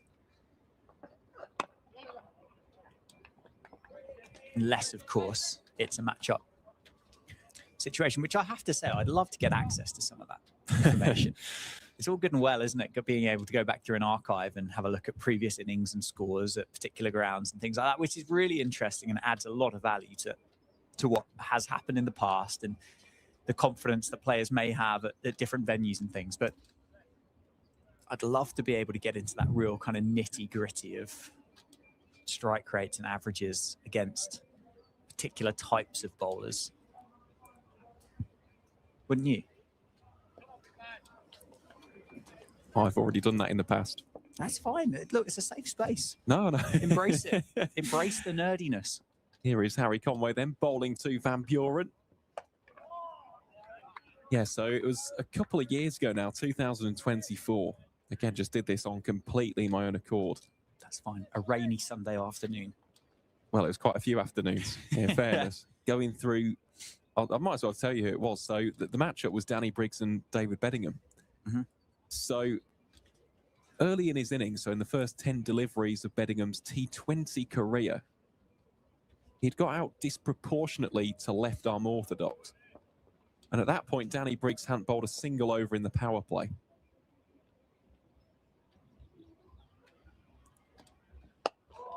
So that one is pushed forward for no run by Van Buren.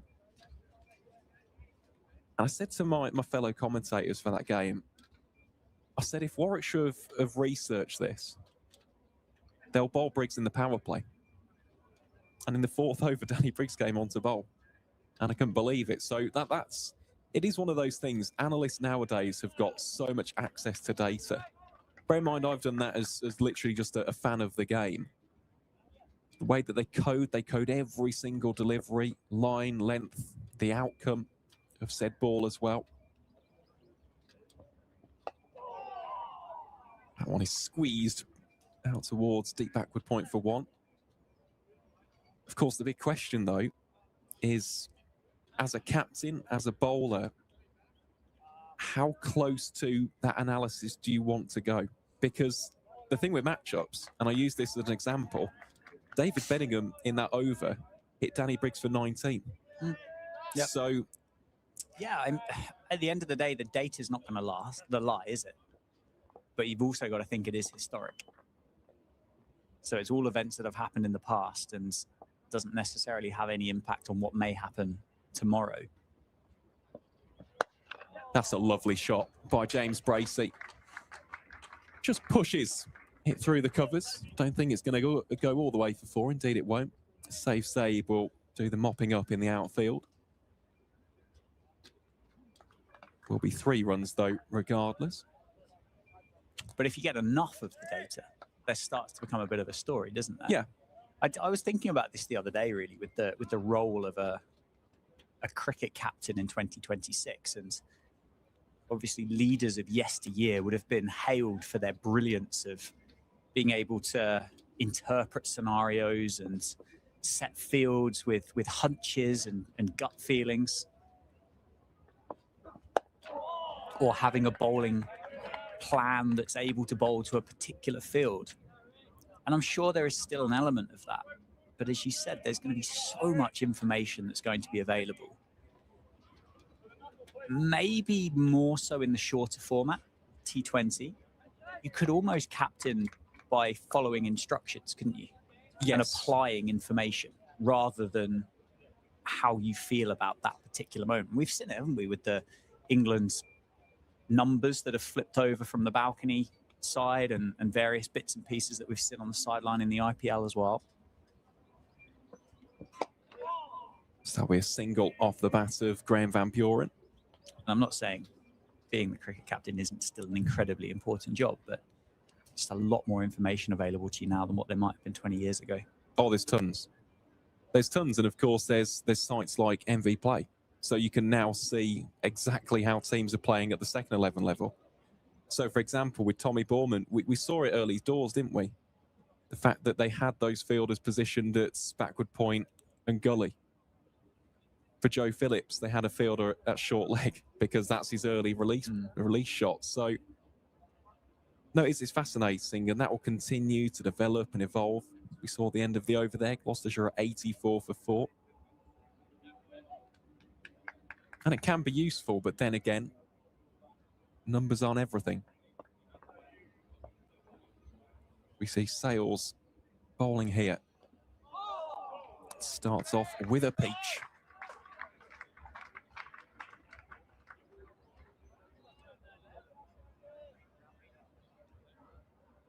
The other thing, of course, and I say this as a statistician, not only in cricket, but in other sports as well, sometimes numbers can be misleading. Oh, you can get blinded by them, of course. You can definitely use too much of them. And as I said, like it's all historic at the end of the day, isn't it? It's not necessarily going to predict what happens tomorrow. That's beautifully played by Van Buren. Just leans back and chops it down to deep third for 1.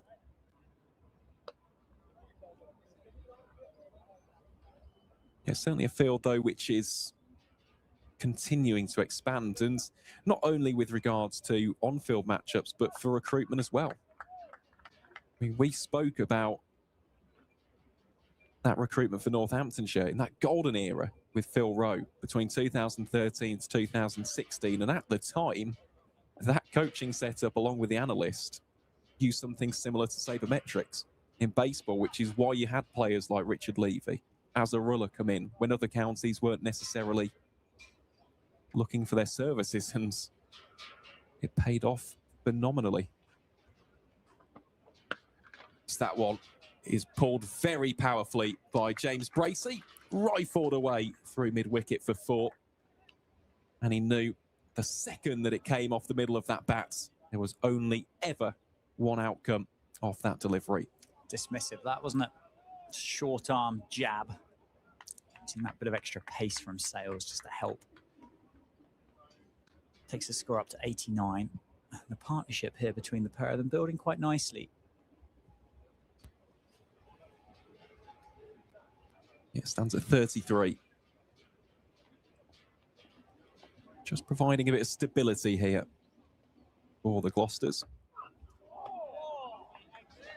That one left well alone by Bracey. Yeah, it's really interesting. Especially with recruitment.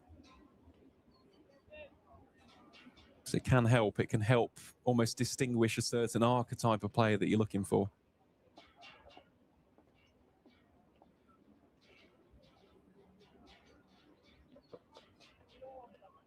Bracey decides to not offer any shot to that short ball. The field is set up for the short delivery. Harry Conway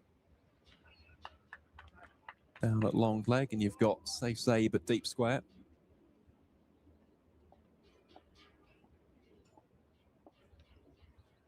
Fielder at deep backward point as well.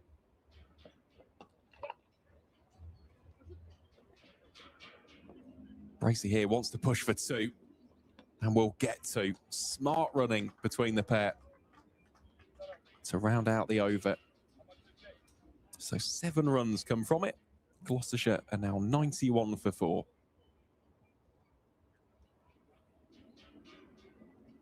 You kind of wonder with James Sales' workload, don't you, where for the last 6 weeks, oh, sorry, not 6 weeks, the last 3 or 4 weeks, he's bowled 1 over spells, 2 over spells. Maybe 1 more, 4 overs. Last one, potentially kind of quick as you can. But as we said earlier, Luke Proctor's just spoiled for choice, really, in this 11. There aren't many out there, if any, thinking about this. And I do think, now I'm thinking about it more, every one of the Northamptonshire 11, including Ricardo Vasconcelos, have overs under the belt in first-class cricket. I'm pretty sure.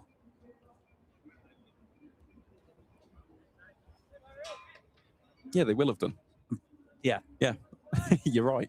So it extended past the 7 that we spoke about. All of them, absolutely all of them, will have bowled in recent years, obviously, in first-class cricket.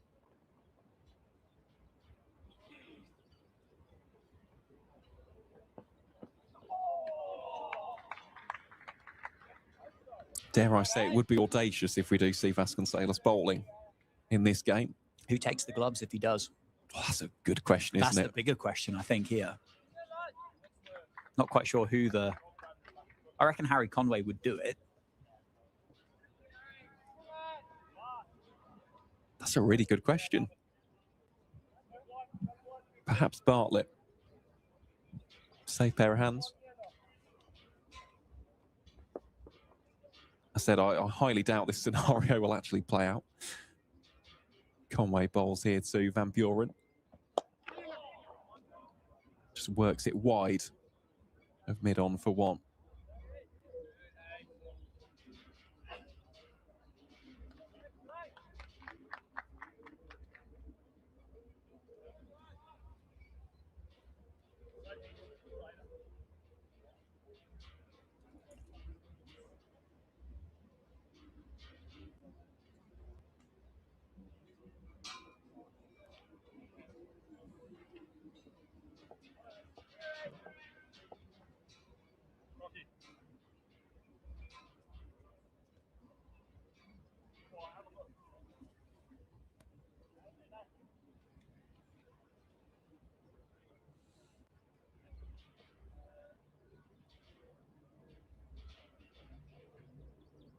So Luke Proctor here just asking the question of the umpires just to check the ball. Yeah, I think it was Luke Proctor in conversation with Harry Conway. Obviously, Conway's midway through this over. I think Luke Proctor was kind of saying, what do you reckon? You heard the Australian Conway just shout back, well, have a look. And I think it was quite a cursory look, wasn't it, between the two umpires? I'm not even convinced I saw them get the the rings out in that occasion. Just a check by eye.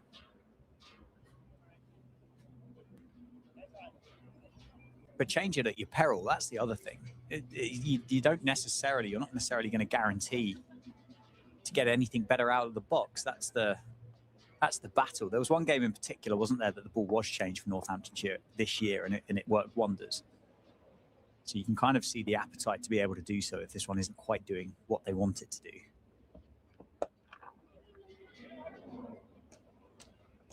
Sharp single there between Bracey and Van Buren. Was that the Worcestershire game? I believe it was, wasn't it? Sanderson in particular just went on a purple patch. Yep. That second innings, wasn't it, that just got dismantled incredibly quickly.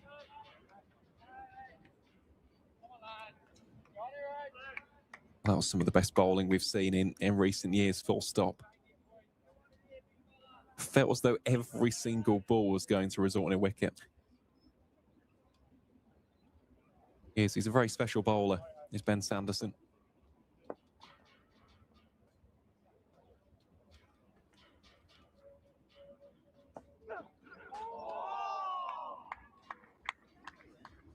Van Buren's leave there. Just drawing a reaction from the fielders in the slip cordon.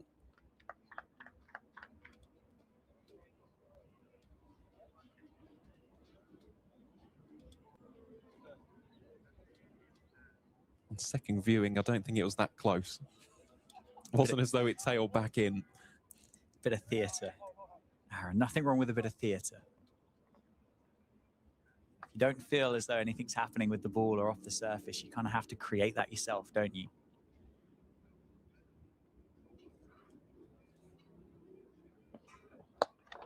That one very full.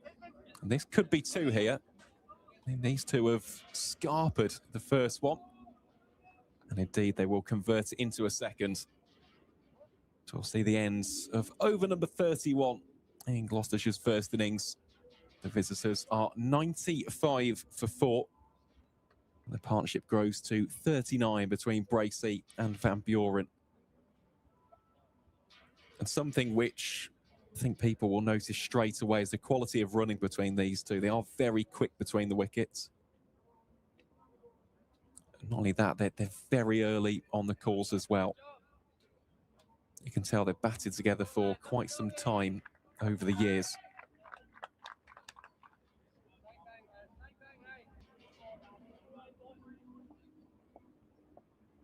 So we see a return of James Sales. Oh, Bracey thinks about playing the shot. Wisely decides to not throw the bat at it.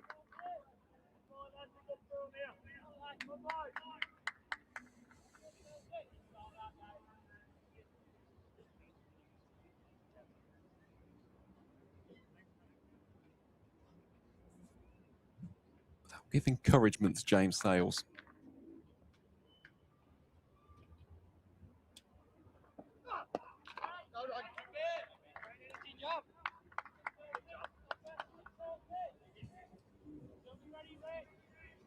My next question for you, Dan. We've seen Calvin Harrison going through a few stretches now and again. It's not been anything too vigorous as of yet. I mean, would it be a case of giving him an over or two before the interval, or how do you see it? How do you utilise the leg spinner in this instance? I think you'd want to have a look before the break. I mean, the partnership now is not only growing with runs, but also growing with time in the middle. And they've been tested so far with right arm over, haven't they? With a little bit of Liam Guthrie at the back end of that spell. So it would be a different look. It would provide a bit of variation. It would create a difference in timing for the two batters. That one's short and Paul behind square for 1 run. The thing that trying to work out is what end you bowl Calvin Harrison from. Because you've got one side of the ground that's very short this week. However, if you were to bowl from the David Capel ends, you've got footholes from Harry Conway. You've got footholes from Christian Clark. But mentioning those footholds from this distance, you can't really see much wear on the surface anyway. So it's not exactly like either end are blessed with options for Harrison to bowl into. I mean, if you look down the camera from this end, you've got a bit of a patch there outside the leg stump of Graham Van Buren, haven't you? That's obviously not going to be hugely helpful to the leg spinner in this instance, but it doesn't look like there's much to bowl into at the other end at all.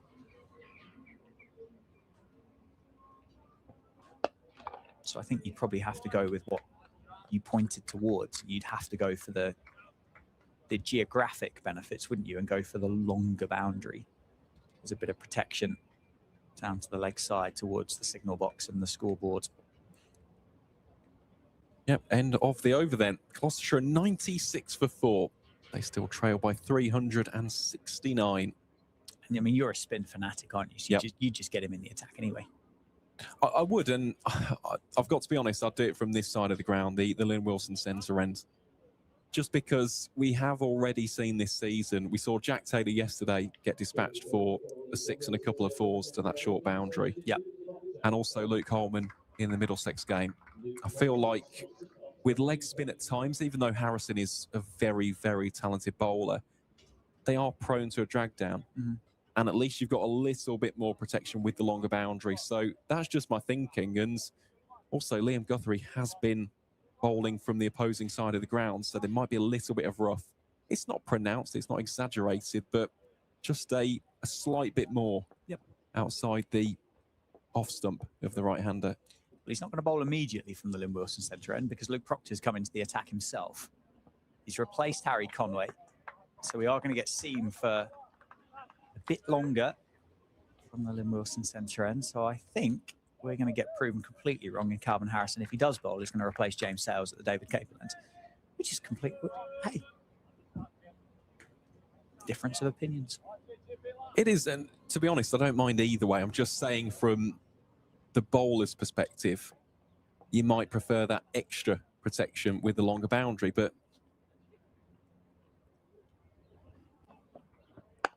back foot cut away by Bracey, and that's going to be 4. He's timed that really well through the offside.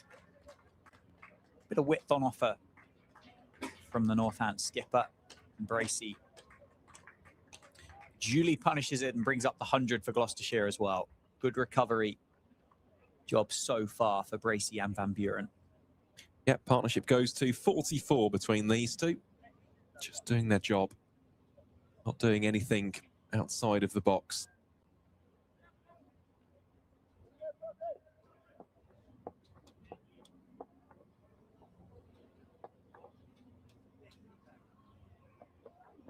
Back on the money, straighter. Oh, Aaron Bars is, you've had a thought, an epiphany. A little bit of one. Because it's the left-hand, right-hand combination. So actually there to James Bracey. Bracey, of the two, is the strong on the sweep. So maybe it's actually to provide a bit of extra protection down towards deep backward or fine leg.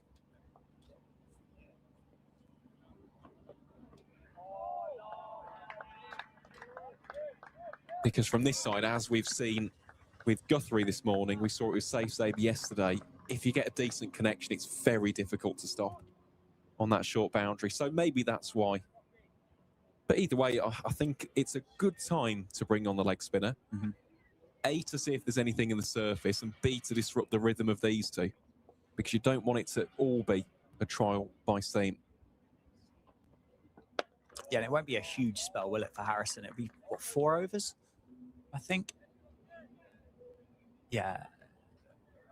4 or 5 overs, won't it? Because there'll be 39 remaining at the end of this over, so we'll have 7 to go until that break. So it'll be a 4 over spell from Harrison, the leg spinner, to take us through to tea from the David Capel end. And then 5 from Proctor. Unless, of course, he sees it any differently to replace himself from the Lynn Wilson centre ends beneath us. So that tea break will be taken with a minimum of 32 overs remaining in the day's play. We've got 39 at the moment. So 33 overs come to the end of the innings. 100 up for Gloucestershire, 100 for 4. Van Buren on 22 and Bracey on 16.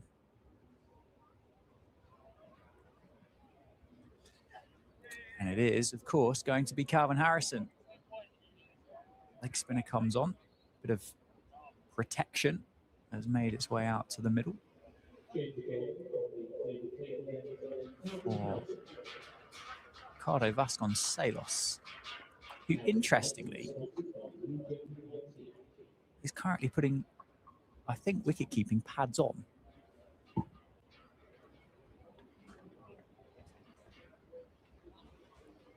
It's going to be a test, isn't it, for Vasco?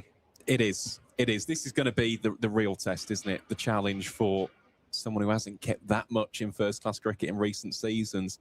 Just an update from Chester Street. Derbyshire 112 for 9 in response to Durham's 377 all out. Who's done the damage there?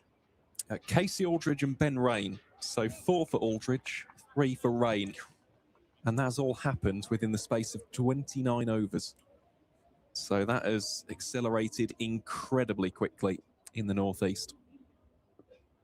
Yeah, Durham, before the game, weren't they? They were 20 points clear at the top of the table, ahead of Northamptonshire.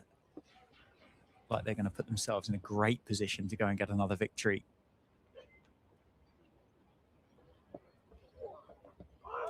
It's a good start for Calvin Harrison into the pads of Van Buren. Ben Rain's having a fantastic season, isn't he? Casey Aldridge, I mean, could he have been in a conversation for that second test next week? Genuine all-round cricketer. Van Buren looks for 2, will just be 1.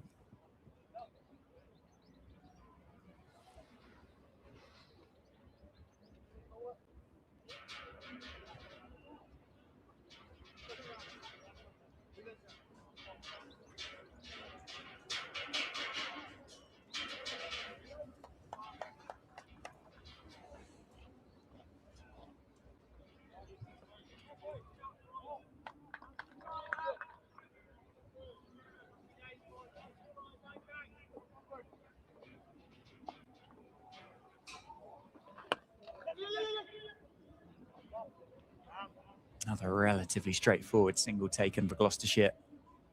Just dropped into the offside.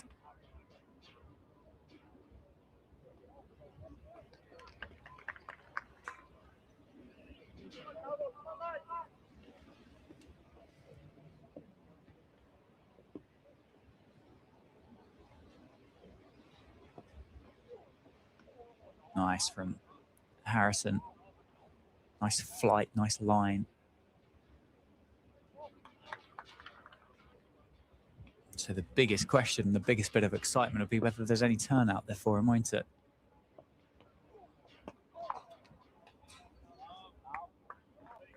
Gentle stock leg break, I think would be fair to say. The game's still early, isn't it? Pitch has still got time to develop. Fuller, well played. But he can still have an important role to play, can't he? He can still build the pressure up, allow Luke Proctor to rotate the seamers from the Lynn Wilson centre end. End of the over, just 2 runs from it, 102 for 4.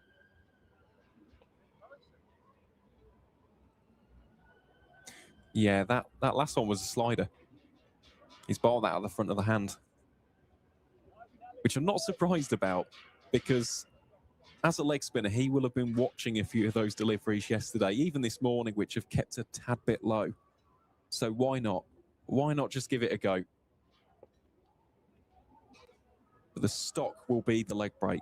He'll be looking to see if he can extract a little bit of turn, a little bit of extra spin off the surface. If not, he's got the top spinner as well. The googly for Harrison is a little bit of the surprise ball, as opposed to the regular. But it'll be a combination of those 3. You'll see the leg break the vast majority of the time. The top spinner, which is similar to the leg break, it's just a change in the seam presentation. And then you've got the front of the hand, which is the slider, which you're aiming to just kiss off the surface.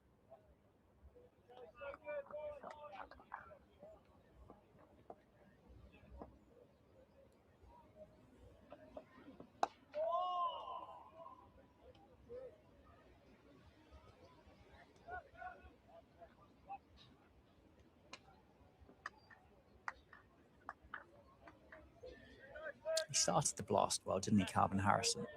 With the ball. Had a couple of good performances. Derbyshire are all out for 118. Casey Aldridge has got a fifer.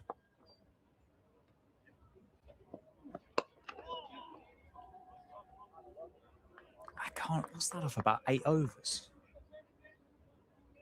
For Aldridge, Yeah. 5.4. Holy moly. So who's he picked up in the 5 then? Well, I can tell you, he's got Caleb Jewell, Martin Anderson, Brooke Guest, Nick Potts, and Ben Aitchison. Wow. That is the quintet. And for those unaware, Northamptonshire's next opponent in the county championship is Durham at the Riverside. Top of the table clash as it stands in Division 2, isn't it? I think anybody that goes to play Durham this year will be a really good measure to find out where they actually are. Durham, I think, would be fair to say, probably the favourites at the start of the year to win Division 2 and regain promotion back to Division 1 of the county championship. Northamptonshire haven't played Durham yet. I don't know whether any of the other counties haven't yet welcomed or travelled up to the northeast for the championship or not. Obviously had that fantastic result against Lancashire, didn't they? And they look like they're setting themselves up very well to go and get the victory against Derbyshire as well. I mean, what they must have a pretty healthy lead there as well, towards over 200? 259. Yeah. Bat again or follow on? Oh, that's the big question, isn't it? Probably bat again with the weather forecast, I think.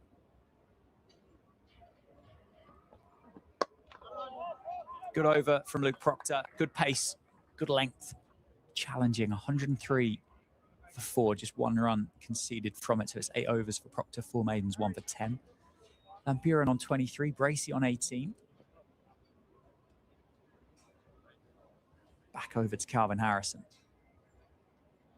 Don't necessarily think you want to be too expectful here for the leg spinner, do you? You don't want to expect wonders and miracles on day 2 here in Gloucestershire's first innings, but I think you're looking for control. You're looking for consistency. Don't necessarily just want that stereotypical 1 drag down and over, which gets put away for 4.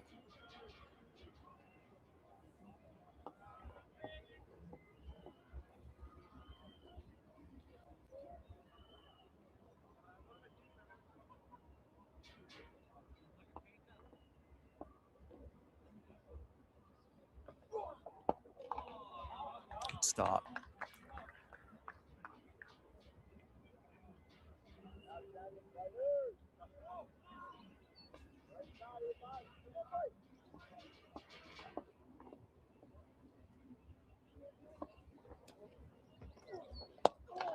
Oh, it's a half attempted stop at cover. There was a bit of width on offer. It wasn't terrible delivery from Calvin Harrison, but it was kind of stroked away, wasn't it, with the hands by Bracey through the offside and beats the dive. Just one fielder really protecting that short offside. Yeah, that delivery was just a tad bit full as the 50 partnership is brought up between Bracey and Van Buren. It's a bit shorter. Maybe compensating from the ball before, and they take the single to Harry Conway, who's on the 45.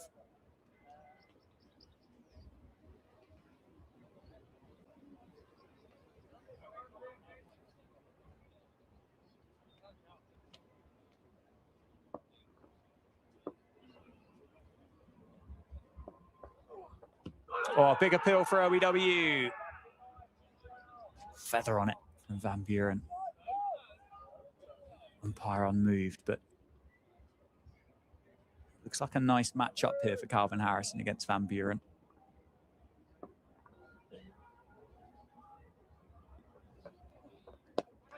He gets that just past safe save at short leg.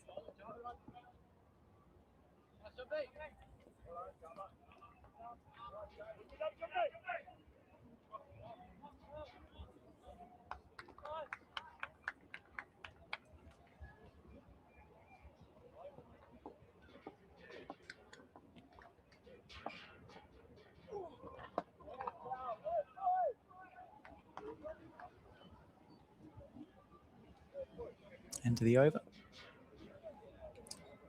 109 for 4. Harrison then conceding 8 from those opening 2 overs. Tell you what, the one person I wouldn't mind bowling the last one before tea would be Safe Sabe. And he's got those fielding pads on at the moment, so it's not going to be a quick turnaround, is it? But he's got a knack of picking up wickets.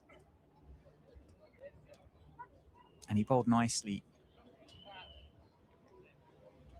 during the blast at times as well.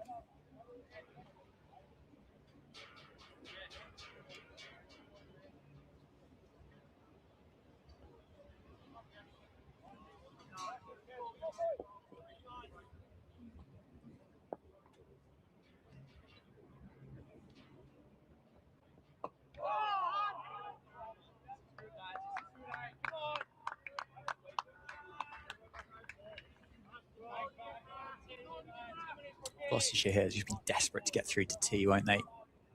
4 overs to go until that break in play. Partnership over 50 now for the pair of them, which has been excellent. Well worked, well deserved as well. Been very watchful. The experienced pair in the middle. Say Jack Taylor, Christian Clark, Matt Taylor, Will Williams, Daz Ahmed to come. And as you mentioned, doing that all-rounder role for the second 11. So of Daz Ahmed at number 11, it's a long batting lineup this week for Gloucestershire.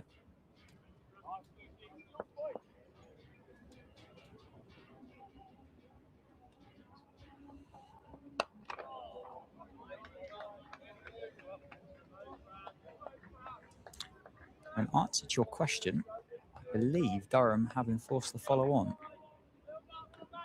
against Derbyshire with a lead of 259. So Derbyshire will head back out to bat. I suppose that first innings for Derbyshire was what, worth? How many overs was it worth? 30. So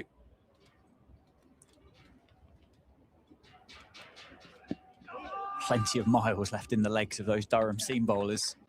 And they want to get back out there again. Like Duane Olivier only bowled 4 overs in the spell. Casey Aldridge, as we just found out, bowled 5.5 himself.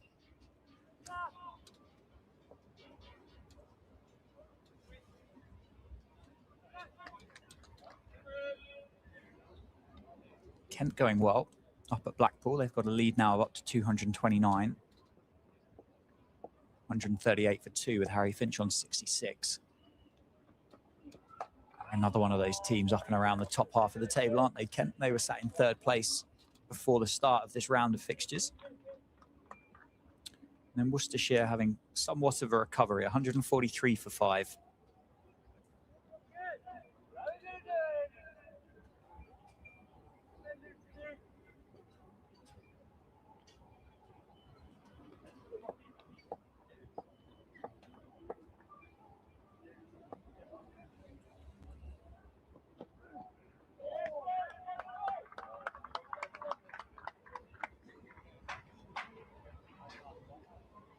End of the over, another dot ball to finish.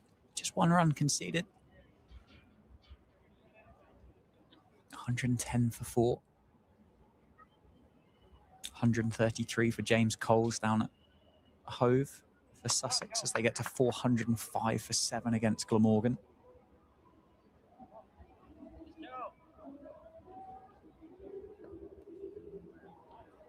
He's another cricketer whose stocks have risen rapidly in recent seasons.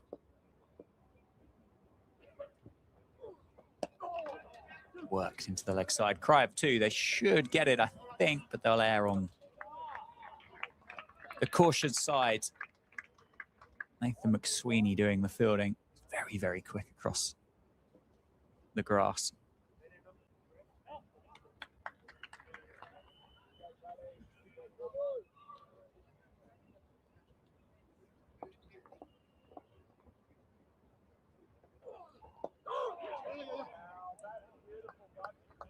Gets past Safe Save at short leg, and Conway offering encouragement to Calvin Harrison.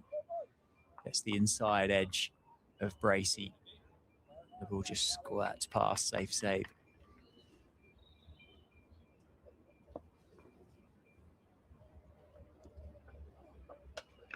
Shorter ball. Cut away off the back foot. So runs slightly easier to come by here against Calvin Harrison.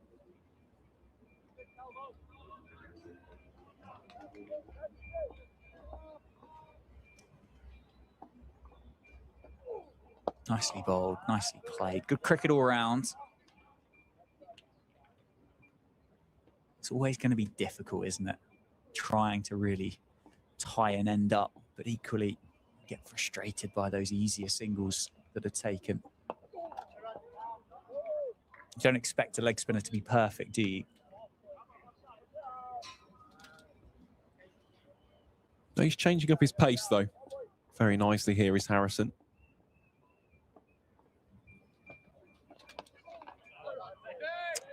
And it's 3 singles to start the over and 3 dot balls to end it.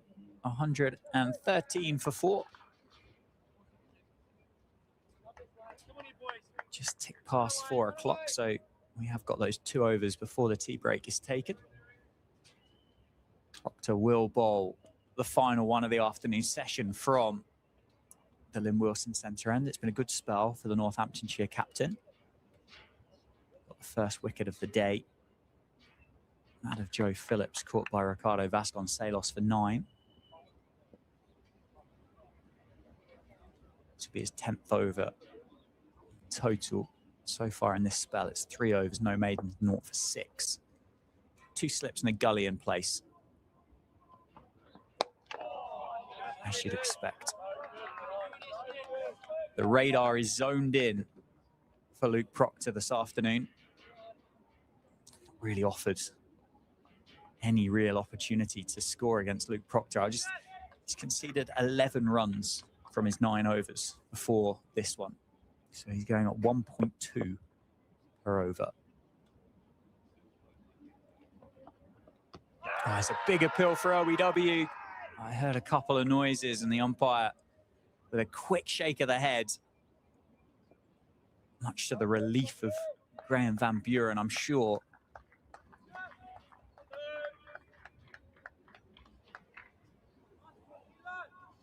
Inside edge back into the pad of the Gloucestershire all-rounder.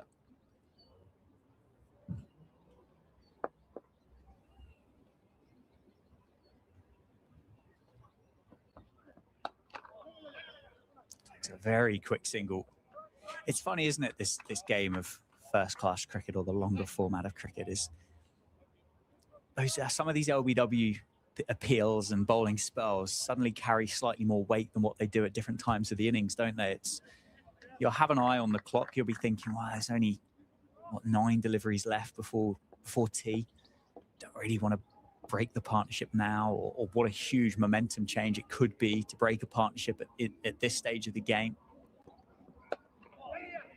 Another single taken, kind of midway through a session. Whilst obviously you still don't want to be out LBW, all of a sudden it doesn't feel quite so as important, does it? No, I completely see your point. Because if Northamptonshire were to get a wicket now, you'd see them, they'd be very, very animated. And you go into tea with your shoulders a little bit higher. You go into it with that increased level of belief and confidence that, look, we can get some more wickets in the evening session. And as for these two, of course, if they can survive it, it's like, well, overall, we've had a decent session. The fact is, Gloucestershire have scored 100 runs. Yes, they've lost that quartet of wickets, but these two have started to really steady the ship. And they've done a really fine job of doing that so far. So if they can survive this, and the ball is not ridiculously old at this stage either, should get easier as the innings progresses. It also gives Gloucestershire that increased sense of faith and optimism for the evening session. You go, well, these two boys will still be batting. We've got plenty of capable players still remaining in the dressing room. It provides a different kind of feel and vibe to the opening overs of that final session. Yep, agree. Just about momentum, isn't it?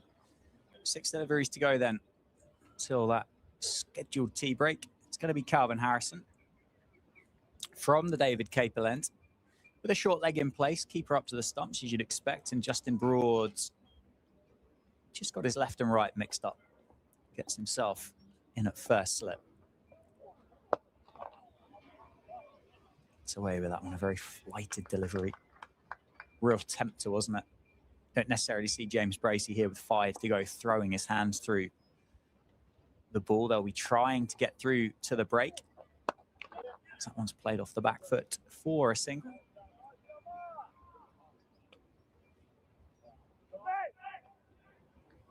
Against Bracey so far, if Harrison was to just look at this spell, just needs to drag back the length ever so slightly. Just get him playing on the front foot, get him pushing towards the ball. Because so far, when it has been pitched up, Bracey's either just played it and dropped the bat down on it, or indeed he's just pushed it through the covers or through point for one. As a spinner, you've got to find that kind of area where the batters are second-guessing. Powerfully struck away. Straight to that fielder. I'd say the fielder's been set well for Calvin Harrison, and he has bowled nicely to it with the protection.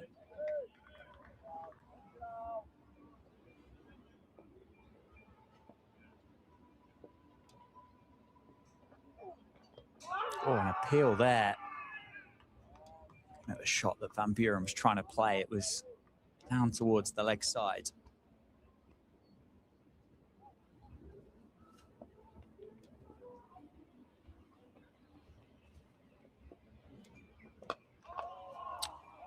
Slightly over pitch to end the over and the session for Calvin Harrison. A good partnership here for the two experienced Gloucestershire batters in the middle. It's worth 62 as they walk off at 118 for 4. As the players and the umpires take tea. Just to give you a quick overview of the game, Gloucestershire trail Northamptonshire's first innings score by 347. They're 118 for 4 in response to Northamptonshire's 465 here at the Sidge County Grounds. Powered by Daffabet here at Steelbacks TV. Aaron and I will take a break, have a cup of tea ourselves, and see you for the evening session in about 20 minutes.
Cinch servicing is now available at over 100 locations for any make, any model, and available to everyone from £129.95. While your car gets sorted, catch up with free Wi-Fi and a frothy coffee. Now that's 5-star faff-free service. To book your next service, search Cinch Servicing.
Cinch Servicing is now available at over 100 locations for any make, any model, and available to everyone from £129.95.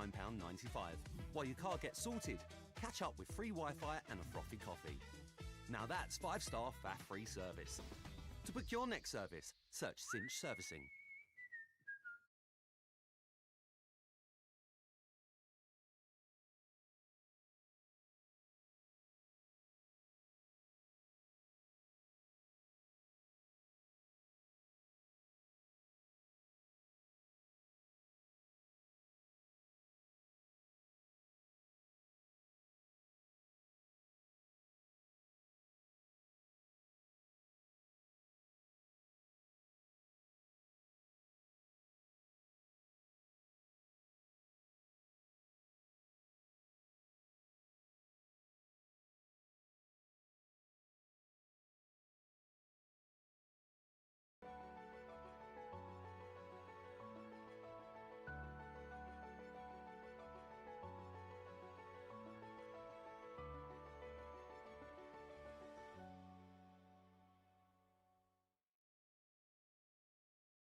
Cinch servicing is now available at over 100 locations for any make, any model, and available to everyone from £129.95. While your car gets sorted, catch up with free Wi-Fi and a frothy coffee.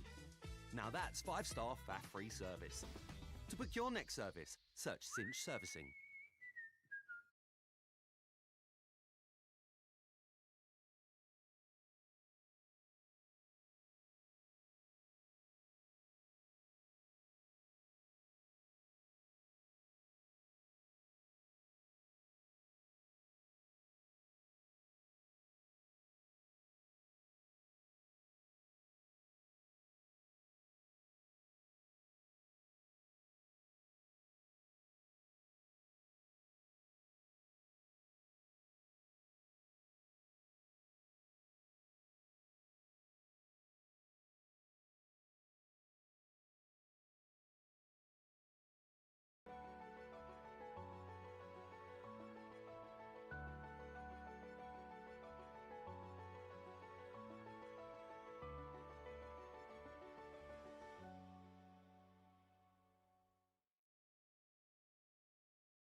Cinch servicing is now available at over 100 locations for any make, any model, and available to everyone from £129.95. While your car gets sorted, catch up with free Wi-Fi and a frothy coffee. Now that's 5-star faff-free service. To book your next service, search Cinch Servicing.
Cinch servicing is now available at over 100 locations for any make, any model, and available to everyone from £129.95. While your car gets sorted, catch up with free Wi-Fi and a frothy coffee. Now that's 5-star faff-free service. To book your next service, search Cinch Servicing.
Cinch servicing is now available at over 100 locations for any make, any model, and available to everyone from £129.95. While your car gets sorted, catch up with free Wi-Fi and a frothy coffee. Now that's 5-star faff-free service. To book your next service, search Cinch Servicing.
Resuming readings for Gloucestershire, James Bracey and Greg Van Buren.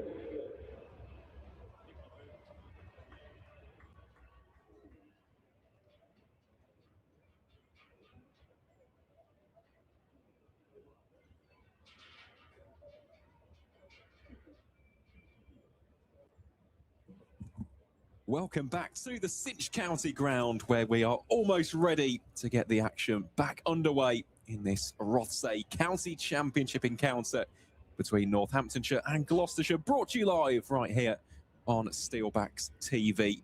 My name is Aaron Files. Alongside me is the excellent Dan Jadzovics, and well, we've got an intriguing session on our hands here to round out day two. Gloucestershire were 118 for 4 at tea. Graham Van Buren and James Bracey leading a very good revival here for the West Country outfits. As for Northamptonshire, well, they had a few opportunities. Some of those were converted into wickets, of course. This man, Rafi Weatherall, who's got ball in hand for the first over after tea, got the first of those, or the second, I should say. Bancroft trapped LBW for 19. And Dan, as we said before tea, it feels like these first few overs could be critical. Here we go then. It's Weatherall bowling to Bracey. Yeah, restarting from a natural break in play.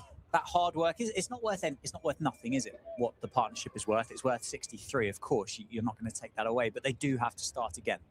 They might find starting slightly more straightforward than what they did the first time around, but they've just had 20 minutes away. They've lost that rhythm, that timing that they would have built up. They've been inside. The eyes will need to readjust. There'll be a lot of things there that they'll need to figure out quite quickly. And Weatherall, who's probably been the pick of the bowlers for Northants, starts very, very well. I'd like to see a big effort and a long spell from Calvin Harrison this evening. And I'd like to see then the ability for Luke Proctor to be able to rotate his seamers, maybe 4 or 5 over spells, give it absolutely everything from the Lynn Wilson centre end, whilst you can rely on Calvin Harrison to hold an end up from the David Capel end.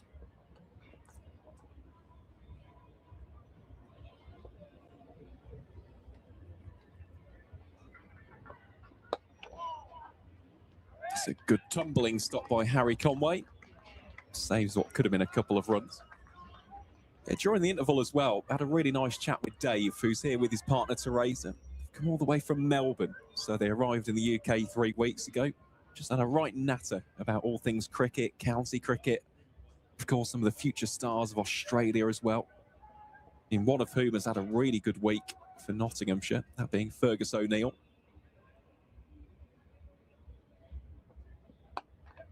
Bracey will get the first run of the evening session. Just chops it down to deep backward point for 1.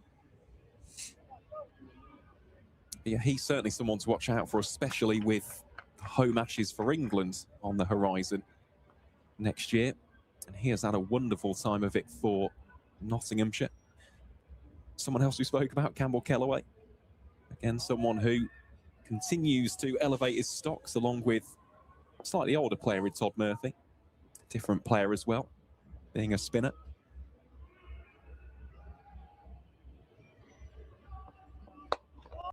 That one driven square of the wicket. This should be 2 for Van Buren. Indeed it will be. Well ran between these two. That has been a hallmark really of the partnership. In addition to a few boundaries, it's been the clarity of communication and the assertiveness with the running between the wickets. They're so experienced, aren't they? They would have spent so much time with one another in the middle over the years for Gloucestershire, the pair of them. They'll be able to almost run telepathically, won't they? Or I think they'll probably call it on the nod. They won't necessarily need to be a verbal call of yes or no a lot of the time. They can just back one another and get the job done. It's that one down the leg side. Good take by Vasconcelos. Yeah, I think it would be fair to say that, as we expect, as the ball got older, the pitch has flattened out a little bit. It's got a little bit easier to bat on. And yeah, well tidied up by Ricardo Vasconcelos. Obviously a bit of a part-time wicket-keeper in the absence of Lewis McManus this week. You can see it's not a natural job. He obviously has done it in the past and would obviously get better at it the more that he did it. But the feet don't necessarily move in the way that you would expect a wicketkeeper to do so there. Like that take in particular from Vasconcelos was very handsy. The hands went out rather than the feet and the body went across to gather it. Almost took him a little bit by surprise. But he's doing a good job. He's tidy, isn't he? Yeah, and to be honest, that's all that can be expected, given the fact that McManus, the usual keeper, is out with an injury at the minute. We'll see the return of Liam Guthrie from the David Capel end. Currently has 2 for 28 from his opening 6 overs. And James Bracey attempts to drill that one through extra cover. Cut off by the fielder at mid-off. You may also be able to hear some music coming through the ambient mic this afternoon or this evening. The carnival is in town here at Northampton. Spoke about that route, that it had been in and around Abington Park.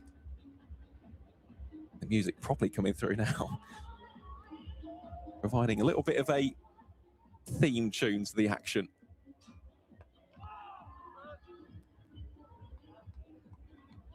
But just going back to that previous conversation that I was having with Dave, got me thinking with regards to maybe some exciting talents who we haven't seen in county cricket as of yet.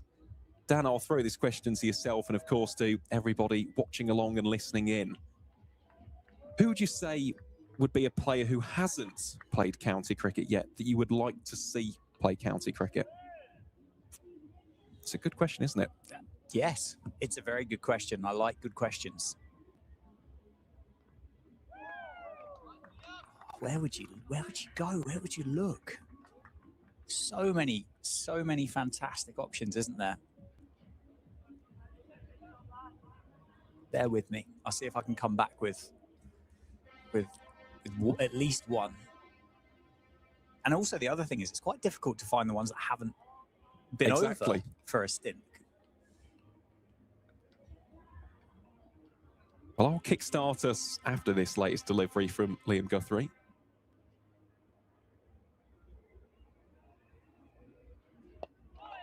Bracey plays back to the bowler.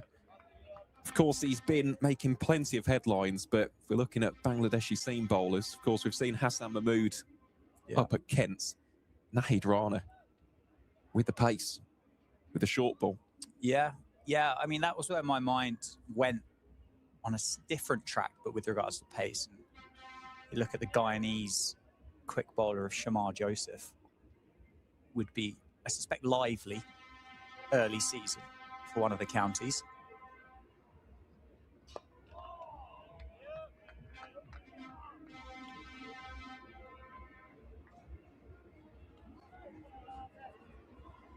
And I feel as though the West Indies in particular at the moment, they'd be a cricketing nation that could probably do with a little bit of hand-holding with their first-class setup. Cricketers like Jaden Seals, Tevin Imlach, Joshua Da Silva, who have been big run scorers in the domestic season or domestic scene in the West Indies. That one's short and pulled away through mid-wicket. This one will race away for 4. Saif Zaid was down a deep backward square. There was zero chance of that one being cut off. So that'll be a boundary to finish up the over. Gloucestershire 125 for 4 after 42 overs.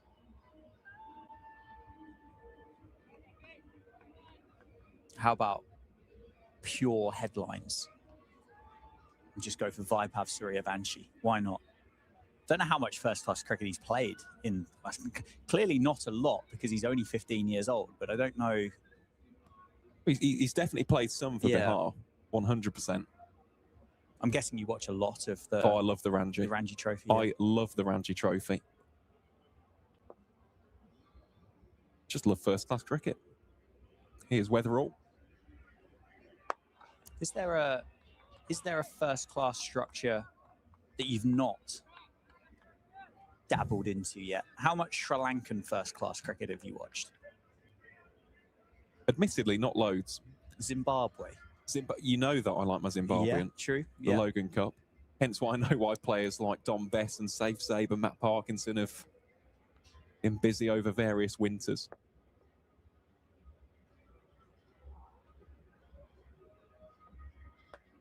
That one has been swiveled away by Van Buren. An almighty chase on here for the fielder, and he's done a really good job there. A safe save.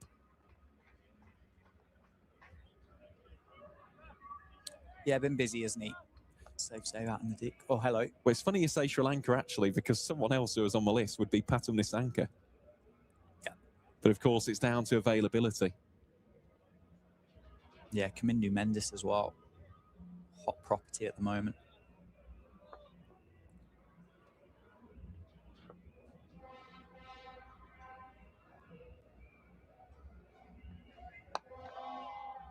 That one pushed forward into the offside for no run. I think it'd be fair to say Bracey and Van Buren showing no sign of ill effect from that tea break. They've both got into their work pretty quickly here in the evening session, haven't they? They've been helped with a little bit of a lack of control from Liam Guthrie.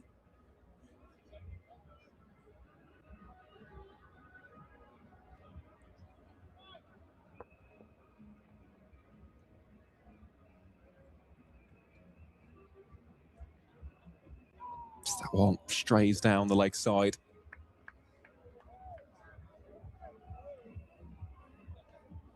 But no, it's fascinating. It's fascinating to see different prospects from different countries. And of course, in New Zealand a few years back, for those who may be unaware, there's someone called Rachin Ravindra, watch quite closely. He's certainly done well for himself. So that one is sliced away down towards deep backward point. Well stopped. Out towards the rope. Just a single for Graham Van Buren. And of course in South Africa, well, we had that entire conversation yesterday, didn't we, Dan? With regards to some of their prospects and some of the younger cricketers coming up through the ranks.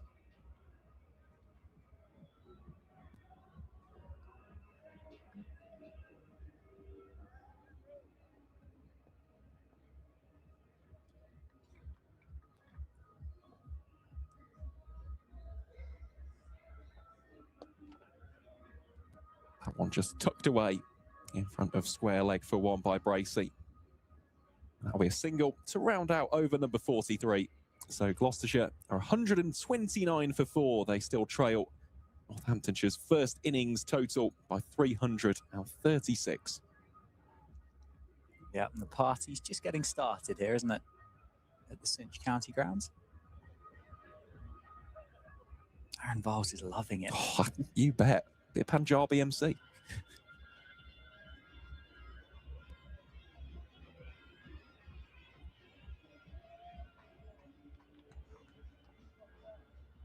Here is Liam Guthrie.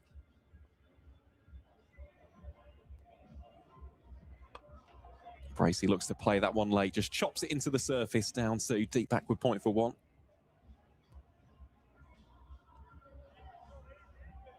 The news of Henry Crocombe being called into that England squad, has he then subsequently been withdrawn from the Sussex versus Glamorgan game? Because Dom Goodman's here carded at number 9. Scored 1 off 6. Sean Hunt, Jadav Yanadkat. Well, I hope he's been withdrawn and not injured. Guthrie around the wicket here to Van Buren.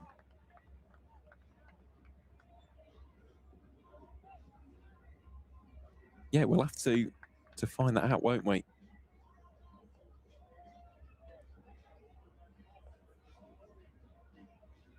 Just looking down below us as well. Harry Conway getting nice and limber.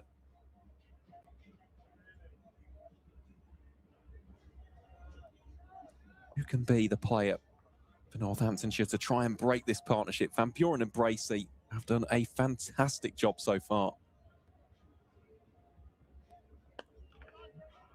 And especially Van Buren's defence, I've been very impressed by it.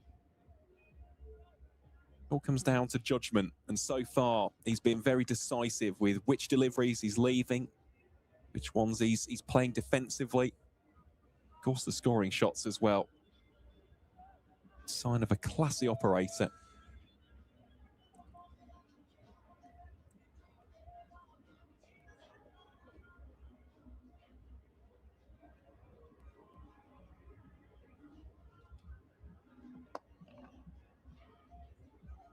just steered away behind square for one. Yeah, any other names who spring to mind? They don't necessarily have to be like those under 25 young gun style of players, but just players who yeah, would like to see. The one that got away, wasn't it, was Virat Kohli. Was carded, wasn't he, to play that stint for Surrey ahead of India's tour in 2018. 2018, was it that long ago? Yep. And then withdrew kind of at the final hour, didn't he, before he was due to play? I think one of the games he was meant to play was going to be at Guildford as well, which was... Yes, it was. Yeah, Woodbridge Road. Which would have been quite a fun headline, quite a fun story, but ended up withdrawing from it. I think it's great for the championship in order to be able to get those overseas stars and pros over. Don't necessarily know how much use it does for the England national team. When you look around the counties, you've almost got like Cricket Australia's sleeper cells in the 18 counties, haven't you, over the last couple of seasons? All just like Fergus O'Neill, for example. I mean, he is being incubated by Nottinghamshire for Australia to come and do an absolute job on the England top order batters next summer. Which is great for Cricket Australia and Cricket Australia fans and Fergus O'Neill himself. But that bit does always cause a little bit of an itch in my brain that I can't quite scratch. I see your point as an England fan. As we see the end of the over, Gloucestershire 133 for 4. The deficit now 332 after Northants finished 465 all outs earlier on in their first innings.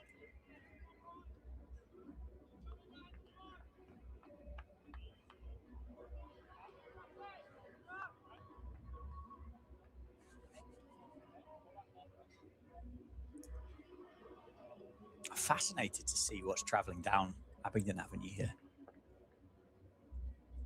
Well, travelling towards the crease here is Rafi Weatherall. And that will just go to the right-hand side of the fielder, out mid-on. Luke Proctor it will be, the Northamptonshire skipper, who picks that up, and it will be 2 further runs here for Gloucestershire. Some quality speakers. Yeah. And some music that I've not heard since my primary school days.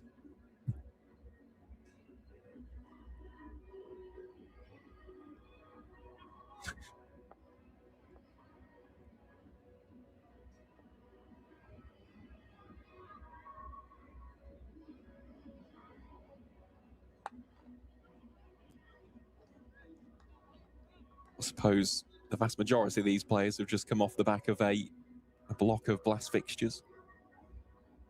Yeah, they'll be used to it, won't they? Yeah, you and I were, well, to be fair, we've been off a block of blast fixtures as well, so we've got no excuse.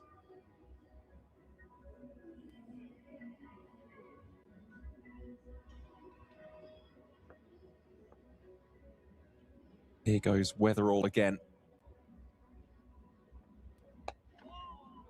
Van Buren.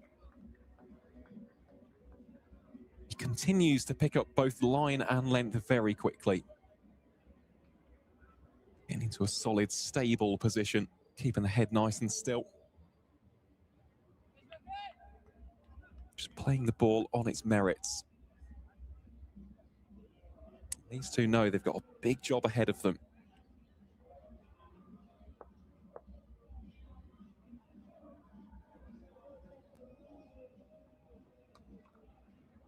Van Buren again plays that one adeptly down to deep backward point, just a single. Well fielded out on the boundary.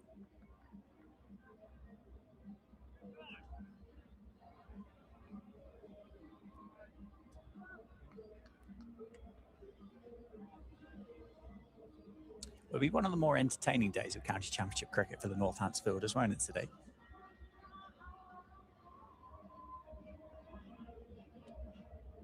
I mean, how big is that speaker that's travelling down the road now?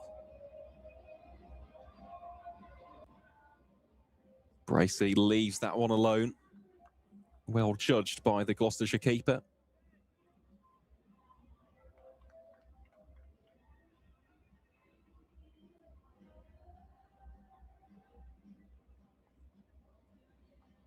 It's been a fun couple of days, hasn't it, here in Northampton? Of course, yesterday was former Players' Day. We had that Hall of Fame induction as well for Wayne Larkins and Rob Bailey.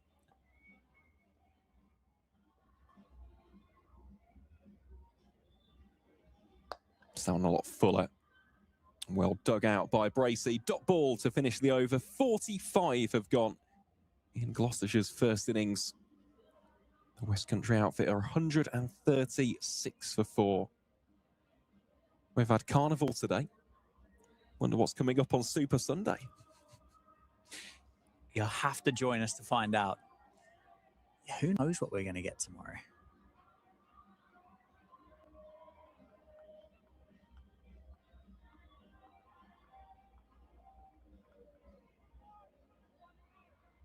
Well, what we do know, it will be a continuation of Liam Guthrie, the left-arm gunslinger, bowling around the wicket here to Graham Van Buren, who leaves that one alone. First up, once more, Harry Conway continues to just go through a few more vigorous stretches. Yeah, it feels like an afternoon and an evening of shorter spells, doesn't it? For the Northampton seamers. There wasn't a huge amount of turn on offer for Calvin Harrison, so it's not the obvious choice to throw the ball back to the leggy. But equally at the minute, I'd say there's not a great deal going on out there for 22 yards. No, there isn't. So the responsibility, I'm sure, will fall on the shoulders of Harrison with his skill and tricks and attempts to bamboozle the Gloucestershire batters. His changes of pace.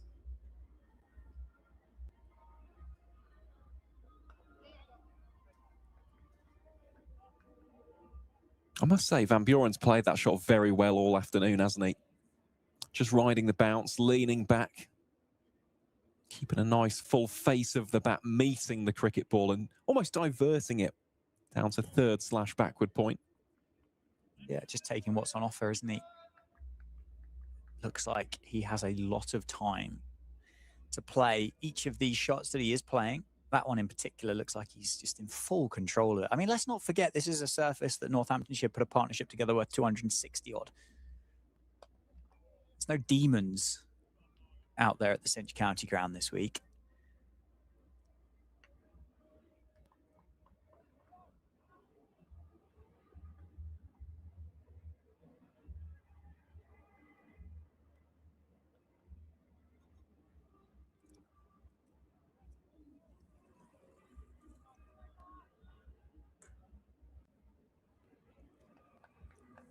Well, 2 deliveries remain in this over from Liam Guthrie. He's looked dangerous today.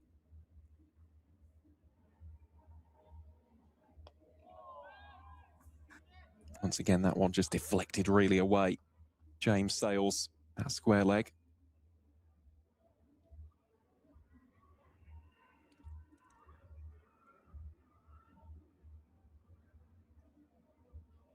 Sales himself just doing emotions. Saw a bit of a stint of his, didn't we, before tea?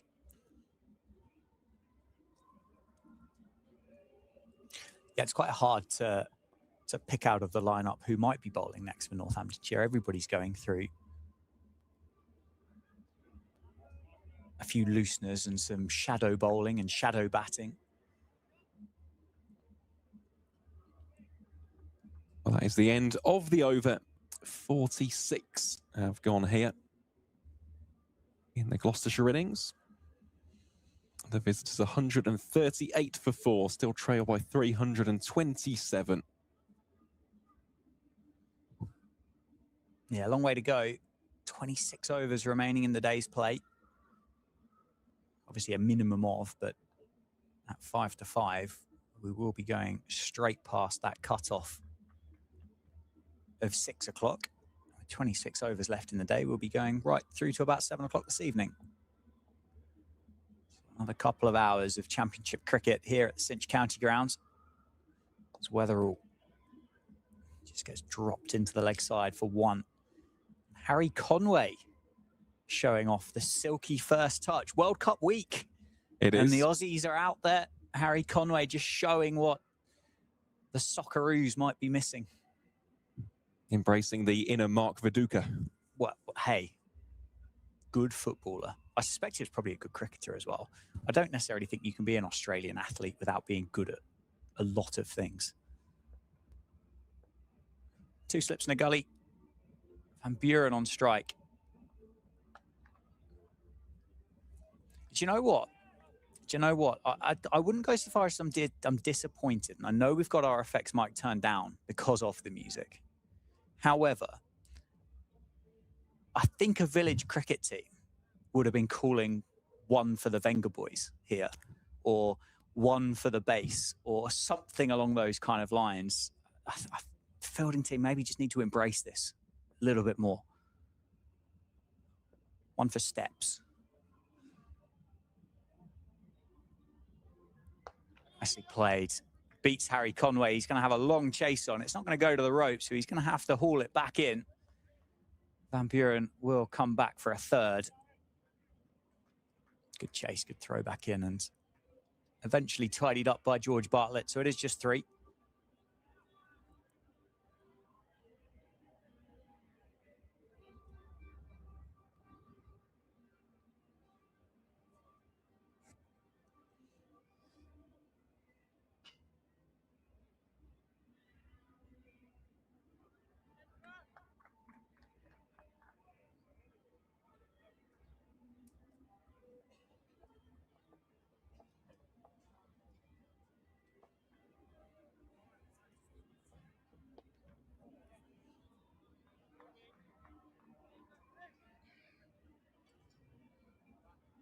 You enjoyed Rafi Weatherall's work here this afternoon and this evening?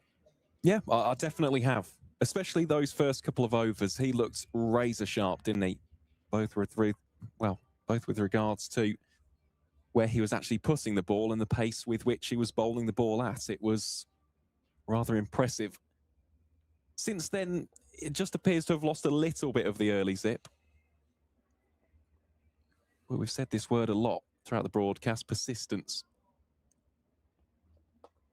Nicely played. I think that's going to put Zabe under work, and it does. Brilliant work from the Northamptonshire all-rounder, a sole cricketer out there on the offside, patrolling that boundary. Covers the ground well. It has been a ground for those long, gritty first-class games this year, hasn't it? I think almost all of them have gone the distance today with the exception of the Worcestershire game. Yes, yeah. The Worcestershire one where Ben Sanderson, well, that was mesmerising, wasn't it? Some of the finest bowling we've been treated to.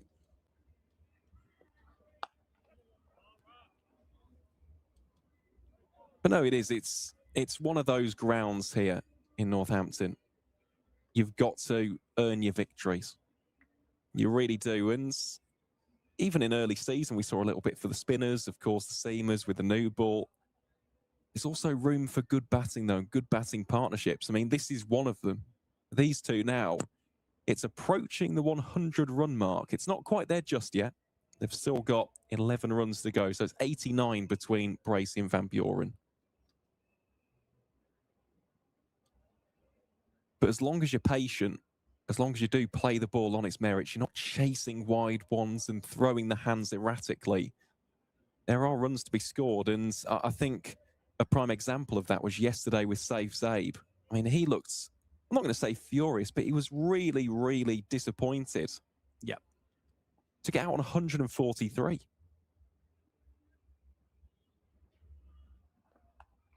Pulled away powerfully down to that man, Saif Zabe. Yeah, it was a sign of disappointment. I think that was probably as much of anything like we spoke about yesterday, was just the fact that he's been a bit light on runs in the championship this year. So frustrated potentially to feel like he's left some out there on what he's felt like has been a pretty tough 2026 with the bat so far. She said he more than doubled his season tally, didn't he, in that innings of 140 odd? Yes, he did. Yeah, prior to this game, at 124 runs did Safe Sabe at 17.71. So, of course, that will take a rather nice boost after this game.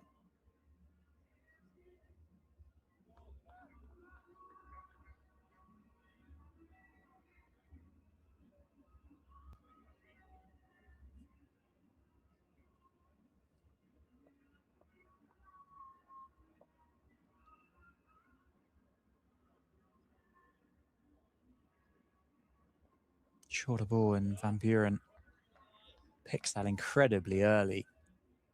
Almost looked like he left the ball before Guthrie had released it. He noticed that so soon.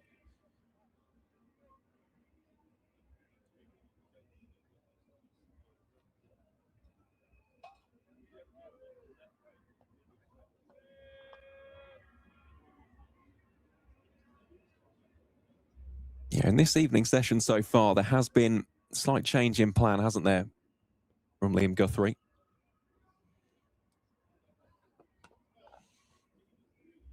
Yeah, just putting a little bit of extra into it, giving Luke Proctor absolutely everything because Harry Conway starts limbering up. But he's noticeably dragged back the length, hasn't he? There's been quite a few more short deliveries compared to the afternoon session. Looking to try and tempt a mistake from either Van Buren or Bracey.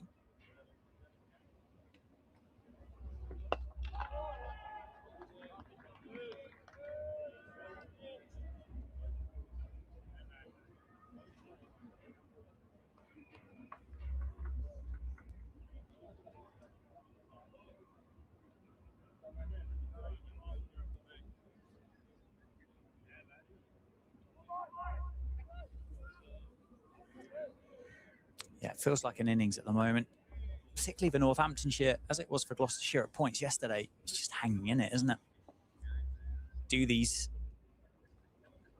hard middle overs where the ball's gone a bit soft.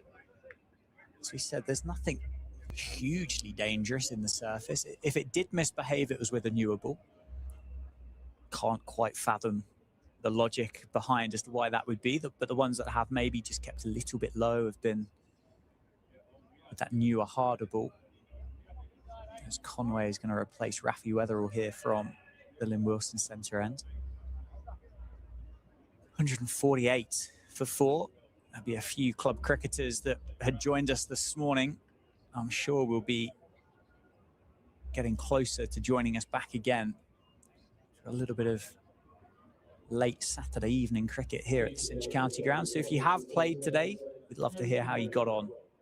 Whether it's, I mean, if you finished this early, you've either had a fantastic day or a terrible day.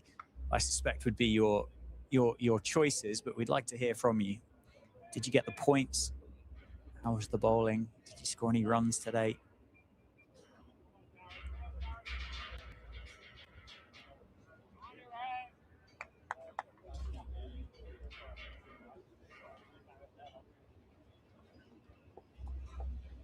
So it is going to be Harry Conway returning to the bowling from the Lynn Wilson centre end. Just one slip and a gully now for Northamptonshire. Just a sign, or a couple of signs really. One, respectful towards this brilliant partnership that both Bracey and Van Buren are building here in the middle. Also, state of the innings. 48 overs into it.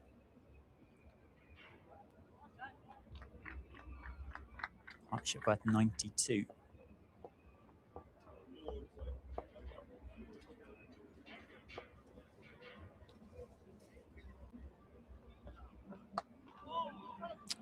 Nicely played. Should be a couple for Bracey.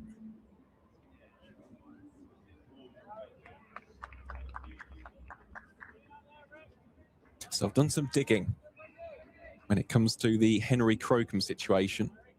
Hopefully you've watched a bit of James Coles' innings as well whilst you've been digging. Currently 182 not out for 191 deliveries. Well, yeah, confirmation from Sussex themselves. Crocombe was taken out of the 11 immediately. So Dom Goodman is on debut. Tom Goodman, of course, formerly of Gloucestershire County Cricket Club, along with Tom Price.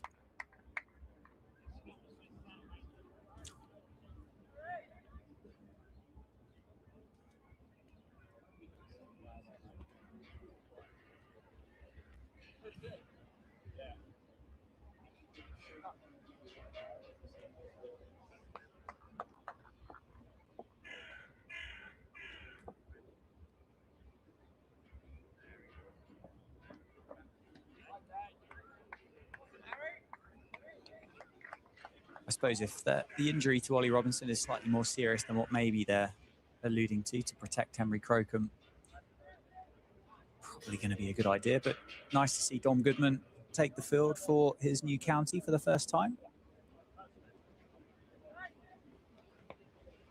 Yeah, James Coles is striking the ball very nicely at the moment. He's 183. He's got 9 sixes in the innings, 18 fours.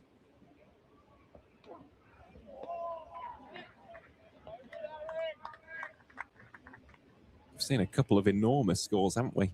Across the grounds, of course, in Leicester, Jordan Cox. Yep. A double 100. When there is a potential spot up for grabs is, well, it's perfect timing. Right here, how the Gloucestershire fans, those watching along and those who have travelled from the west to the east, would love to see one of these to get a big score as well.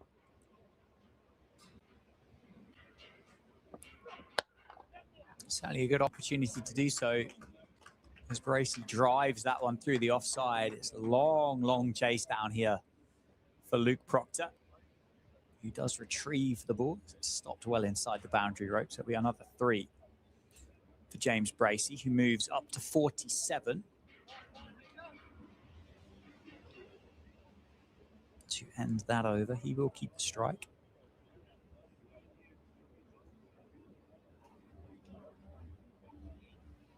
Partnership worth 97 as well.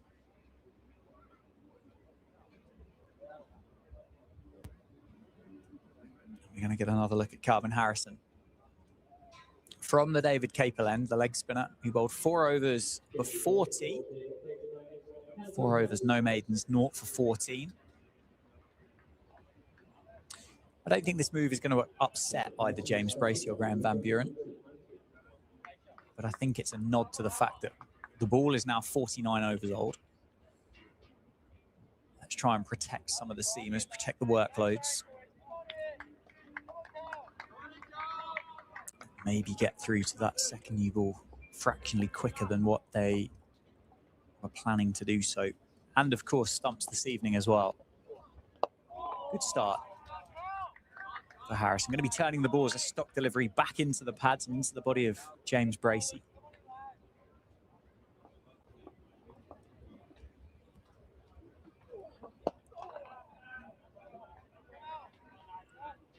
You see there again, it's just a touch too full. It's not ridiculously overpitched, but it's comfortable enough for Bracey to straight away identify it, just push forward on it. Advances down the ground, beats the dive, 50 for James Bracey, and 100 partnership as well between himself and Graham Van Buren. Very well batted for the Gloucestershire wicketkeeper and very well batted for the pair in the middle. Well, it's been a crucial knock, and we all know the class, the pedigree, the calibre of cricketer that James Bracey is. Such a fantastic sight to see him out there in the middle, just being patient, resolute, and then he has got those lovely languid scoring shots, and we've seen that over the duration of the innings so far. Just the 5 boundaries being scored, but he's batted well. He's been very calm. He's been composed in the middle. And again, we said this during the afternoon session, but the running between the wickets, the pair of them have done that exceptionally well. They deserve that moment just to come together in the middle. Of course, it's not only just the half century for Bracey, it's also the 100 partnership between the pair. So how many times do we stress the need for 2 players to just come together, steady the ship, not allow for any other quick wickets to fall in succession. These two have done an admirable job so far. Yeah, they needed that experience, didn't they? In the middle. They've gone and got it with the pair.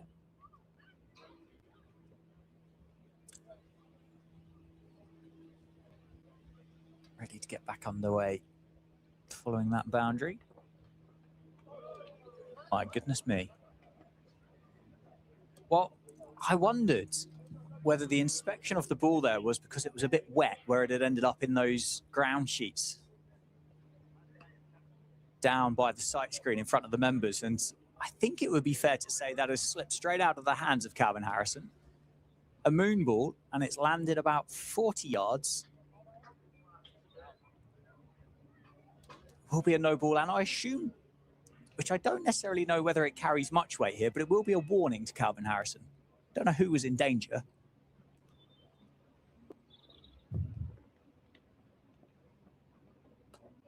Back on it. Well played, well timed, and well fielded by Harry Conway. It's a high five from Justin Broad.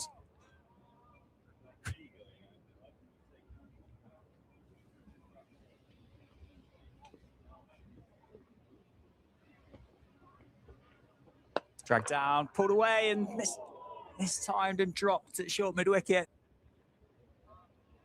I think the mistimed nature of it for Graham Van Buren has probably done him a favour. Because whoever that is George Bartlett? It is at mid-wicket. Thought Van Buren had hit that cleaner. And he was almost through the dive before the ball had got there. Van Buren gets a life on 45, 44 in fact. It's the end of an over, a very eventful one. Drop catch. I'm not quite sure how I can... Let's just call it a no ball from Calvin Harrison, but it doesn't feel like it does it justice. And it's 163 for 4 after 50 overs. Well, upon reflection, that really was a chaotic over, wasn't it? We've seen a delightful 4 to bring up Bracey's half century. After that, we've seen a moon ball which went incredibly high, so high that probably would have taken 3 James Bracey's to get near it. Then, of course, we've just seen that. It was an acrobatic effort from George Bartlett, but I completely agree with what you've just said there, Dan. He's almost preempted it. He's probably thought that Van Buren's timed it slightly better, got a cleaner connection, and he didn't. And he's just hanging there and ultimately mistimed it in the end. Nicely timed off the back foot. Partnership here for Gloucestershire as a physical aspect is wonderful, isn't it? You've got a left and right hand combination. You've got a significant difference in height. It's kind of a bowler's nightmare that firstly you've got to constantly change your line because of the left and right hander. If of course they're able to rotate the strike, which they have been able to do so. And then you're going to have to continually adapt your length as well because of the height difference for the pair of them. It's not huge. It's not like a Zach Crawley to a Ben Duckett type situation, is it? But it's going to be enough to be worth considering.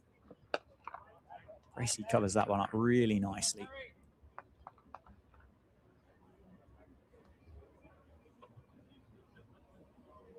And the other consideration, both of them have been playing really well off both front and back foot, especially Van Buren for the latter.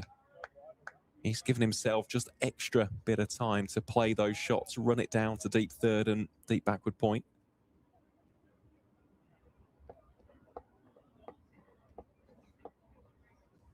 So some decisions here for both the bowlers and, of course, Luke Proctor as the captain to make. The ball nicely timed. Yeah, you don't really want to write off the next 30 overs, do you? But it is very much felt like a new ball pitch. And yes, there's a chance there's a break in concentration, a lapse in concentration for any of the batters in the middle.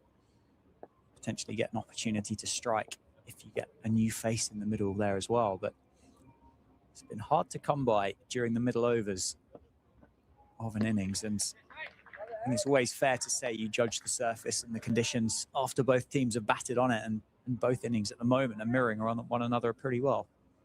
Yeah, they are. Quite similar, actually. The only slight difference was the fact that Gloucestershire had lost an additional wicket, but at one point they were 55 for 3. That became 56 for 4. Conversely, in Northamptonshire's first innings, the Tudor Rose were 41 for 3 before we saw that 261 run stand between Zabe and McSweeney. So, no, it is definitely a valid point.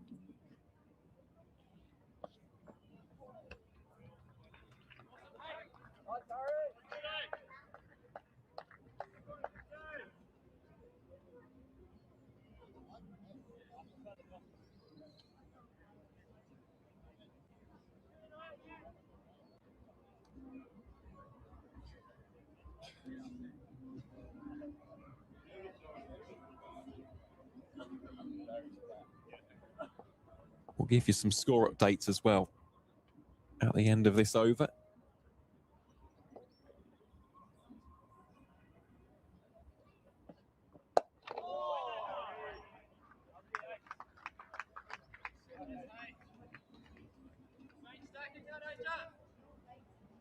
So that will be the end of the 51st. Gloucestershire 164 for 4. So we'll start in the northeast. Of course, Derbyshire were forced to follow on, having been bowled out for 118 in response to Durham's 377 all-outs. And East Midlands County are 44 for 3 after 15 overs. Caleb Jewell, the latest to depart. He was clean bowled by Matthew Potts, who's got all 3 of those wickets for Durham so far. As for the game taking place in the West Midlands, Worcestershire 186 for 7, still trail Middlesex by 153. So that's a dot ball bowled by Calvin Harrison. As for the other game taking place in the second division, well, Kents are in much better position now at Stanley Park in Blackpool. The White Horse are 193 for 5. In their second innings, lead Lancashire by 284 with 5 wickets still remaining. As for Division 1, well, this is very interesting. Nottinghamshire have just been bowled out for 193 at Trent Bridge. In what is a top-of-the-table clash, the defending champions trail Somerset by 117 runs. That's quite a handy lead.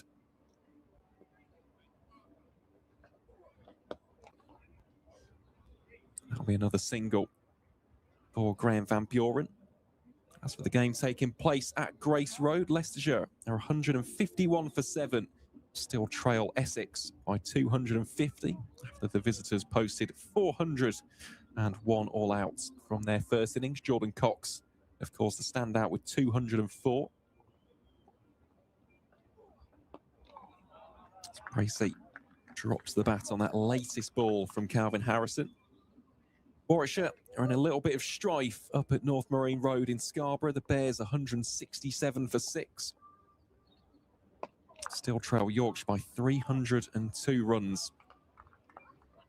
Finally, on the south coast, Sussex are 484 for 9. They lead Glamorgan by 329 runs, with James Coles still unbeaten on 191, which now includes 10 sixes. So those are the scores on the doors. And of course, here at the Cinch County Ground, Gloucestershire are 165 for 4. Still trail Northamptonshire by exactly 300 runs.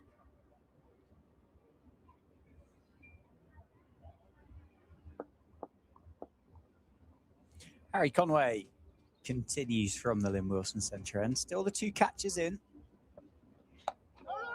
Maybe just keeps a fraction on the low side, and Van Buren well in behind it. Full face of the bat in defence for Graham Van Buren.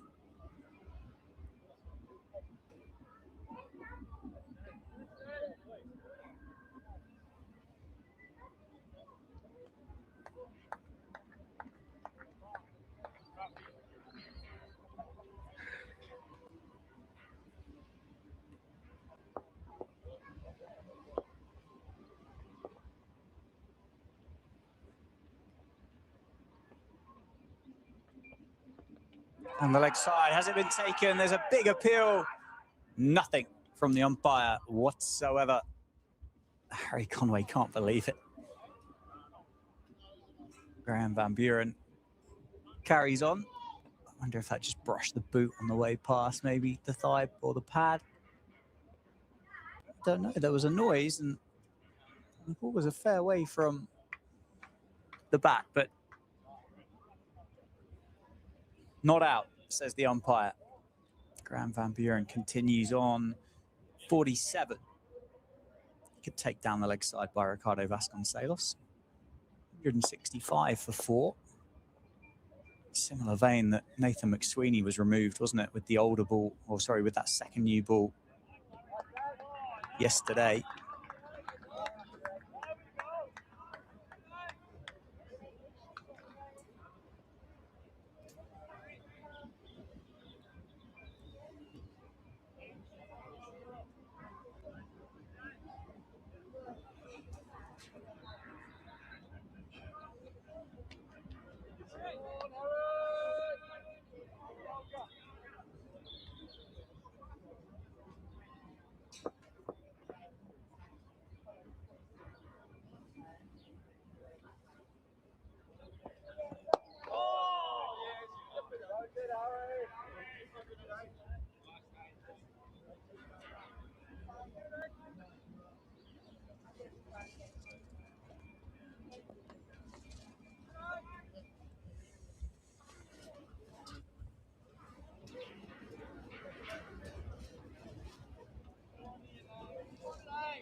Lovely by Graham Van Buren.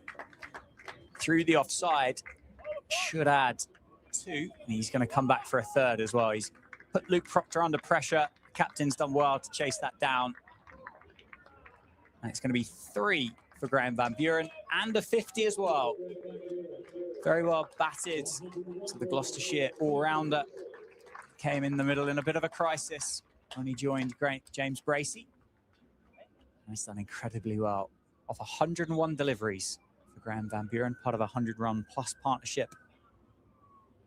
James Bracey himself, and now both of them in the middle have passed that half-century milestone.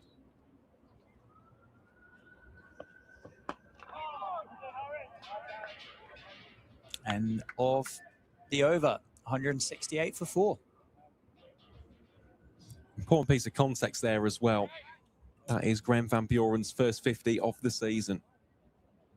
So, like we had that conversation about safe save, GVB heading into this game, 135 runs at 12.27, 0 50-plus scores. We know he's a far better cricketer than those numbers. And you could see there, I mean, that has really meant something to him. Nice celebration. And he'll be looking to cash in now. This is the first half of the milestone. Can he double it? Shorter ball. Off-fielded. Of course, he has had a life. Dropped on 44 by George Bartlett. It was a difficult chance, but... Yeah, it wasn't exactly the most complicated catch of all time, was it? It was just the fact that Graham Van Buren mistimed the shot so well. Ended up creating a bit of a dummy for George Bartlett, who was kind of through his dive before the ball had got there. But it was a life nonetheless. It's one of those moments, isn't it? It feels like an innings and a passage of play at the moment as Harrison invites the drive down the ground, that it needs something special. Yeah. It needs something special, or it needs something like we saw with Conway to Van Buren, a bit of a strangle, something out of almost nothing here. I don't think there's enough in the surface at the moment for the bowlers to extract a bit of magic out of it and bowl a real challenging wicket-taking delivery. But if they can start dotting some of these up here, and it's been a good over for Calvin Harrison there, and it is a maiden. In fact, the first of his work this innings. 7 overs, 1 maiden, 0 for 22. That then will start to build a little bit of pressure up. But it's not just Harrison here that hasn't necessarily been able to put the maidens together. It's all of them, with the exception of Luke Proctor himself, who've all just been able to release the pressure gauge and rotate the strike. Not been able just to pin them down at one end. It's not exactly like they're flying along. They're going at around 3.1 and over. But all the while you can keep changing ends, keep seeing the scoreboard tick over, it is going to just alleviate that pressure that they've obviously navigated through at the start of this partnership as Conway to Bracey on the money, back of a length. It could be the partnership to make it work. The experience of Conway has bowled very dry in parts through the course of the 26th summer.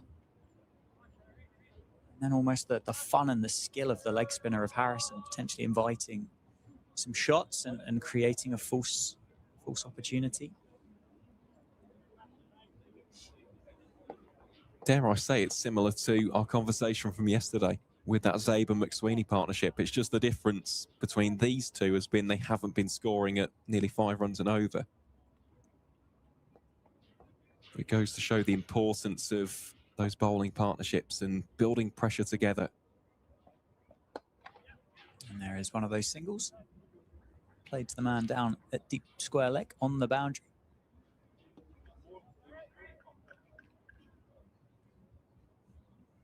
Yeah, it just seems a little bit too easy here for James Bracey, which of course for Gloucestershire is fantastic news. For Northamptonshire, they've got to try and maybe think outside the box with him.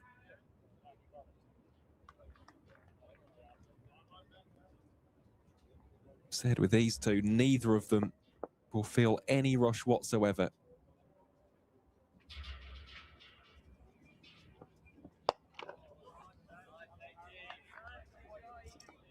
No, they'll be quite happy to take time out of the game, won't they, at this stage?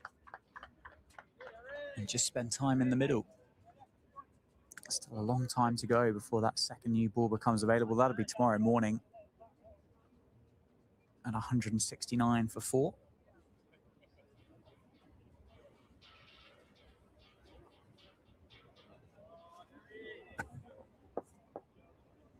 "17 overs remain in the day's play." At the end of this one from Harry Conway, still offering a fraction of movement, isn't it, as indicated by Van Buren, but just not that pace or that zip off the surface that the seamers are going to want.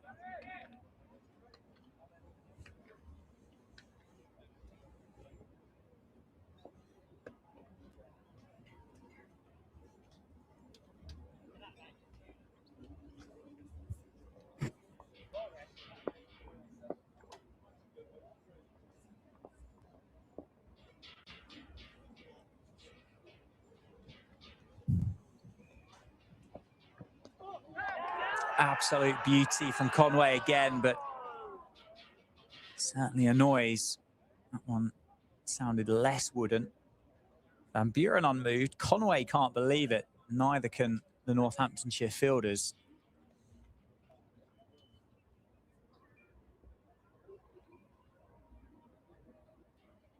What do you reckon, Mr. Vars? Oh, I tell you what, that was really, really close. I think the noise that we heard, it did sound like pad. It sounded as though Van Buren just thwacked his front pad here. Let's have a look now. Oh, it's very close. Thigh pad and gloves, very, very close together there, aren't they? It's jagged. It's jagged off the surface from Conway. In a good spell. He's asked a couple of big questions. Van Buren and the umpire. Van Buren responds with as stylish of a front foot defence as we've seen all game. 169 for 4 after 55 overs. Well, I must say, I don't think it gets much closer than that. I wouldn't even say inches away. That's probably like a millimetre or so from clipping the inside edge of Van Buren's bat. It just gives a little bit more faith and optimism for the bowlers. But no, just from what we heard, there wasn't a wooden noise. So I don't think it did touch the bat Even so, good take as well, wasn't it, from Vasconcelos, preventing any buys from being registered. Return here for Calvin Harrison then.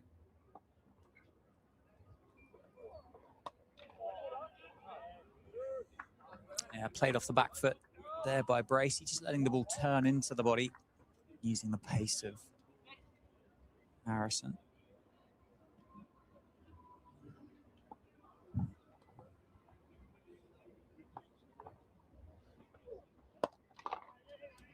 Given plenty of flight there, wasn't it, by the Northamptonshire leg spinner, formerly of Hampshire and Nottinghamshire. And even before then, originally from Durban.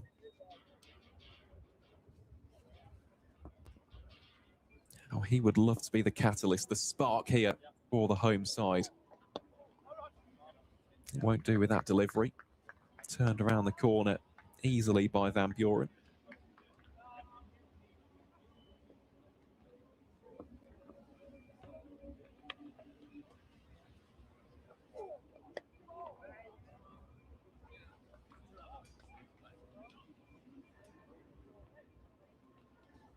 Strange here because it is almost like a tale of two different stories with Calvin Harrison. Because against Van Buren, he's almost bowled it a little bit too short, which has just allowed Van Buren to easily shift his balance onto the back foot. Well, that rotation of strike that we spoke about 5 or 10 minutes ago will probably affect Calvin Harrison more than anybody, won't it? Because that's raced away for 4. It's a disappointing way to end that over from Calvin Harrison. But the natural variation you're going to get with leg spin and then having to control the flight and the length and the line with left and right hands and the height difference, as I say, it's probably going to affect him more than most. Yeah, definitely. It's a more than valid point. And the way in which these two have batted, it's just been very mature, hasn't it? Yeah, it has. Well, it's exactly what you'd expect from the pair of them. They are a very, very mature pair in the middle. They've played an awful lot of cricket now. So we'll see a return for James Sales, this time from the Lynn Wilson centre end. So a change of sides here for the young all-rounder. Currently has figures of 4 overs, 1 maiden, no wickets for 9 runs. Can James Sales provide a little bit of a burst on this opposing end of the ground? That's what I'm wondering. Can he give Luke Proctor 2 or 3 overs, 2 overs maybe, of that absolute express James Sales that we've seen in the blast? A little bit of tail back in.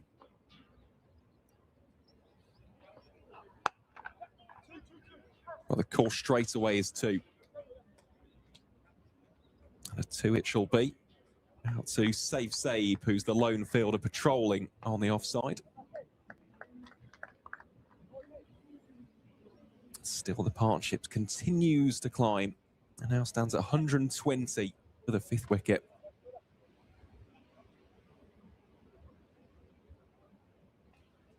No, it would be nice to see, wouldn't it?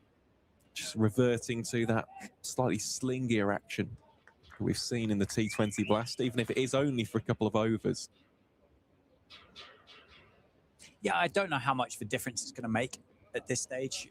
The ball is going to be so soft that it may not make any difference whatsoever. And a slightly longer spell here from Sales may be more beneficial for the team than what it would be for 2 overs of flat out.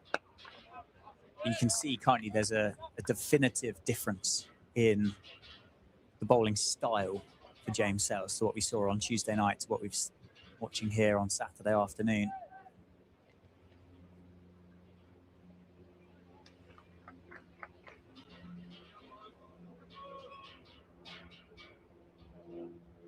Yeah, he's just staying a little bit more upright, isn't he? Bracey drops the bat on that delivery. Really has been a very pleasant day, though, hasn't it, with the weather? Been around about 20 degrees all day long. Not too many clouds in the sky. Pleasant breeze. There hasn't been the same amount of stiff gusts that we saw on day one.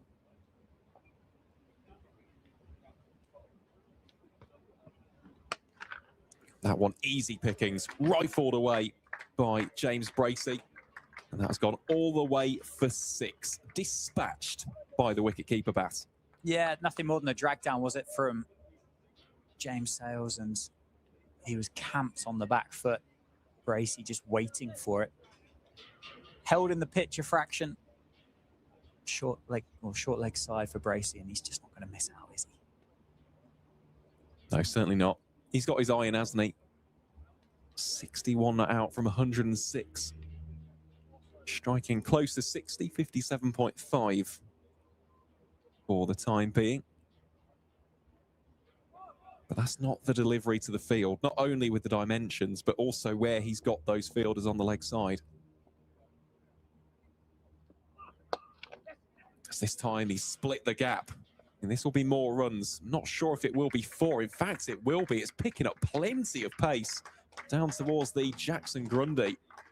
And that is 4 more for James Bracey, who goes 6, followed by a 4. That was really well timed. That was stylish, that, wasn't it?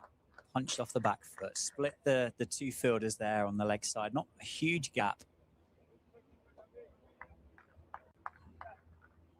Runs starting to flow a bit easier now for Gloucestershire and James Bracey. Oh, and that one has been picked up and that has been launched. That's 6 more. And that is an incredibly expensive over by this game's standards. It goes for 18 runs. Well, if you weren't happy about the Dukes that was being used, that's one way to go about changing it, isn't it? That has been hit into the back gardens and is not coming back. So we're going to go and have to get a spare or a fresh cricket ball from the briefcase. Been a while, isn't it, since the umpires have had a look at it. But as I say, if they didn't want it anymore, that's one way to get rid of it. Certainly is. As we're just seeing, a lovely moment down on the south coast as well. James Coles has brought up a double ton for Sussex County Cricket Club. I mean, that's a name which I imagine will start making national headlines, James Coles. Really is evolving, developing, progressing into a fine cricketer across formats. Yeah, one that hasn't really been mentioned a great deal about international honours this summer, has he? But he's having a good season, as he has had for the last couple of years, and 500 up for Sussex as well.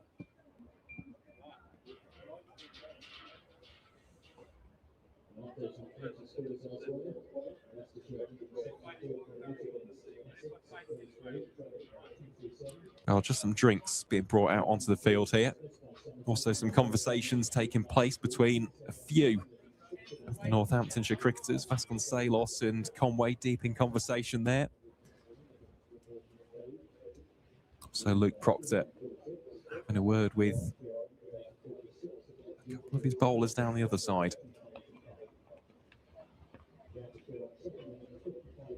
Yeah, that last shot from James Bracey, that was effortless, wasn't it? Just picked up and launched it, really, for 6.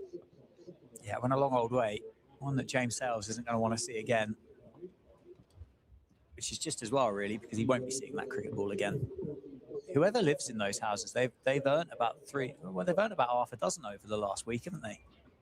Kookaburras, Dukes, various stages of their life.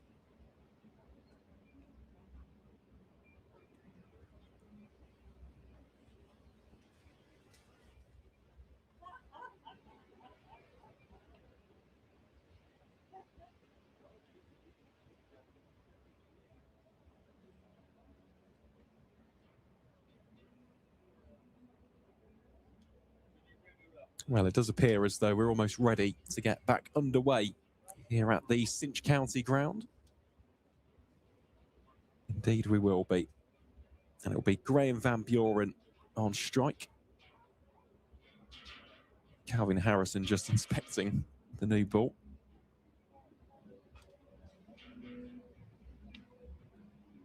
I think we've also got a substitute fielder on. I think that is George Scrimshaw, who's just entered the field of play. Indeed, he does. He'll be patrolling at fine leg.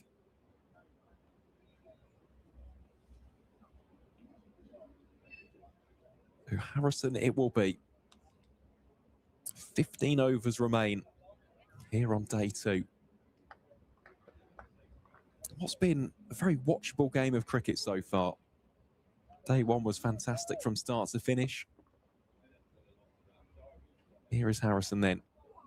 To Van Buren, it was wide and fetched at by the South African.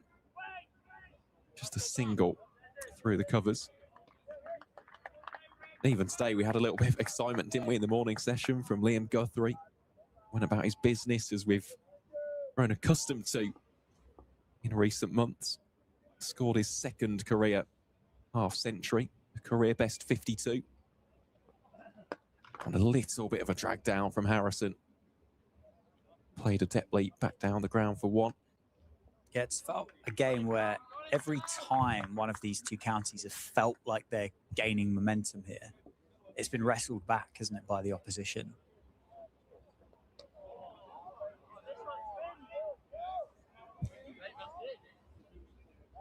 And if you watch this, and you've watched this for the last couple of hours, you'd think, however many overs are left in the day's play, is going to be all in the favour of Gloucestershire. But you kind of also know that there's going to be a twist in the tail at some point. As that one keeps low, Van Buren does well to use the pace on it to get it past Harry Conway. I think it's going to run all the way down to the boundary and cross the rope, and it does go for 4. Does indeed. Another boundary to add to the tally. We'll also bring up the 140 plus partnership, I believe, at this stage. Yes, indeed, it will. 142, so 8 away from 150. Just have to do a little bit of quick maths there. But these two going along at a rather nice click. As Van Buren steps forward into that one in a good run. With Harry Conway slightly behind point there. They've accelerated well, haven't they? It was pretty hard work at the start for the pair of them, but they've really started to catch up. And that'll be the end of the over. So Gloucestershire 199 for 4, and yeah, just 1 away from 200, of course, in the old batting bonus point system. That would have been the first one. But it is 2026. With the updated one, it is 250, 300, 350, 400, and 450. Those are the milestones, the markers in the innings for the side batting in these first 110 overs.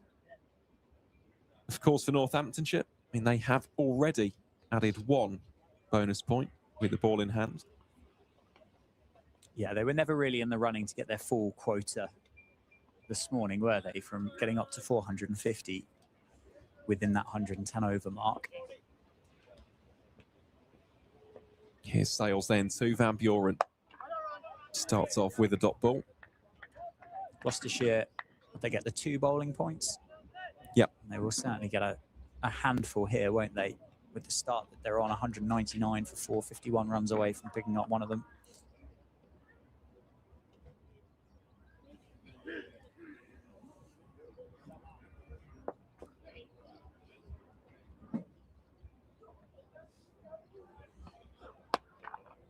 That one hammered away by Van Buren. He's got that behind square and it beats the dive of the fielder.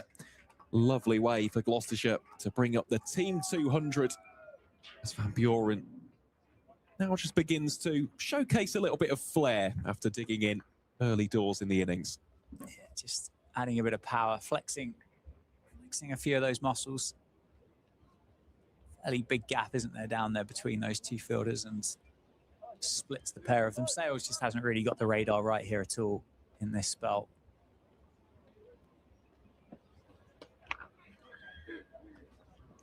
That one again has zipped off the surface. Really good fielding out towards deep backward point.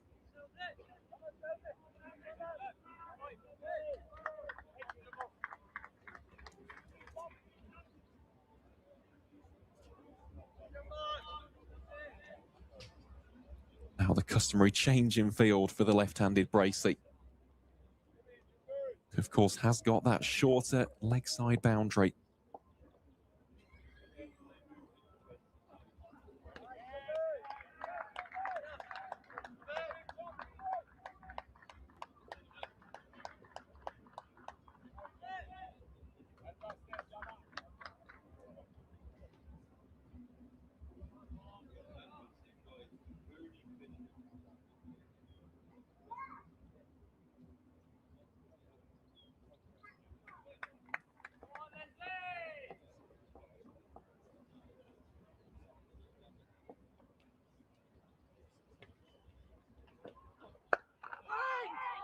It's well bowled by Sales, just cramping Bracey for a little bit of room on that one.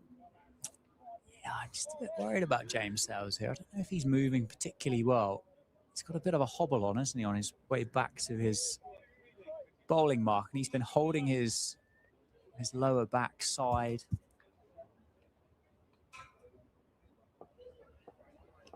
Okay to continue the over, but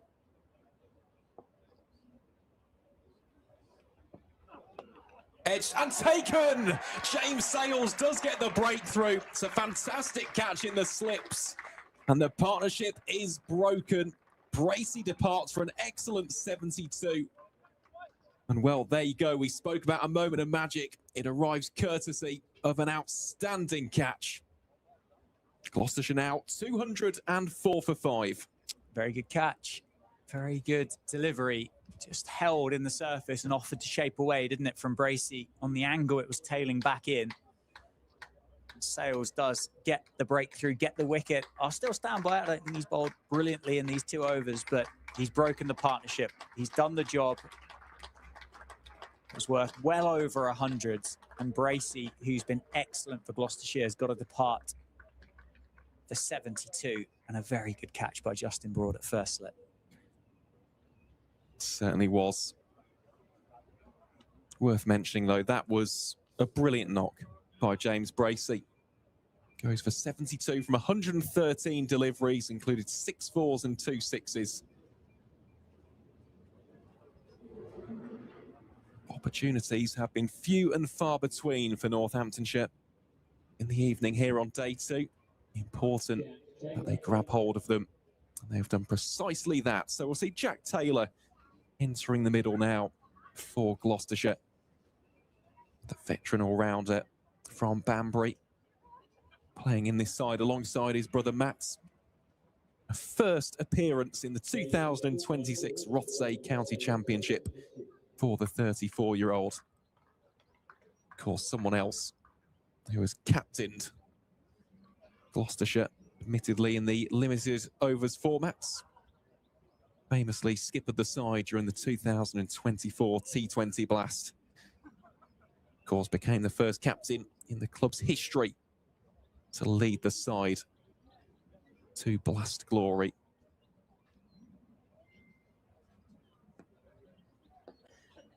Good to see him back.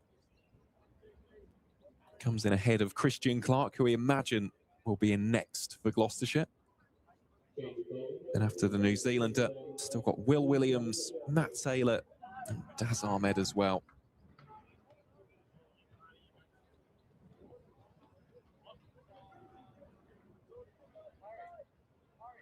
Can that now galvanise Northamptonshire?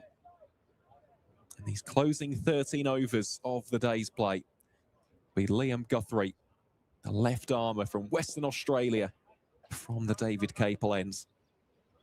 He replaces Calvin Harrison.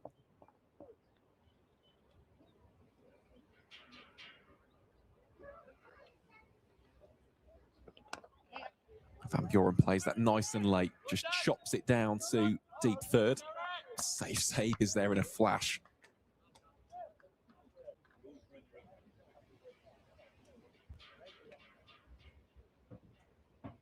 So that brings Taylor onto strike to face his first delivery in the format this season.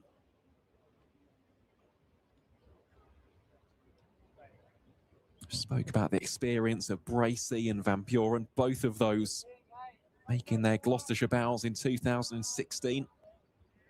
Jack Taylor made his championship debut in 2010.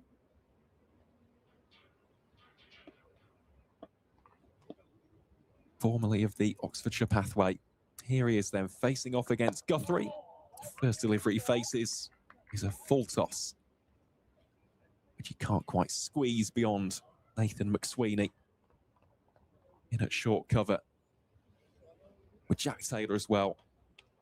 When it comes to power hitting, don't think we'll see it straight away, but with that slightly shorter boundary on the leg side, I mean, he really can heave it through mid-wicket. It's almost been a calling card of the Banbury-born batter.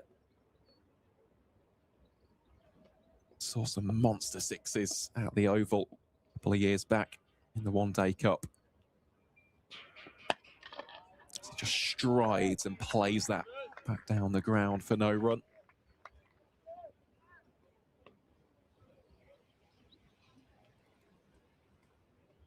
Would be a miss of me as well, not to mention his club team in Oxfordshire, Great and Little Chew. Also produced his brother Matt Taylor, the Price brothers as well, both Ollie and Tom played for Great and Little Chew.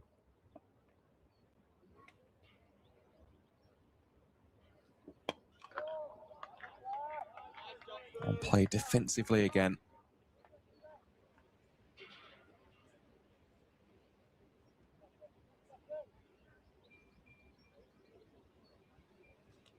Just looking at the field here for Liam Guthrie. It is a 5-4 split in favour of the offside. 2 slips, safe save at backward point. McSweeney in the covers. Mid-off, mid-on, short mid-wickets. Deep square and long leg. That's how Northamptonshire are set up. So that one is short and evaded by Taylor.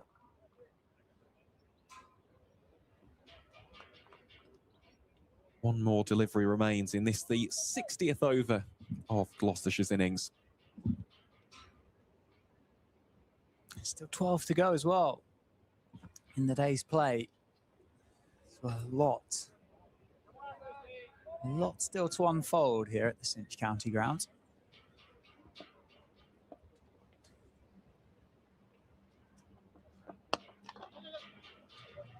That'll be the first run off the bats of Jack Taylor. He gets off the mark, and that'll be a single to round out the over. Gloucestershire 206 for 5. Still trail Northamptonshire's first innings total by 259.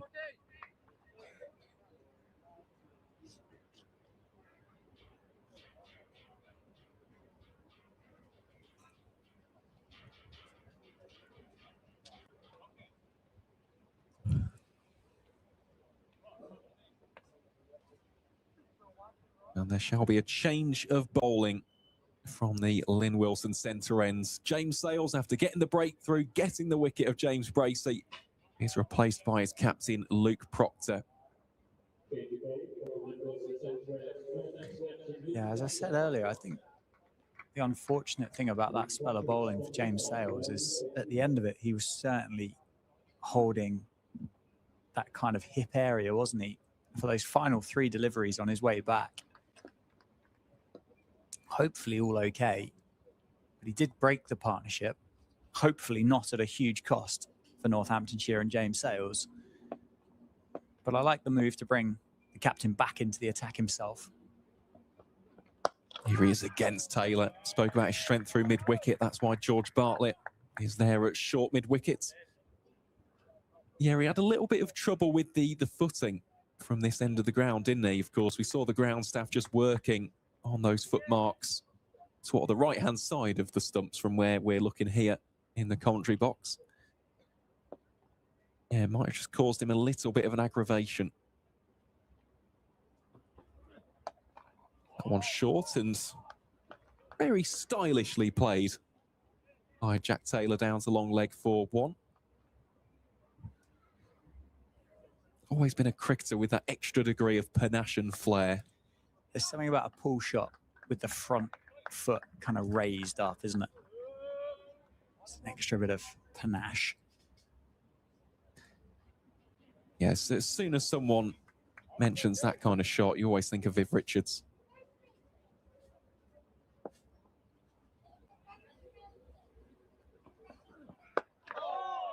One well defended by Van Buren.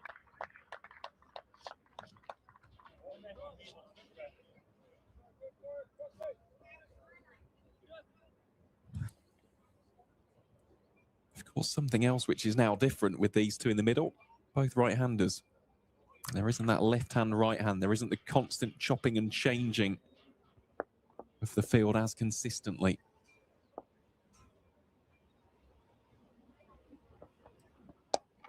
That'll certainly help, won't it? Help the bowlers, but help Luke Proctor as captain. Help those fielders that run the risk of just drifting off for a moment as the batters rotate strike and potentially not quite in the right position.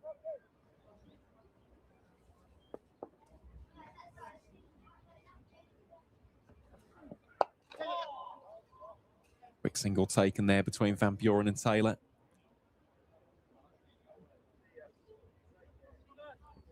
Taylor is someone as well who likes an early boundary.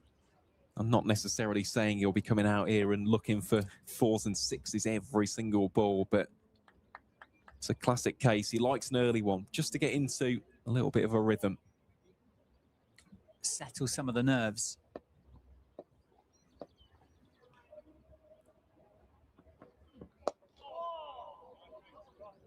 That one just drifts behind square for a single. End of the over. 61 have gone here in Gloucestershire's first.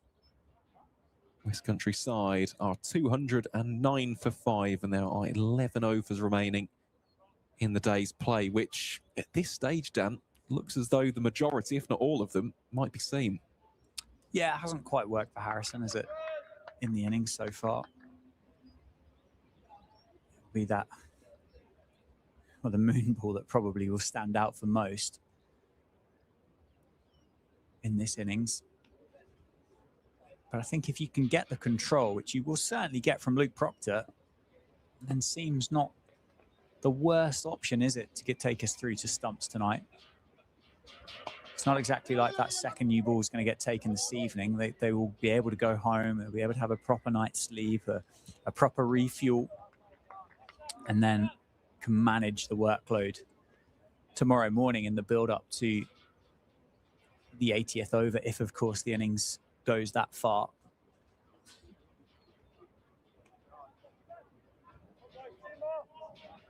But it would probably be, if you were really thinking about bowling dry and putting the pressure up, you'd want a partnership here of Proctor and Weatherall, wouldn't you? I think based on what we've seen today. So that's pulled away. It's just cannoned off the thigh pad of Van Buren. Yeah, that's definitely a leg bite. 100%. Right on cue, signalled by the standing umpire.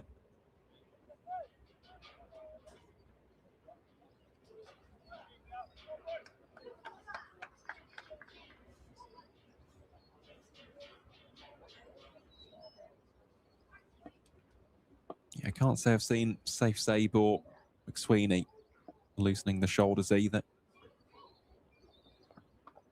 That one short and just paddled around the corner. That's going for 4. And that'll help build a little bit of confidence here for Jack Taylor early doors in the innings. Yeah, there's the early boundary that you said he'd like. It was a bit of a freebie, really, wasn't it? Just helped it on its way. Didn't have to do a great deal to it other than just leave a bit of bat there. The interesting kind of proposition about a Zabe or a McSweeney for maybe 2 or 3 overs is why not? Why not keep it in mind? Why not have it up your sleeve to... I mean, they're definitely better than part-time, aren't they, the pair of them? So I think Rafi Weatherall's starting to get loose. Down the leg side, and it's gone through the gloves of Vasconcelos. It's going to run down to the boundary, and it'll be giving us 4 byes.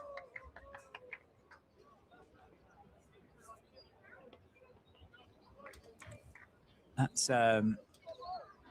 just the movement there of a long day in the field for a wicketkeeper, I think.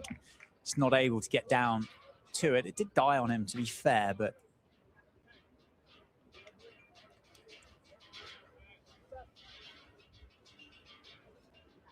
it is a very difficult job, though, isn't it? I mean, you'll know that far better than I ever would.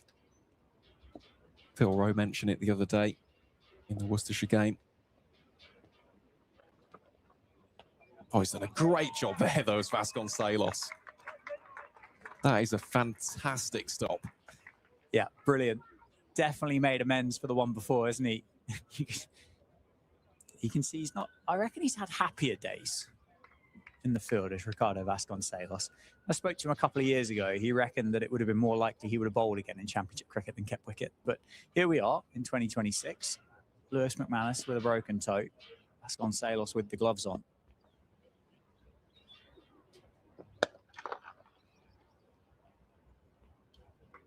That shall be a dot ball to round out the over. So 10 remain in the day's play. Gloucestershire 219 for 5 after 62. Yeah, it's one of those where I imagine he'll be very relieved when McManus is back and he's there in slip and, yeah, just occupying the usual role in the side. But he has made a couple of really good stops. Full credit to him, because it is a difficult challenge, especially against the red ball. And, well, Dan, you thought this would be the change? Indeed it will be. Rafi Weatherall prepared to bowl here. Have a go and explain to me why Luke Proctor bowled one over. Perhaps he wants to bowl from the David Gable end. Yeah. Fair comment. Guthrie's only 2 overs into that spell, though.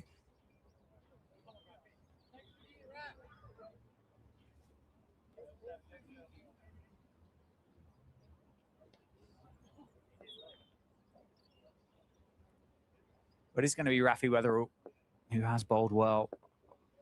Got the one big wicket, wasn't it? 9 overs, 3 maidens, 1 for 24. Good take. It's going to be a no ball. Oh, it's going to be wide, in fact. Excellent take. He got the big wicket, didn't he? Trapped Cameron Bancroft, LBW for 19. The big scalp at the top of the order for Gloucestershire early on in the spell.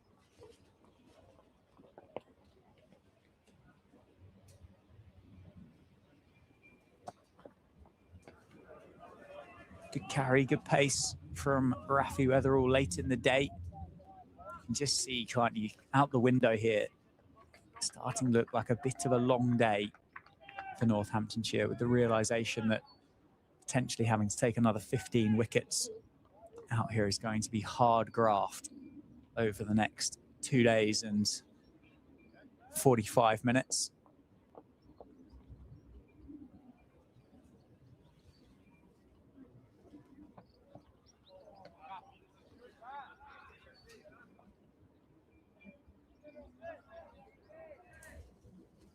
Quite as lively as what they were at the start of the innings as well. 62.5 overs into this now for Gloucestershire, 220 for 5.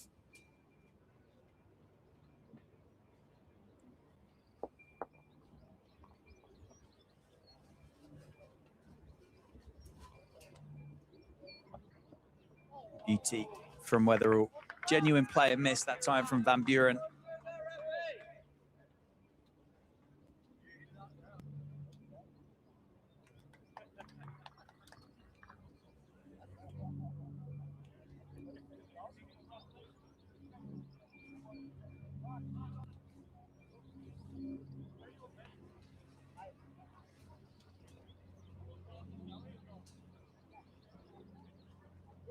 Just like changing the field as well, just strengthening the offside. As Bartlett comes into gully and McSweeney drops out to deep point. Scrimshaw finds himself at extra cover, so there's a big gap at mid-wicket now. Wetherell goes for a Yorker. I see many of those bowled in Championship cricket. I like a Yorker, underrated. Oh, 100%.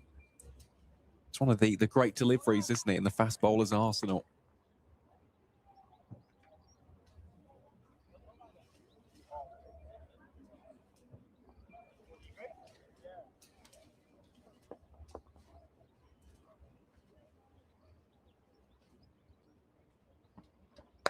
Pulled away, muscle, straight out to safe save though for 1.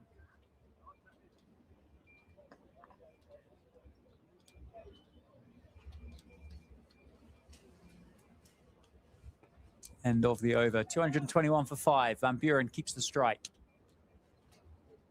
It's on 68. Really grown well into this innings.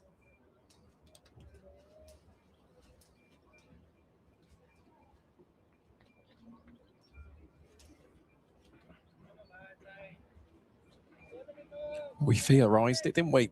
It will be Luke Proctor from the David Capel end, so this just provides something different, especially against Jack Taylor. Yeah, well, they're the two that have really been able to kind of slow things down, haven't they, as Proctor starts the spell from the David Capel end. He's bowled 11 overs, 4 maidens, 1 for 16. Wetherell 10 overs, 3 maidens, 1 for 26. So you got 1.45 as a run rate, or economy rate, 2.6. Harry Conway's going at 3s, Guthrie at 4s. Sales, who I don't believe is on the field at the moment, 5.3. And Harrison, who hasn't really had any assistance from the surface, going at 3.8, having conceded 34 from the 9 overs. So if they want to build a bit of pressure, it's probably the best combination that Luke Proctor and Northamptonshire have got available to them today. And I like this as a move, just to really try and keep Gloucestershire honest at the end. Make these, what is it, 9 overs to go? Yeah, just inside 9 overs, 8.5 overs, just to make them as complicated and as challenging as possible for them.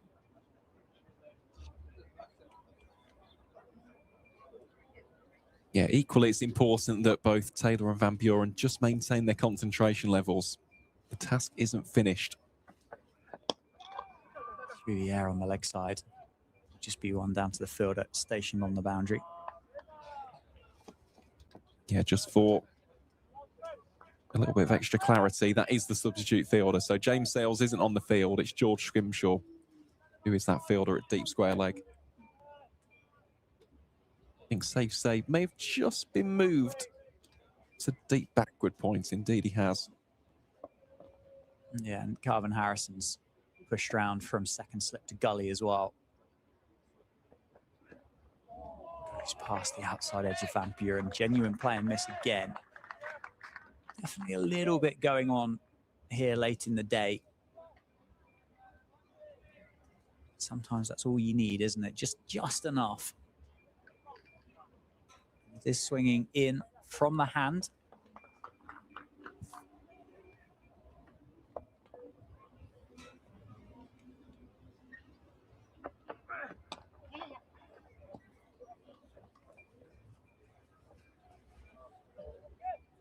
$23 for 5.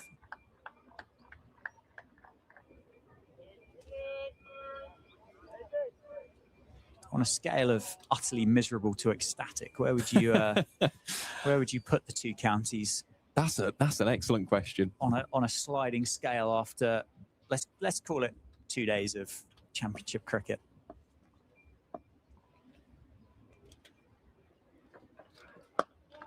Well, I wouldn't say either will be absolutely ecstatic.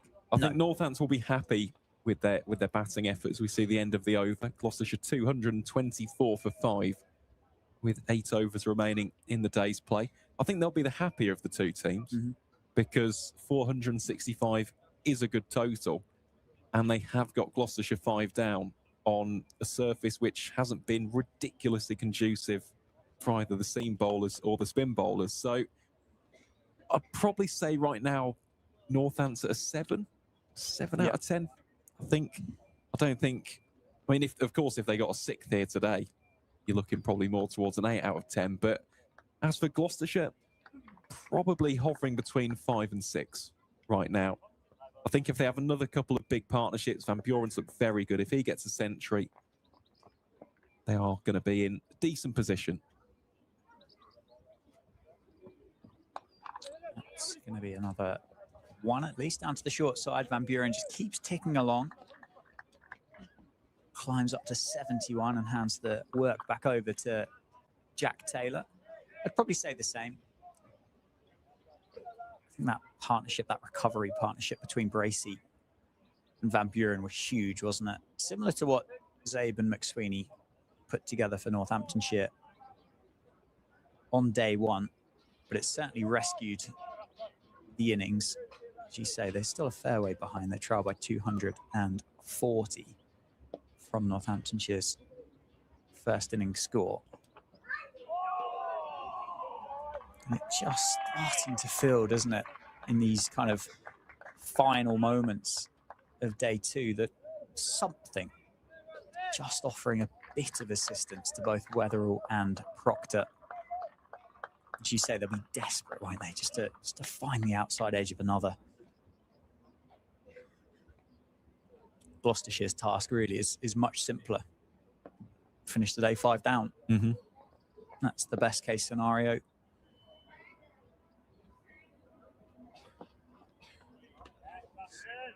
Offering to shape away, but starting well too wide.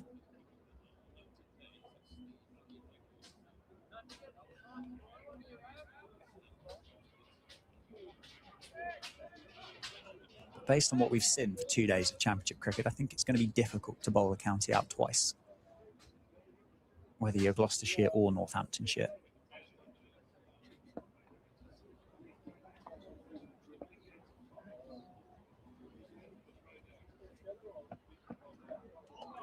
Bit of a shorter ball from Weatherall.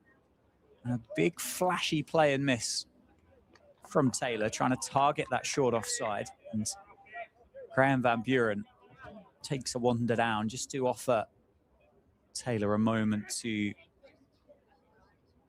regather his thoughts and reset.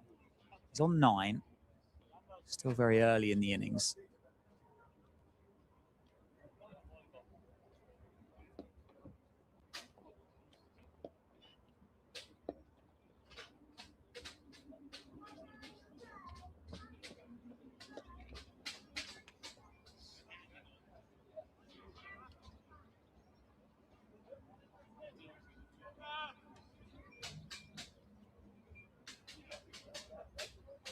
One of those games, isn't it, Dan, where I suppose you could argue for both teams, really. You'd hope for a little bit of wear and tear, wouldn't you? Heading into day 3 and beyond. More so for Northamptonshire, of course, because they'll be bowling last on it. And they have got the leg spin of Harrison. But of course, if Gloucestershire could get into a position where they've got Northamptonshire under the pump a little bit, and there wouldn't be a massive run chase on the cards, then that can play into their favour. But we'll have to wait and see. Again, it's all speculation, isn't it? What we do know, there are 7 overs remaining here on the second day. Gloucestershire 225 for 5, still trail by 240. Yep, and it is going to be Luke Proctor to continue from the David Capel end. George Scrimshaw makes his way off the field. George Bartlett returns. Still think James Sales is off the field at the moment. I think. I can't spot him out there, can you? That's Gus. Is it Gus Miller there? The substitute fielder just running down towards deep backward square.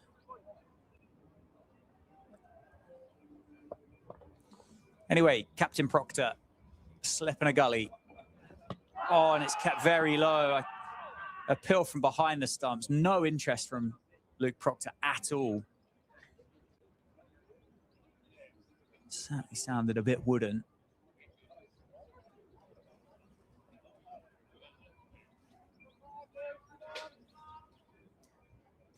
dare I say, all of a sudden it doesn't look so comfortable, does it? It's just started to change a little bit, hasn't it? Luke Proctor in particular. He's been a bit of a menace, really. Barely conceded a run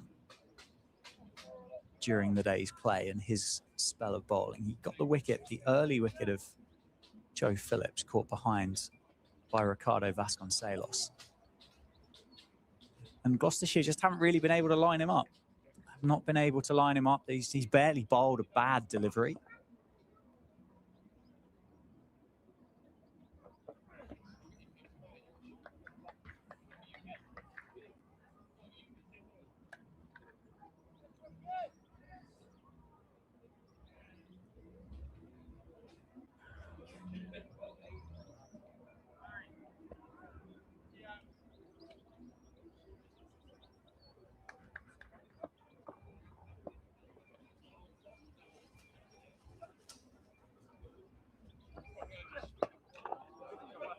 And it certainly feels if there is going to be another wicket to fall, it's going to come from the bowling of Luke Proctor. Certainly looks the most likely. I think I would still throw the ball to either McSweeney or Zabe for a couple at the end, just to have a look, just to see what may or may not be out there. A little bit of a lapse in concentration, probably more than anything else, I think, from any of the batters. Maybe both. Over each, a couple of overs each. Yeah, just something different, isn't it? Also a change of pace, quite literally. Or figuratively. Yep.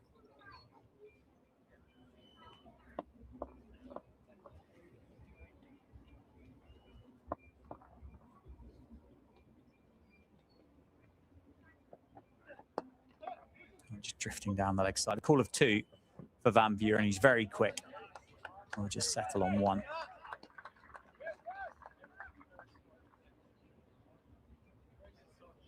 End of another over. So, Gloucestershire 226 for 5. 6 overs remain in the day's play.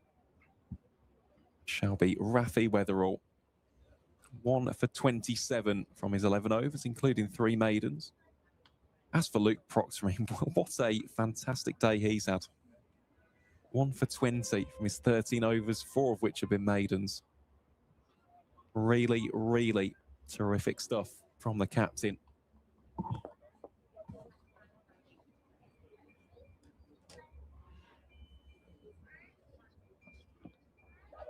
On the leg side, could take either wicket keeper. Yeah, I suppose in hindsight, to wait till gone 6 o'clock to get the combination of himself and Rafi Weatherall together, could that feel like a missed opportunity to have had a look at that pair earlier on in the day?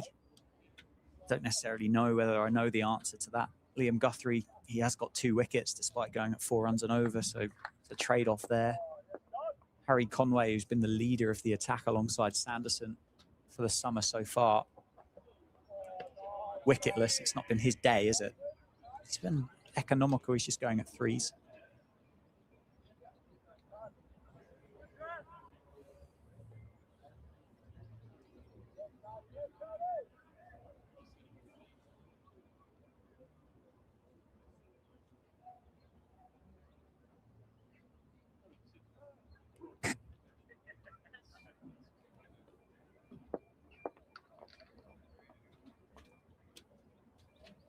Two slips and a gully then for Weatherall.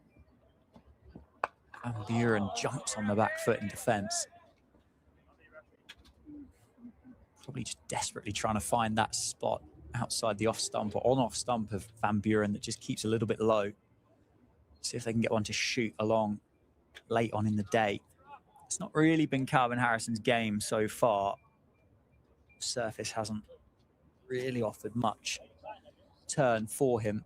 It's not really deteriorated much either, has it? Which no, may well do as the day goes on and he comes into the game on day 4.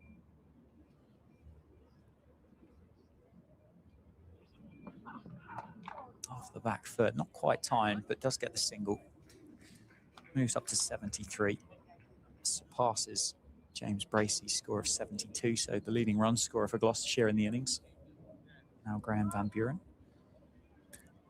One thing that I would say is we are getting towards the latter stages, the closing of today's play. Van Buren does deserve to survive these final 5 overs. I think he has been remarkably good today. Ever so patient. He weathered that early storm. He batted excellently alongside James Bracey, and all day long, he's just looked in complete control. With both his own batting, the running between the wickets as well. Yeah, I'd echo those thoughts. He's done a very, very good job for his county as they come through and complete another single. Taylor moves to double figures. It wasn't, well, I suppose it was in the context of the game, and it probably was a bit of a crisis when he and Bracey got together 4 down for not too many. They nullified a pretty buoyant Northamptonshire at the time. Put together a partnership worth, what was it, 160 in the end?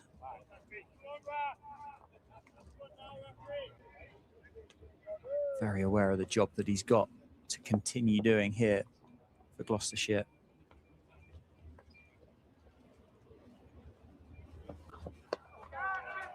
Well fielded.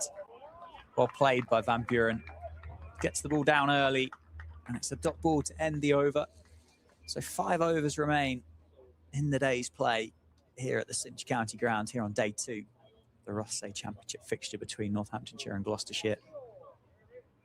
Let's have a quick look around the counties and see what else is going on. In Division 2, up at Blackpool, Kent now lead Lancashire by 377. They are 286 for 7 in their second innings. Harry Finch made 83. Chris Benjamin's currently 84, not out. A couple of wickets for Sir James Anderson, a couple for George Balderson, but Lancashire in a spot of bother against Kent as Safe comes into the attack to replace the captain from the David Capel end. Worcestershire still going.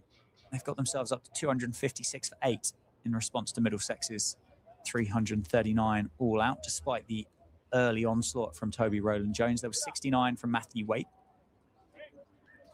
There's Swanepoel, scored 34, so some late order runs there. They're still a fair way behind, but looks a lot better than what it was.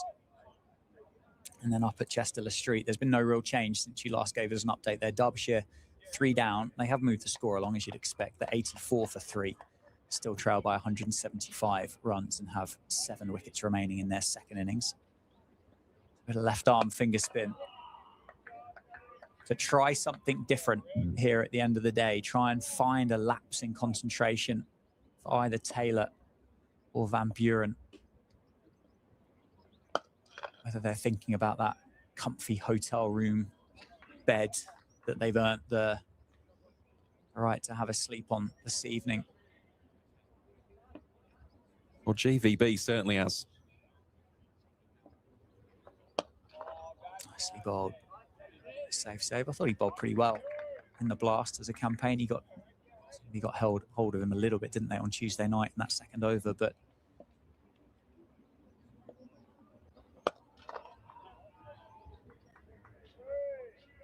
it'll be a quick over, which will be good, I think, for Northamptonshire, just to try and get off the field earlier this evening. That one takes all the pace out of it. Changes the pace, flights it up above the eye line of Taylor. 5 dot balls to start here for Safe. And does complete the maiden with a dot ball off the 6th. The other games going on in Division 1. Glamorgan trail by 352 against Sussex. They're 14 for no loss. Down at Hove, Warwickshire, first innings still going, 210 for 7. They still trail by 259 against Yorkshire at Scarborough. Leicestershire have been asked to follow on at Grace Road against Essex. So they're 6 for no loss. They still trail by 208. And Somerset at the top of the table at Division 1. They lead Nottinghamshire by 163. They're 46 for no loss in their second innings, having bowled Nottinghamshire out for 193 as Luke Proctor changes ends once again. He does, yeah. It's almost been musical chairs, hasn't it? for the captain today.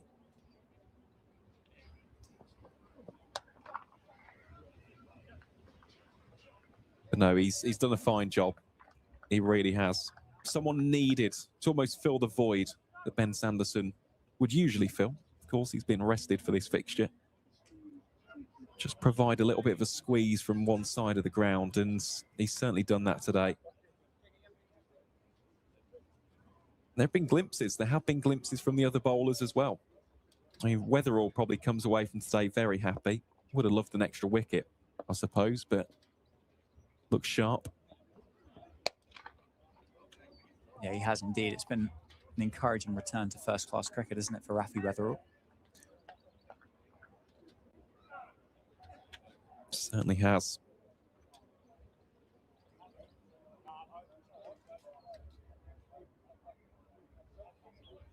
As for these two, it's all about discipline now.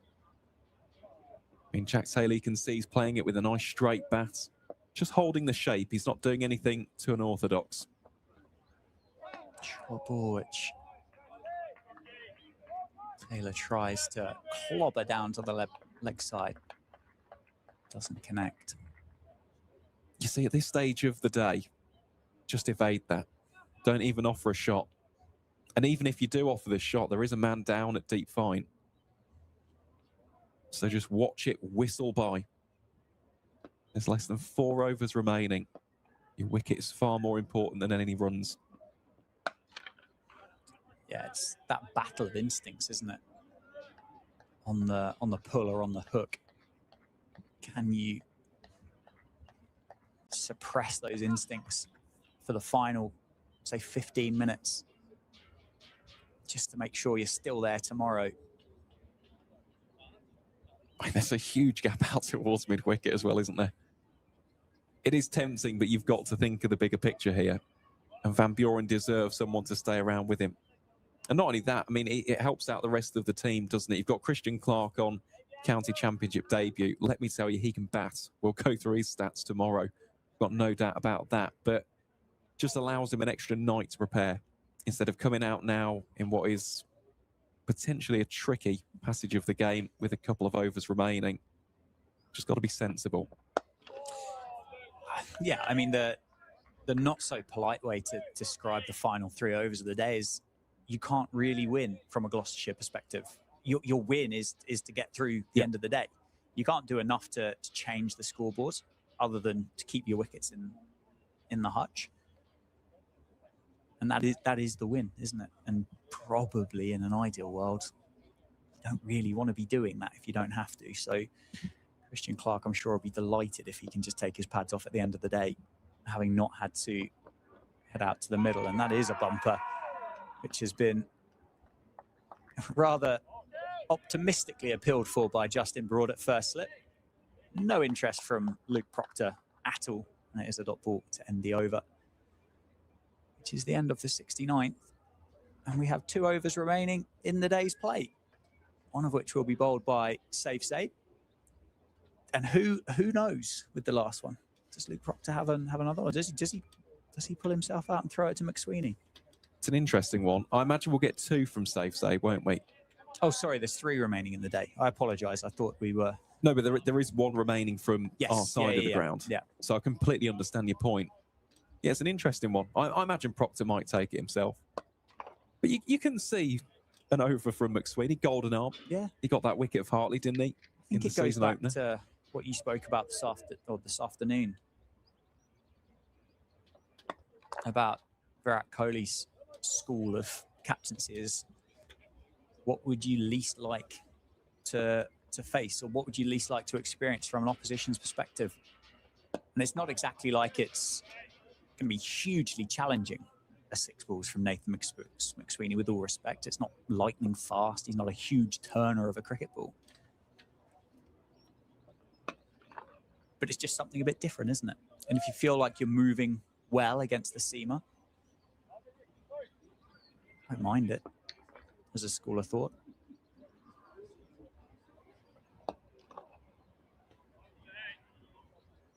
And it probably, if it isn't successful as an idea, it doesn't really affect the game. No.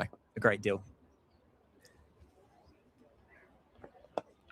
It's almost a free token, isn't it? As Say bowls another over. And it's another maiden. So 2 overs remain in the day's play. I think it will be... Is it Luke Proctor? Is it Rafi Weatherall?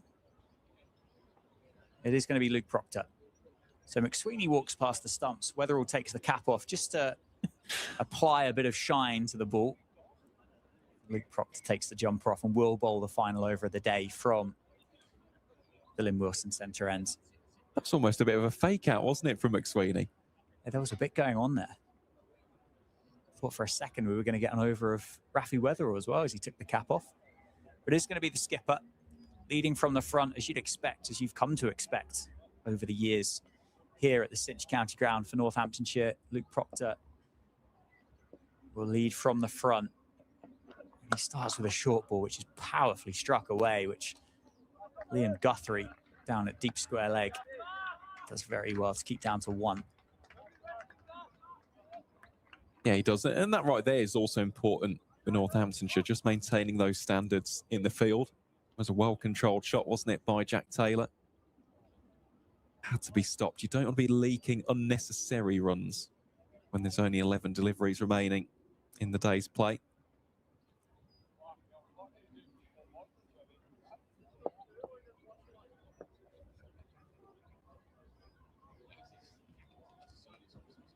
So Van Buren, man on strike. 2 slips for Luke Proctor. Starts very wide.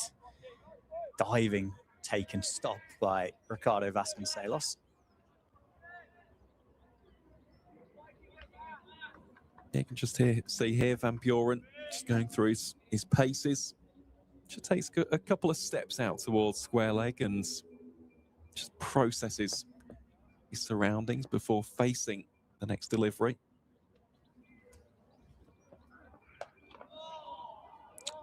Well, play takes the single. It's been a productive area, hasn't it? Whilst it's been protected well by Northamptonshire, it has been an area that's allowed Gloucestershire to rotate the strike. Of course, the interesting thing tomorrow, will Van Buren be able to play that against the new ball? That's the other thing. Because you can afford, I mean, especially if there's still plenty of runs on the board, you can afford to plug that gap with both backward point and, of course, a gully. So, no, things too to think about. Yeah, and at this stage of the game, it would be an absolute bonus for Northamptonshire if they were to prize one of these 2 out. Whichever one it would be a bit of a lottery win, wouldn't it, at the end of the day? What's been a hard, probably 50 overs, I'd say, for Northamptonshire after that initial 15 to 20 over burst with the new ball. They've toiled away well, as have Gloucestershire. They've worked incredibly hard with the bat. That partnership between Bracey and Van Buren was absolutely crucial at the stage of the game. 4 down for 50 odd. And the 2 really experienced cricketers for Gloucestershire came together and really rescued that innings on what was a pretty important and finely balanced moment of the game. 160-run partnership between the pair of them.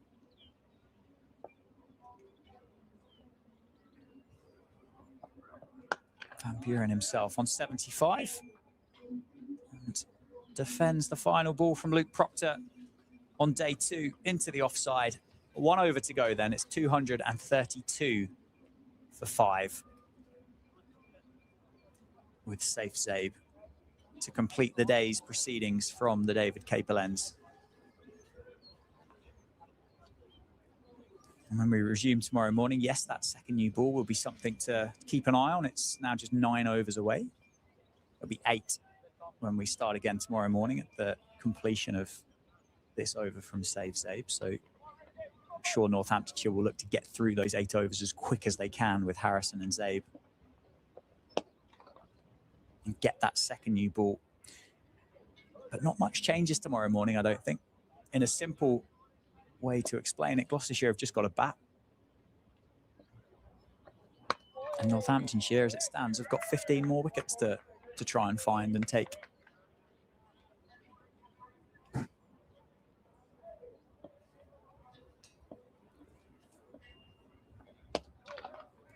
little bit shorter. Half stopped by, I think, Rafi Weatherall at mid-wicket. Will spoil the figures somewhat of Safe Save as he concedes one through the leg side. 3 deliveries to go with Van Buren back on strike. With a tempter from Safe Save, just floating it right above the eye line of Van Buren. 2 to go.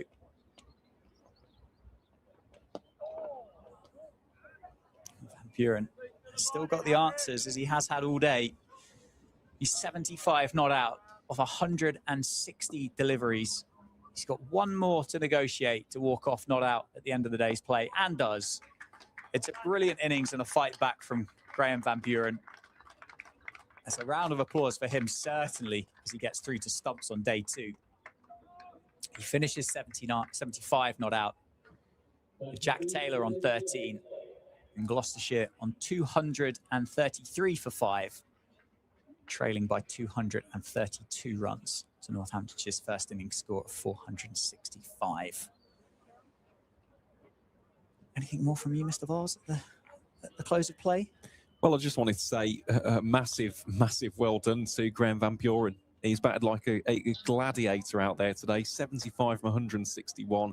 And let's not forget, from his first 50 of those runs, just 2 came via the boundary. So only 8 of those 50, he really scrapped away. I thought he ran really well with James Bracey. And look, he's given his side a chance here to at least get close to that first innings total that Northamptonshire put on. So, no, he deserves all the credit in the world. I'm glad that he's seen it through to the end of the day's play. And look, tomorrow morning it is a brand new day. Things can happen. Northamptonshire will have the benefit of that second new ball. If it just deviates a little bit more compared to what we saw today, things can change, and they can change very, very quickly. But again, an enjoyable day of first-class cricket. We hope that you've enjoyed all of the coverage over the course of not only yesterday, but today as well. And we do hope to have your company here tomorrow for what promises to be a thrilling day 3 here on Steelbacks TV. But for myself and Dan Jadzovic, we shall sign off from commentary for the time being. A massive thank you as well to our production team for all of their hard work today. And we shall see you bright and early, well, if 11 o'clock is bright and early for you, tomorrow morning at 11 a.m. as Northamptonshire and Gloucestershire continue their battle right here at the Cinch County Ground.